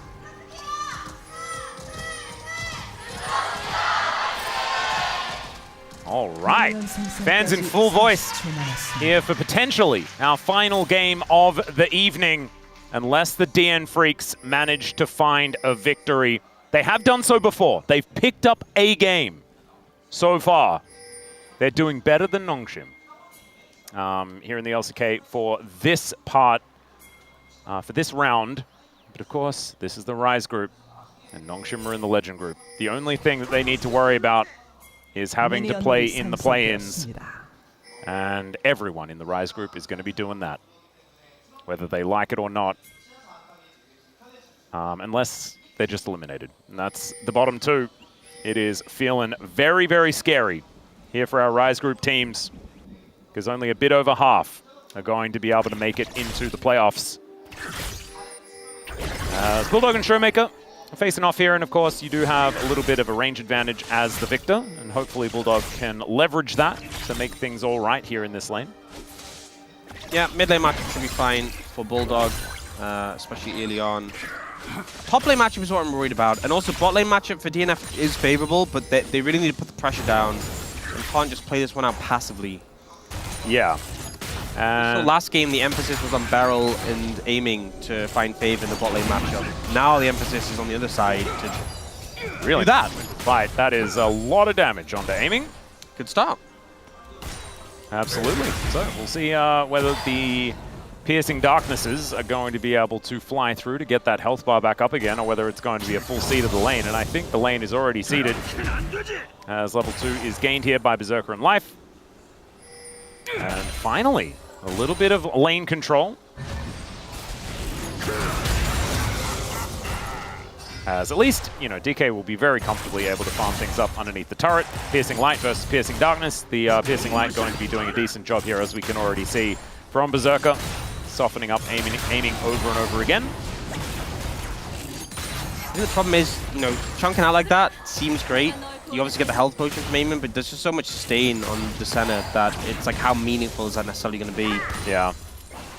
It's feeling a little bit tough, because you can see it's only 60 gold or something like that as far as the difference is of resources being built up. Still, if they do have pressure in the lane, they might be able to threaten some plates, things like this, get the Lucian out to a decent start, so mid-game can be something that they can attack. As Berserker dashing forward, Life uses that as a way to taxi on in, but they do manage to get the snare onto the Braum. He just may not be able to get rid of all of these wards. Berserker might be able to help him out here, as Pioshik has made his way down towards this bottom side. A lot of value on that sweeper, honestly, for the early game. Don't often see as much. Ooh, Lucid actually going to come on over and have a look at what Bulldog's up to. He's going for the topside skull, but if you can get a little bit of poke off. Oh, misses the shurikens. That's, you know what? I hate those ganks so much. When you know the 0% chance of dying, they just want to mess up your lane. Yeah. Thankfully, didn't actually do any damage, so that's fine, but still does alleviate a bit of pressure here from Showmaker. Forces Bulldog to play defensively. As in he comes once again, the flash for what? Huh? It's that easy. You know, the point and click CC, Showmaker managing to get the flux on him for that route, and then Lucid follows up, an easy pickup on that kill. Wow, I'm glad you saw what happened. I definitely didn't. I don't think Bulldog did either. Yeah, that was pretty brutal. And that is first blood going over to the Zed as well. That's not great news here for DNF, because of course Zed really does like to get that snowball rolling. We're seeing that the Aurora into the Rumble. It's feeling like a pretty good matchup. I think Dudu's doing okay so far, all things considered. But yeah, not a fun time generally. We've definitely seen, it's varied. We've seen sometimes the Rumble do okay, but I remember that time when Keen had the matchup and he just completely decimated, so yeah. Definitely there is some skill to how much you can execute in the matchup, that goes for sure. But yeah, it was basically EW and then flash to get in melee range with the Shadow, and obviously the execute damage on the passive from Zed just makes it so easy to finish off low health targets. Yep, it is 2 flashes invested. Bulldog didn't use his because he may have blinked at the time where they started that fight off, and so he didn't have an opportunity to press the button. As Justice Punch going to knock up life here, but I don't think Barrel's killing him. Just realized that he had the passive available, so went over to hit him with that one. I think you have to flash as soon as Showmaker flash E's, but then there's still a chance you die anyway, maybe. So it feels kind of bad if you flash and die anyway, so maybe just, I don't know. Yeah, this means that he may not die to the next one. Yeah. But if you flash and die anyway, then you definitely die to the next one as well. I guess if he doesn't get the root up in time before you flash, then you should be fine.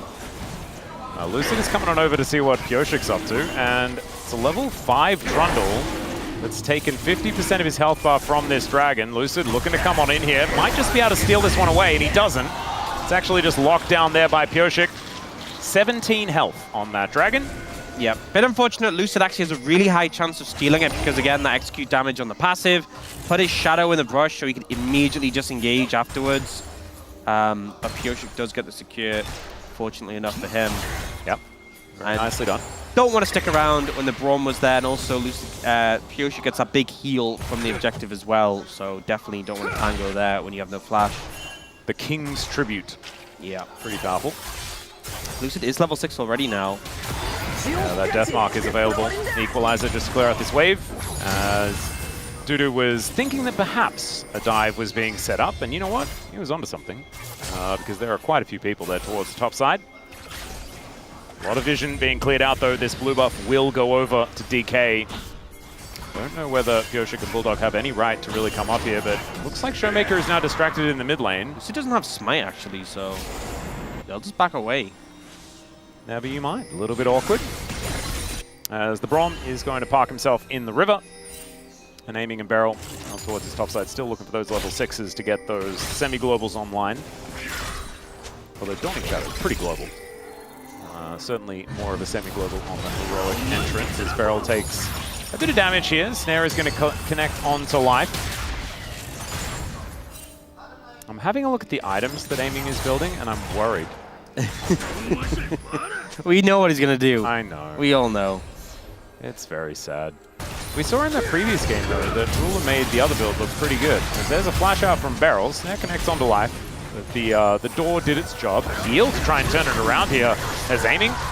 Cleansing the slow of the Winter's Bite. Does get himself to relative safety as Shu doing some weirding stuff. Good pressure coming out from the bot lane of DNF here. Yeah. Bullying out Barrel and Aiming. This is the kind of aggressive play that we kind of wanted to see, right? The thing is, you don't actually get that much of a power increase from the ults from D+, right? So in combat, Barrel's ult isn't that useful in the middle of a fight in a 2v2. Aiming's ult is a little bit helpful, but you just have to stand still for such a long time to get it off. And the shield, in a pinch, can help, but in the middle of, like, you know, if Lucian's up in your face, often it can be... Yeah, it doesn't feel powerful in the 2v2. Yeah, it can be more problems than it actually solves in the moment if Lucian is auto-attacking you with Brawn passive on you. Well, seeing the Arcane Storm come down, Rune Prison not going to hold him in place for long enough here. Showmaker actually soaking most of the damage there from that ulti. Bulldog looking pretty good in the lane. Pyoshik, a little bit dangerous, going to walk on over. Find the kennel onto Lucid, but some damage is still coming down. Life is going to be there to back up his jungler. And Showmaker could find himself in a rough position. No stun to come down from that gravity well. And Lucid is at least going to be left alone to take his red buff. I mean, so far things gone a lot better than the last game. Yeah. Which, I mean, it's a low bar, but we'll take it. That's about a wave in the lead here for Xiu as well. I think Dudu is doing absolutely fine in this matchup as well. Yeah, he's faring pretty well. All things considered, it could be a lot worse. It absolutely could. Gold lead for Lucid is still going to be there, but how much does it really matter when it's on a Zed in comparison to a Trundle? I feel like Trundle is just going to be very, very useful as the game goes on. There is an Eclipse, though, for the Zed, which is... That's a big spike, yeah. A little bit scary. Aiming does avoid the Winter's Bite. It's going to be helpful here, as he does want to pick up that soul that's on the ground, but he's unable to do so. A little bit sad, only sitting on 16 stacks right now. I think that's one of the things with the center. Your ideal lane matchups are ones where you can just trade a lot and kind of get away with it and sustain through. These are the ones where it's kind of frustrating, where if you trade too much, you're just going to die. If you step up and you get hit by the Brawn passive, you will just die. So Aiming has to play defensively, isn't able to stack up. You can't even walk up and auto life that much. And as a result, isn't getting that many souls. Now, right now, Beryl and Aiming actually playing at max range of this Minion Wave, and Life parking himself in this brush is making things a little bit frustrating as Bulldog throws down a gravity field towards bottom side. Speaking of bottom side, there's going to be a bit of extra damage onto Xiu, as here's a taunt, only onto the Doorman though. So that means that DNF are very happy with how that trade went. Even if they did trade down just a little, there is a troll in the way. There's the ulti to come through. Doesn't really connect onto anyone though, as Life kind of whiffing that one a bit. As Beryl tanks up the culling as best he can to make sure that Aiming is not too low. And Pyoshik doesn't really find an angle to join. Lucid was making his way up. Showmaker was there with the Realm Warp in hand. So it's a difficult dive if they had have tried to go for it. Double flash is being the here's another flash forward as Bulldog going down solo. Deathmark is on and he is dead. This time is another one for Lucid. Did get the flash off. Wasn't enough to save him. The ult from Zed comes in. Second death for Bulldog here. Yeah, and you saw the smile on Bulldog's face. He's like, well, what am I supposed to do, man? I guess the idea is don't flash and accept your fate. As Pyoshik moves in towards his top side, and Aiming and Beryl are forced to leave. It's two plates that have been secured there on that top side of the map, and they might be looking to make it more, as Lucid is going to come on over, is ultless. As we know, as Realm Warp is going to come in as well, and Life doesn't really know where to put the door, and he puts it the wrong direction. The heroic entrance to block the escape, and Pyoshik absolutely nowhere to run. Does get a great pillar down to buy him some space, but it's only going to be a little bit of that, as Lucid looking to follow through. And Pyoshik might be able to go for some sort of execute play here, as Dawning Shadow is going to come down and he's dead. And so the kill just goes to Aiming. And I feel like this was just such an unforced error from DNF here. You know, so over-aggressive. I feel like they could have pushed the wave in and then backed away. Just very telegraphed that you're in a position where Ryze can collapse with the ultimate, where Lucid, you know he was around the mid lane. You know you don't have pressure from your mid laner. It just felt like they were trying to bite off more than they could chew for no reason. You know, they'd already forced them away a little bit. We'll see the replay of this kill on a Bulldog. Yeah, just goes for the flash jump, he gets a slow, doesn't even get the root. That's all they need at this point. Yep. And Lucid being able to press R on his target. Like here, they're like posturing to go ahead of the turret for no reason. They could have just backed off with that last minion, they could have backed away. But instead, they end up in front of the turret with no way out apart from through where the Realm Warp is coming. It was just so unnecessary. And their mid laner was dead. Yeah, they knew their mid laner was dead. They knew Lucid, because Lucid killed their mid laner. They knew roughly where he was. Yeah. Well, Pioshik tries to avoid the ulti and takes a turret shot, as we've got Shiu having a pretty good time here towards his top side. What the heck? How did this start? As Life is also going to be dead. Is that just a double kill? It is likely to be. Is that some fancy footwork? As Lucid says, no, I'll take one. All right, I'm laying down some new rules. What's that? DNF, you're not allowed behind that top lane tower. Yeah, why were they there again? Not allowed. Did they leave something there last time? I don't know, but... Is that what it was? Like, oh, have you seen my watch? Whatever it is, you don't need it. You don't need it, and maybe it'll be there later for you to pick up. And if it isn't, it wasn't important. But, you know, kill the tower first. But it's just the second time they've been behind that tower, and it's just not working out for them. Yeah. It's not a place you need to be. It's not a place you belong. And it's very clear that you have some obsession with it. Yeah, let's not do that one again. Well, plates are going to fall down, so maybe it was plate-related, and so maybe that'll help no, but that's the thing. Alleviate the situation. If they'd been hitting the tower, I'd be more understanding, but they're behind the tower. Well, Pioshik is also once again in that position. He's checking. He's like, I don't see a watch. Like, there's nothing here on the ground. Like, are you guys sure this is where you left it? And I think maybe it was just in the car the whole time. You know what I think it must be? Because watches are pretty obvious, right? Yeah. You drop a watch, you're going to notice it. Or it's been stolen already. Contact lens. That's why they're spending so... You drop a contact lens, it's hard to see. That's why they're spending so much time looking for it. Definitely just get a new contact lens. It's going to be so dirty. It is, but, you know, they're in the middle of a game. They're like, hey, you see, I can't see without it. They're like... They're like the permanent contact lenses, you know? I'd just maybe pause the game first and then say, like, refs, can you just have a look in the top lane for my contact lens? We need to wash it so that we can have it all sorted out again. Well, the plan was pick it up, take it in the river, wash it in the river. Well, all right, we're looking for the angle here towards Showmaker. He does the walk tactic. Pretty powerful. Yeah. He definitely had his contact lenses. He certainly did. As Pioshik is going to face check. Could do with some contact lenses, I guess. Maybe it was his. His Deathmark is going to come down. Pioshik could be in trouble here, but does still even have the subjugate, so he's not going to be dead, as there is at least some shurikens being thrown down, and Pioshik's like, and what? The couple of cloth armors doing some decent work here into Lucid right now. Yep. Definitely the deficit, but the game is not like completely doomed at this point. It's 2000. We've definitely seen bigger deficits. I just worry that so much gold is on the mid-jungle, and particularly Lucid and Showmaker very strong right now. Very scary.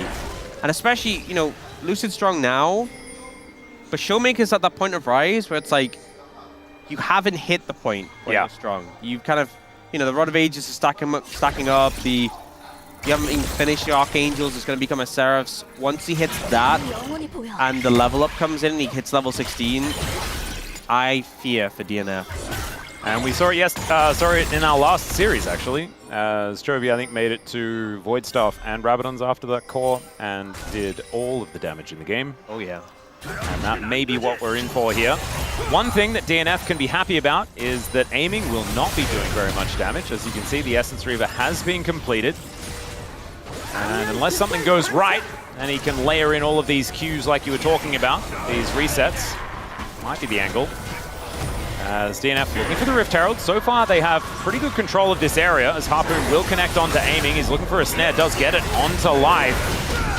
As they might need to look for a fight. Decent Glacial Fissure onto only Beryl, though. So that's a little unfortunate, as Lucid is going to turn up. Great equalizer placement. There's the exhaust onto Lucid, as the heroic entrance going to be there for Beryl. Double knockup does occur, but Lucid is out of the fight now. They take the Rift Herald. There goes the Zed and the Galio. Shiu is going to turn up. He's looking for the cleanup here, but all of DNF are still alive. Pioshik is flashing away now as the Realm Warp to try and get Showmaker in there. Doesn't quite find a Rune Prison, though, as he finally flashes for it, and they get the kill onto life. Berserker likely to go down as well, as Shiu will be able to find that one. And the follow-up kills are at least going to be there, and it's a double, in fact, for this Senna. I didn't see it, but apparently the Essence Reaver did some work. For a moment there, it looked like DNF had hope. It looked like they'd found favor, but they were just too low. Couldn't escape from the fight. The chase potential, too much. Got the Rift Herald, though. Well, that's a consolation prize, but I'm not sure they're going to really feel good about that overall. Unfortunately, it started off pretty okay. not too much value because Beryl kind of just gets CC'd and shredded a good amount.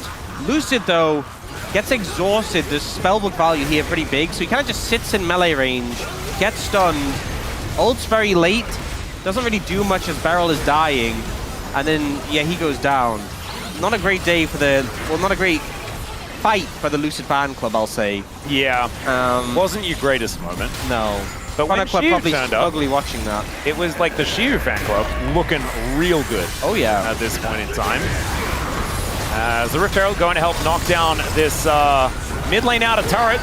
Certainly good news here is they're not going to be able to get into that one, as Life could be in a little bit of trouble at this point. DK, I think, looking for a bit of a scuffle, as you've got Shiu rotating up. He can go between worlds, and this is a dangerous position for DNF to be rotating to, as the Raptors are what they are looking for right now. Shiu will be able to come on over. Let's see whether DK can lock down this turret as Rune Prison comes in once again. There's the double taunt from Beryl. Justice Punch to knock up the Victor. And Life is at least able to stand beside Berserker, but he's unable to save his Victor. And now Lucid setting up a shadow here, but doesn't really find too much. He's just zoning Dudu as best he can as down goes Pyoshik. Showmaker is just finding target and killing target. And I remember a guy that did this on Rise back in the day. Rise was a different champion when Alex Ish did it, but it's looking about the same as far as the results are concerned. As Beryl, that was a thing. He's just vibing. He's having a good time. He's finding the angles. Showmaker already very strong, but about to get a fair amount stronger when that Rod of Ages comes in and approaching level 16. Very close to 14 now. Probably will just get the level up straight to 16 on the back of that. Dragon to be picked up too. And here, Beryl just kind of charges forward on the back of this route, able to get the taunt, and honestly the fact that Life survived pretty close to him going down as well, it just feels like DNF struggling to really deal with the amount of damage flying out for the solo laners off D+ right now. Just trying to work out the thought process there from Pyoshik. Really wanted to try and save that turret. And they did at least manage to do that, but he distracted them to the point where he died. So that's in the comms column. Gold graph a little bit askew. Yeah, it's not exactly looking as linear, but it is certainly trending towards the red side. Yeah. And so we're going to say that that's probably positive here for DK. They have Soul Point on the table as well in 4.5 minutes, managing to pick up the Dragon. That was their prize. The Runons is completed here for aiming. So when that Black Cleaver is done, man, he'll have so many of those stacks all over the place. He will be AoEing so much. Oh, yeah. As long as he's in melee range with the opposition, which I'm sure is a great idea. He'll be shredding a lot of armor to set up for his jungler. Indeed. And honestly, I mean, Zed, it's a decent champion to set up for. Yeah. It's a little bit sad that there's nobody else that can benefit. But that is absolutely fine. He does benefit himself, okay? Berserker and Life just able to clear out the wave. Shiu is constantly moving back and forth between the lane and mid on the bottom side. Yeah, this is But the Otacon has been started here. This is actually a pretty good angle. Yeah. No, I normally call this the Otacon special, where just when in doubt, you start it up, but this is actually a pretty good angle. They are going to see it, but I think it's too late. It is. So they should be able to take this out of turret, but there is still a Rumble that's able to throw down an ulti if he would like to. So this Otacon is definitely going over to DNF. And DK... Okay, but how are you getting out? Well, they are going to press the recall button. Wait, that is just going to work. Yeah. Life was a little late. I was a little worried about him. Actually, wasn't Life, I think it was Berserker. Like, walked back and then walked to recall. I was a bit concerned he might be a little bit left behind, but they do all get out. They're all safe. So, pretty big boon to get. A lot of XP secured from that. In fact, Bulldog was down like, I think 3/4 of a level, and now is basically even with Showmaker. Actually, a little behind because Showmaker just picked up some XP from a wave, but you know. And Showmaker is about to ding 15, and then will be 16. Yes, but you know they caught up a decent amount in terms of XP, got those extra stats as well. So a big boon from that Otacon that I feel like they kind of weren't really in a position to get. Well, there is level 15 gained, and so as soon as we get another tick out of this Rod of Ages... Yeah, he is so strong. Yeah, Showmaker is going to be an absolute menace. Already has another needlessly large rod as Lucid starting off a fight 1v3. This could be dangerous here. How much can he mitigate with that death mark? Does manage to flash his way out. The equalizer's down, but it's mainly on his teammates as aiming is going to get turned on here. Dudu finding an angle, and down goes Beryl as well. DNF, they're incredibly low, but they're keeping themselves alive as Shiu Not sure about that one. The Arcane Storm goes down as Dudu just walks it off. No worries. I knew that super strong Rise you were just talking about wasn't that. It wasn't present in the fight at all. D+ opting into a fight with a little bit of a numbers disadvantage. Not really sure on that one. Limit testing. Bit of limit testing here. I think that definitely was it. And Showmaker was moving down. Yeah. What actually happened here? Okay, he did a little combo and then... So he was there and then just left? Yeah, I guess so. Yeah, he just ulted out. Ulted out. Oh. I thought he wasn't there at all. No, he just left.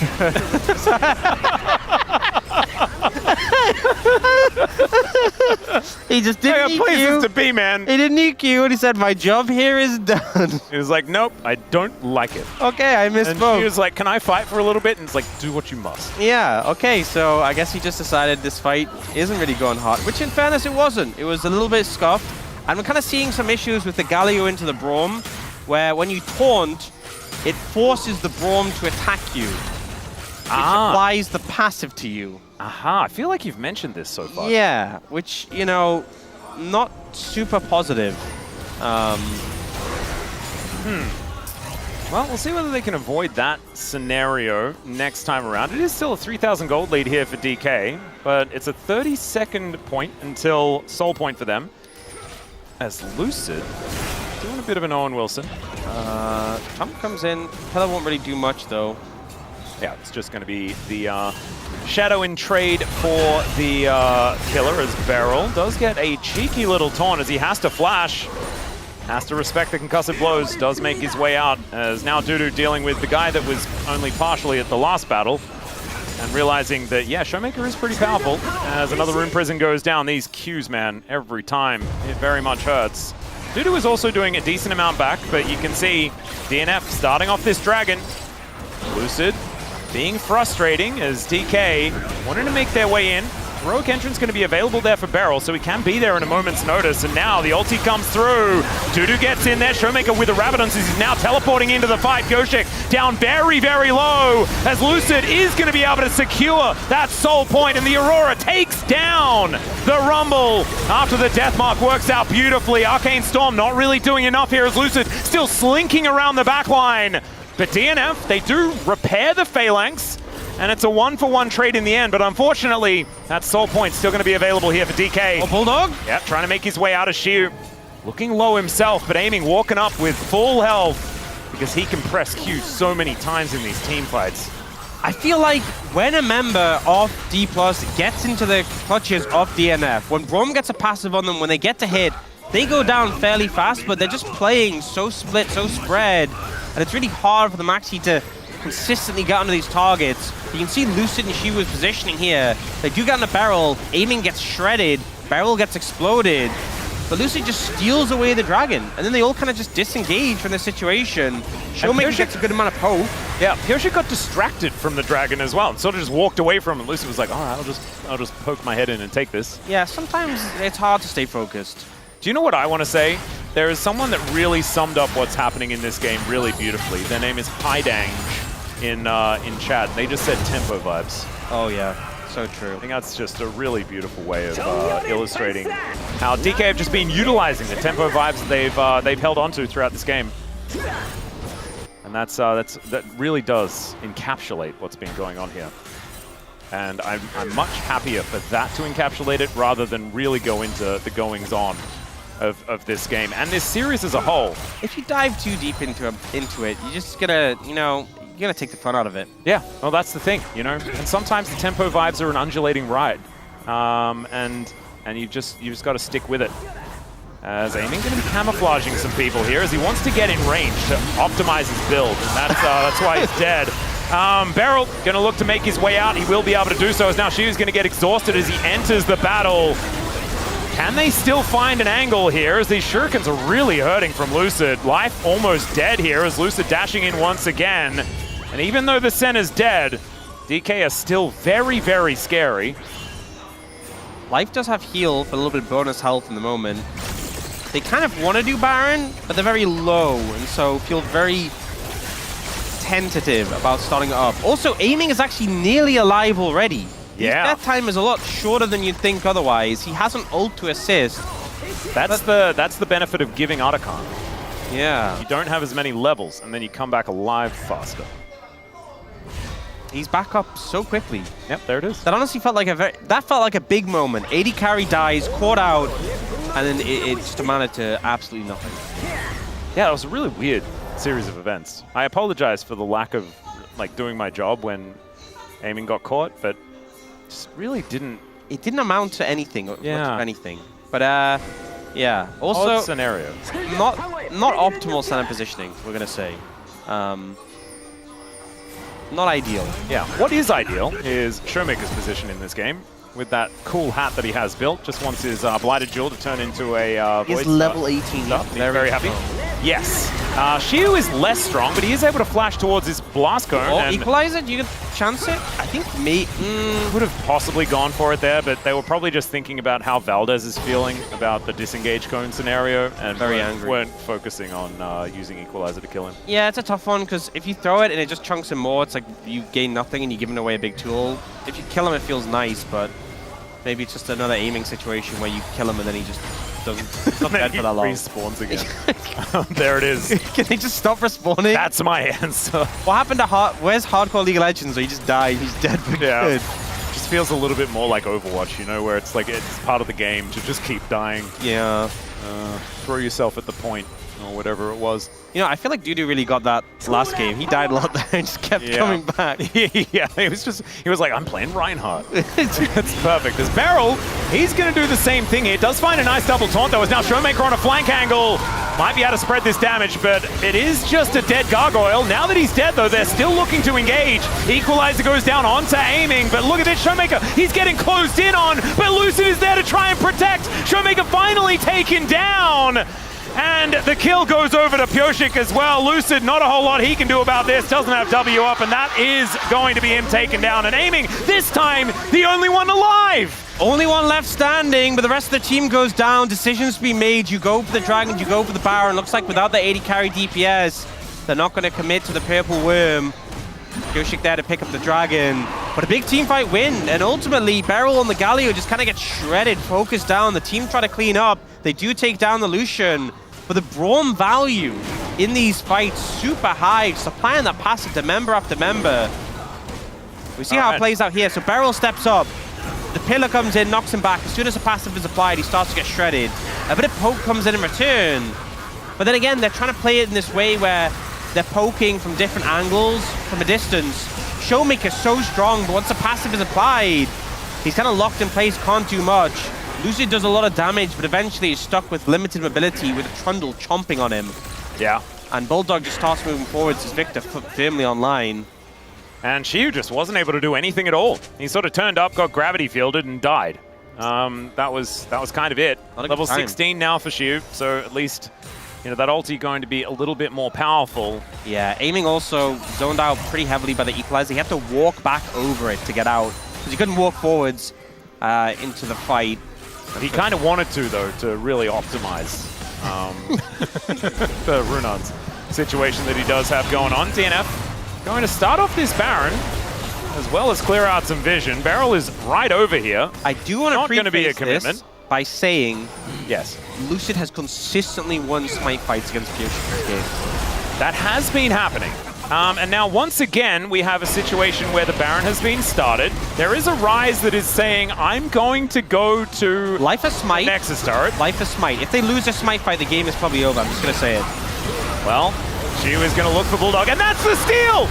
He just goes in, and he can go out if he wants to, but he decides he just wants to fight. As there's a death mark, that's going to secure the kill onto the Lucian at the same time.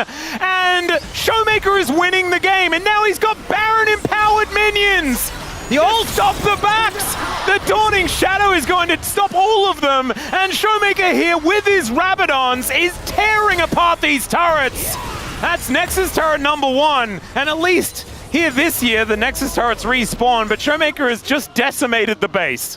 And the Lucid fan club doing so good in this game! Another steal comes in! Yeah. Oh my god. You give him another opportunity. It's easy over the wall. The passive plus the smite. 2 smites on the side of DNF, and they don't manage to get one in. How did DK have the only control wards in that pit? Tempo vibes. Oh, it's always the answer. It is always the answer. It's also still only a 3,000 gold lead. It's not really massive. But the Red Bull Baron power play only sitting on 1.5. I think we should pitch next year. We should get a tempo vibes meter that shows where it's leaning throughout the game. I think that's a better indicator for people to follow and track which just teams to let ahead. people know. And I think like maybe the casters get to manipulate it. You know, like we've actually just got a bar here. Yes. And so we can sort of like, you know, try to work out what the vibes are throughout the game. Man, that would make things so fun. I think it's such a really good idea. A less good idea is here, what Life is doing, which was dying. Yep. It is going to be aiming, picking up the kill there, Redemption, to fill up these health bars once again. And yeah, unfortunately, you do need to get vision down. Oh, the Realm Warp, the redirect towards mid to catch the wolves, obviously. To catch the wolves? Yeah. I guess there's a tower there too, which maybe they want to kill, but... Showmaker was like, they've got 2 heads, man. You can't trust them. That's all right, aiming. Gonna try and look for Bulldog here, as doesn't really. He's just gonna look for the turret instead. Gonna be able to take that one down. Infinity Edge is completed here for the Senna. And I think it's probably the build that really allowed DK to pull this game back into their favor. Yeah. Hats off to aiming. Showmaker as well, as an aside, does have that Void Staff completed. 100% crit rate here for the 90 stack Senna. As I really feel like aiming was stacking very slowly and then all of a sudden, ba-boom. So maybe that's the build. I mean, even 90 isn't at this game is pretty late. I guess it's very late. It's not that high. We've seen a lot of people like at 100 before this point. But it was a hard laning phase to get stacks. You just kind of have to give a lot of respect to the opponent. I feel like laning phase is where you can get a lot of stacks off just trading. Whereas later in the game, it's hard to get stacks from trading because, you know, if you're in a position to auto people and queue, it's normally a fight, or they're just not going to give you that opportunity because, you know, no one wants to get auto-queued by Senna. No. It's not the most fun. Well, we've got 30 seconds until Infernal Soul opportunity number 2 for DK comes in. It's going to be a pretty tough time. Level 16 for aiming on top of everything else as well. It's going to be a scary Senna. But there's 4 items on Berserker as well. There's a lot of items and a lot of people. Like this game definitely swung in favor of D+. A lot of damage was done to the base.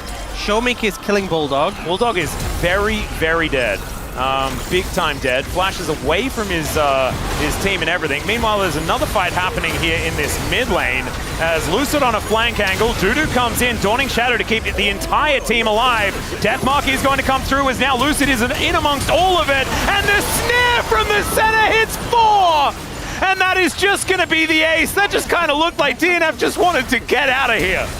The cleanup comes in and it's absolute decimation from D+. Gonna be a clean 2-0. There were some moments for DNF, but the clutch steal from Lucid and Showmaker just kind of stomping on this game. Yeah, 6-1 and 6 on this rise. As DK, they clear out these Nexus turrets and it's a comfortable 2-0. DNF not breaking the streak here today. I don't think it's the expected outcome from D+ in this one, in this matchup. I think DNF, you know, always showing a little bit of life at some point in the series. Game 1 was their support. Yeah.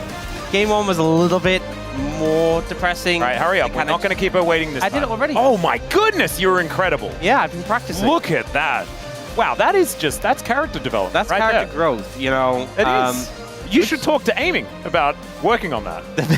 Because I still don't like the build. I still don't like the build. You know, it's not convincing me. It's yet to convince me. It's not my favorite thing. However, he still did manage to win the game. And what do we say about that, Box? The game was won. And so therefore, based on the result, I have to analyze that the build was successful. There we go. There's no way to dispute it. Yep. Just the unshakable argument. I like to assess things with an outcome focus. Yeah. Well, I think D+, expected result, you know, CV Max gets a win against his former team. And I think it's just a decent showing. a win they should get, and D+ hope just extending their lead over the other teams in their group. Not too many surprises there for DNF. You know, this wasn't where people would think they would get a win, but they don't really have much choice at this point. They need to start racking up wins if they want to avoid elimination at this point, and any loss is going to feel really bad. I think the losses against DK are the ones that they should be able to shake off more easily.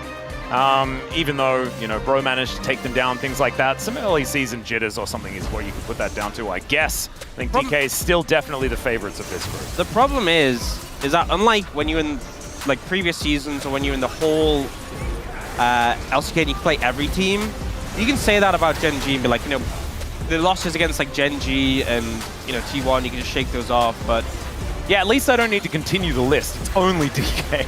But the problem is that there's only 4 other teams in your group. So when you eliminate D+ as a team, you kind of, well, you know, they're too hard to beat. There's only 3 other teams. You've eliminated a quarter of the teams. It's like, well, these guys seem a bit too hard to beat. And they're still struggling against the other teams. It just feels like we're running out of time right now for DNF. They still only have 1 series win. At least in this game, they look more competitive. But that is my problem. That is the fundamental issue with DNF, is that there is often times in games where they're looking competitive, but it's just closing them out and getting over the finish line. The fact that they're able to win team fights at later stages and then just still not get over the finish line is I feel like it's something they'll always come back and look at and be like, hey, this was good, but then this. This was good, but then this. It must be such a consistent thing they're dealing with. Yeah, and the more you lose, the more difficult it gets as well. And they are catching up to their loss streak, which was, of course, 11 in a row before they did manage to find that 1 win against Nongshim. But now they're on, what, 9? So only 2 more, and they're going to catch up to themselves as far as that loss streak is concerned for this season. As, yeah, DK looking like they're having a pretty good time here as they close this game out. This was, of course, off the back of Showmaker finding a solo kill on that top side. And look at that, the snare on everyone. Yep. And I thought that was someone flashing it into everyone else, but it wasn't. It was everyone flashing on top of the snare. All right, I'm just going to say... Which feels less bad. I'm just going to say, look at the damage. Look at the damage. Aiming did less damage than Showmaker, Lucid, oh no, but Bulldog, and Berserker. Think about how much he stacked the Black Cleaver. Because, like, look at Lucid. So, Lucid's damage, if aiming hadn't have gone with that build, would have been 22.3k. No, guys, I'm throwing shade on the build. He did less damage than every other carry. No, it's not okay. Stop building this way. It's so illegal. It's very bad. Okay, Showmaker going to pick it up, though. 600 points, moving out of the 500 club that so many are in right now as far as POMs are concerned. And Showmaker actually, like, this is a guy that has been taking a lot of criticism so far this season. And undying in the first game and only 1 death in this second one. And moves up to join BDD in 3rd place. I mean, he had a great performance last time as well, getting POM there, getting POM here. I feel like he's really been stepping up his game. I feel like when D+ are doing well, it's because Showmaker's doing well, he's having a good time, and he's just been in great form. Even when the team has been a little bit messy, he hasn't been. Yeah, I mean, DK as an org, like, if mid-jungle isn't doing well, they're just not the same team. It's just not how that works. Shiyu as well, I think, had a pretty good game today at the same time, and it's top side of the map for this team, which is what they really rely on. Aiming and Beryl can sort of do that weird stuff that they do like to do. But now it is time to have another chat with Showmaker. So here is Dia for the translation. Ayaya. POM interview translation joined by Showmaker on the side of D+ Kia. You must be so happy that you're able to keep your consecutive victory. How do you feel? And this was our last match of the week, and just really happy that we're able to finish it off with a consecutive victory today. And in all 3 consecutive wins, you were the center of it all, and you actually got all 3 of the POMs. So what do you think of your current level of performance? I feel like the games are going my way, and it's going pretty well. And I would try to support my teammates as much as I can, and I think that's what leads to me performing so well so far.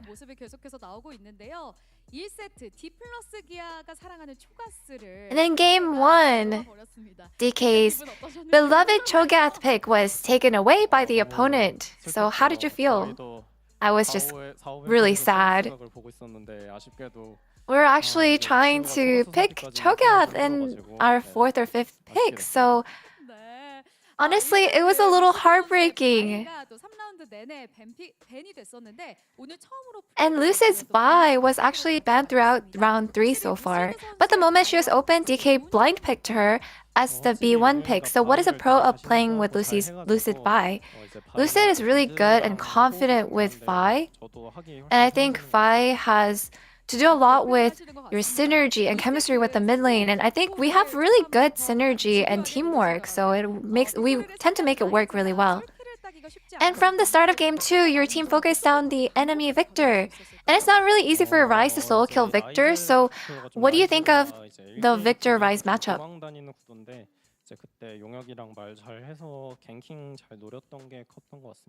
You know, I think normally Ryze ends up having to run away from Victor, but I think my communication with Lucid was really good. We were on the same page that made it so much easier to play the lane out. And I feel like no matter what we are given to handle, I think we're always confident to play it out. And what was the comms like with the rest of the team?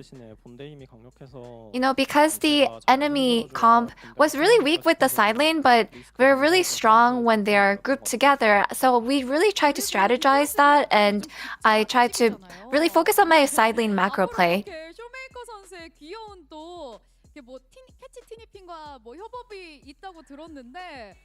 So we heard that you may collaborate with Hachuping, the cute character, in the future. So can we look forward to that? Yes, of course. Please look forward to another cute collaboration. And your next opponent is BNK4X. Are you feeling confident? And what would you like to say to your fans? Now we'll make sure that we are prepared for our 4th win in a row.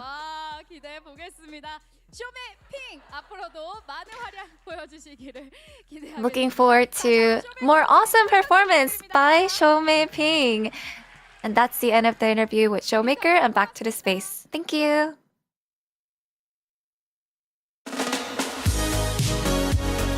And it's a victory here for D+ Kia. I've got the DNF win because it looked okay. I actually have multiple. I don't know why I have multiple. It should only be one, but we'll put that away for now. It was D+ Kia showing the dominance in this series, the ability to battle back, and some Zed jungle, baby. I'm just happy Showmaker is clearly back on the upswing again. As we're both really big fans of the player, it's just good to see, right? Refining his form. Obviously, Bulldog is kind of in the opposite, where he just hasn't been able to perform even to the level of his previous years. But still, it's good to see a DK slowly building up that confidence, which has been, you know, theorized that the Ryze group could be good for them because they get to build a lot of momentum. I just gotta be honest, like, they were not playing League of Legends, like, in theory. Like, they were just, like, fighting for nothing, basically. But this time around, finally, they are just doing some structures and the setups, which I like the most. And I think, especially in the team fight, even though they were, like, a member down, they were just waiting for the moment and waiting for the opportunity. So that's why they were not falling that hard enough, even though they made some few mistakes in game. So I feel like they should keep this up. Especially, I mentioned so many times for the Ryze groups, just be more consistent about your performance. And I think DK is finally reaching that point as a first time in the Ryze group. Consistent performance from DK. You love to see it. You do. Don't see it often. The league is better when DK does well. Let's take a look at the POM votes here. As it did go Showmaker's way, he is rising up the charts, and when he has success, the team has success as well. Shout outs to Lucid by one of our English analysts, I wonder who that was, and Korean Cast as well, shouting one out to Mr. 2500 kills in aiming. So let's get to the comments to get to the bottom of this one. Yeah, last time I obviously voted for Showmaker, but I feel like this time around it was actually Lucid that was able to get it done. Yeah, I mean, for me, it's Showmaker, you know, like, I'm just a big fan of Showmaker. I was so depressed when Showmaker was not performing great, you know, everyone just blamed him. But now I'm just so relieved. Whenever I see his face, he's smiling, it gives me like warm heart. Yeah, you and me both, buddy. Just so happy. Happy Showmaker is happy desk. Absolutely. Let's see what else we got here from our voters. Great game, Showmaker, but please tell Aiming to fix it. Oh my god. Oh, he's right. He's right. Aiming guy. that was a Dream Senna game. He was barely focused in the final game. We gotta change it. 3 games in a row and it's just not hitting. We gotta let it go. We gotta move to the normal build. Yeah, for sure, definitely. It's not helping. Let's take a look at the Korean side of things here. With some of our votes, you take our Cho'Gath. That's unforgivable. Yeah, so DK played Cho'Gath 4 times, and I still haven't. I don't think there's been a single good performance of any of them. Even one of them won. One of them won. No. They didn't win with the 4th one on Chiyu, but I do love the comment there from Pony. I think it's very funny. That's right. 3 different roles playing the Cho'Gath there for D plus Kia. Sho Hyung-min with the sideline dribble. That's a good one, Prince. Yeah. That's a really good one. Showmaker is known as with his ceremonies, the like footballer ceremonies. So could he be Shoni in the future? Shoni? Yeah. Well, not only that, but also his side laning has actually gotten a lot better over the last couple of weeks, right? And I think it's something that he used to really excel at, but we saw him kind of struggle with recently. But even today, getting solo bolos in the side lane, looking good while doing it. Yep, he did. All right, let's see what else we got here from the Korean side. Cloud Templar with the gatekeeper to D plus Kia's throne. Yeah, absolutely. Definitely. His build was not on point, but his skill shots at the end, the team fight, he snared 4 targets, and that was just satisfying at all. Also ensure that I'm not a 12 out of 13er, which is good. Nope, not a 12 out of 13er. Showmaker getting the love from GoGo. The Showmaker we all loved back in the day with the heart. I expect that to be filled. Showmaker is popular for a reason, right? Because he's just such a universally loved player. You might be noticing that my comment hasn't come up yet for my Lucid vote, so I want everyone to prep. Get ready. So I have the full announcement, but I don't. I thought that we were gonna have it up, and it was gonna. There we go. Official announcement. Let me know that Chronicler Mouse may also started the Lucid Flank Up in 2022 summer, costume challenge and being an undermode with the level of gameplay from the jungler. Any statements to the contrary, particularly by untrustworthy individual Daniel Orcs Harrison, are to be disregarded as malicious slander. Thank you for your attention, and let's go Lucid. And only to hammer this one home, Mr. Daniel X. Harrison, the fake creator of the fan club, voted for Showmaker in a loosely possible vote. That's an illegitimate fan club that should not be recognized. That's right. Not even here to stand trial. Guilty! He's guilty for sure. Guilty for sure.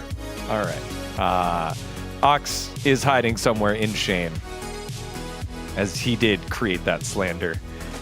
But yeah, I mean, it was just a great game in general, but we gotta say something about like DNF, like definitely. Go for it. What do you want to say about DNF here? Yeah, just do something. Like, do you remember when KT was struggling? They tried so many different things, like subbing the players, they changed the play style, they tried to find some of the other ways, but right now, like DNF, what are they trying? Like as a fan, as like DNF, I feel just so bad for them because they're still supporting the team. It's okay. We see so many audiences like supporting the team with wearing DNF uniform as well. But the team, I just want something. 20. Yes! 20 losses there. Disaster! DN Automotive Freaks. It is difficult. Mathematically still alive, but we need to see a pulse from them. D plus Kia, their job is to beat the teams in front of them. They're able to do it so far this week. Now coming up is the juiciest match here in the LCK in 2025. It is T1 versus Hanwha Life Esports, your Saturday showdown.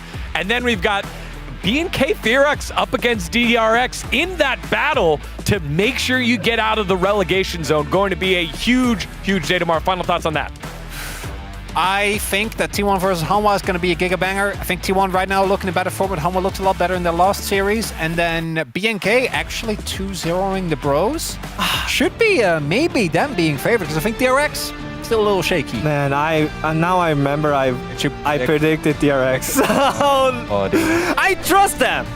I think they have great chance. They have the power. All right, well, we trust you all to be here tomorrow for that huge, huge matchup. On behalf of everyone here at the LCK, thank you so much for watching. See you tomorrow for the Saturday Showdown.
T가 파괴됩니다. 7대 넥서스께서 4연속 MSI 진출 T1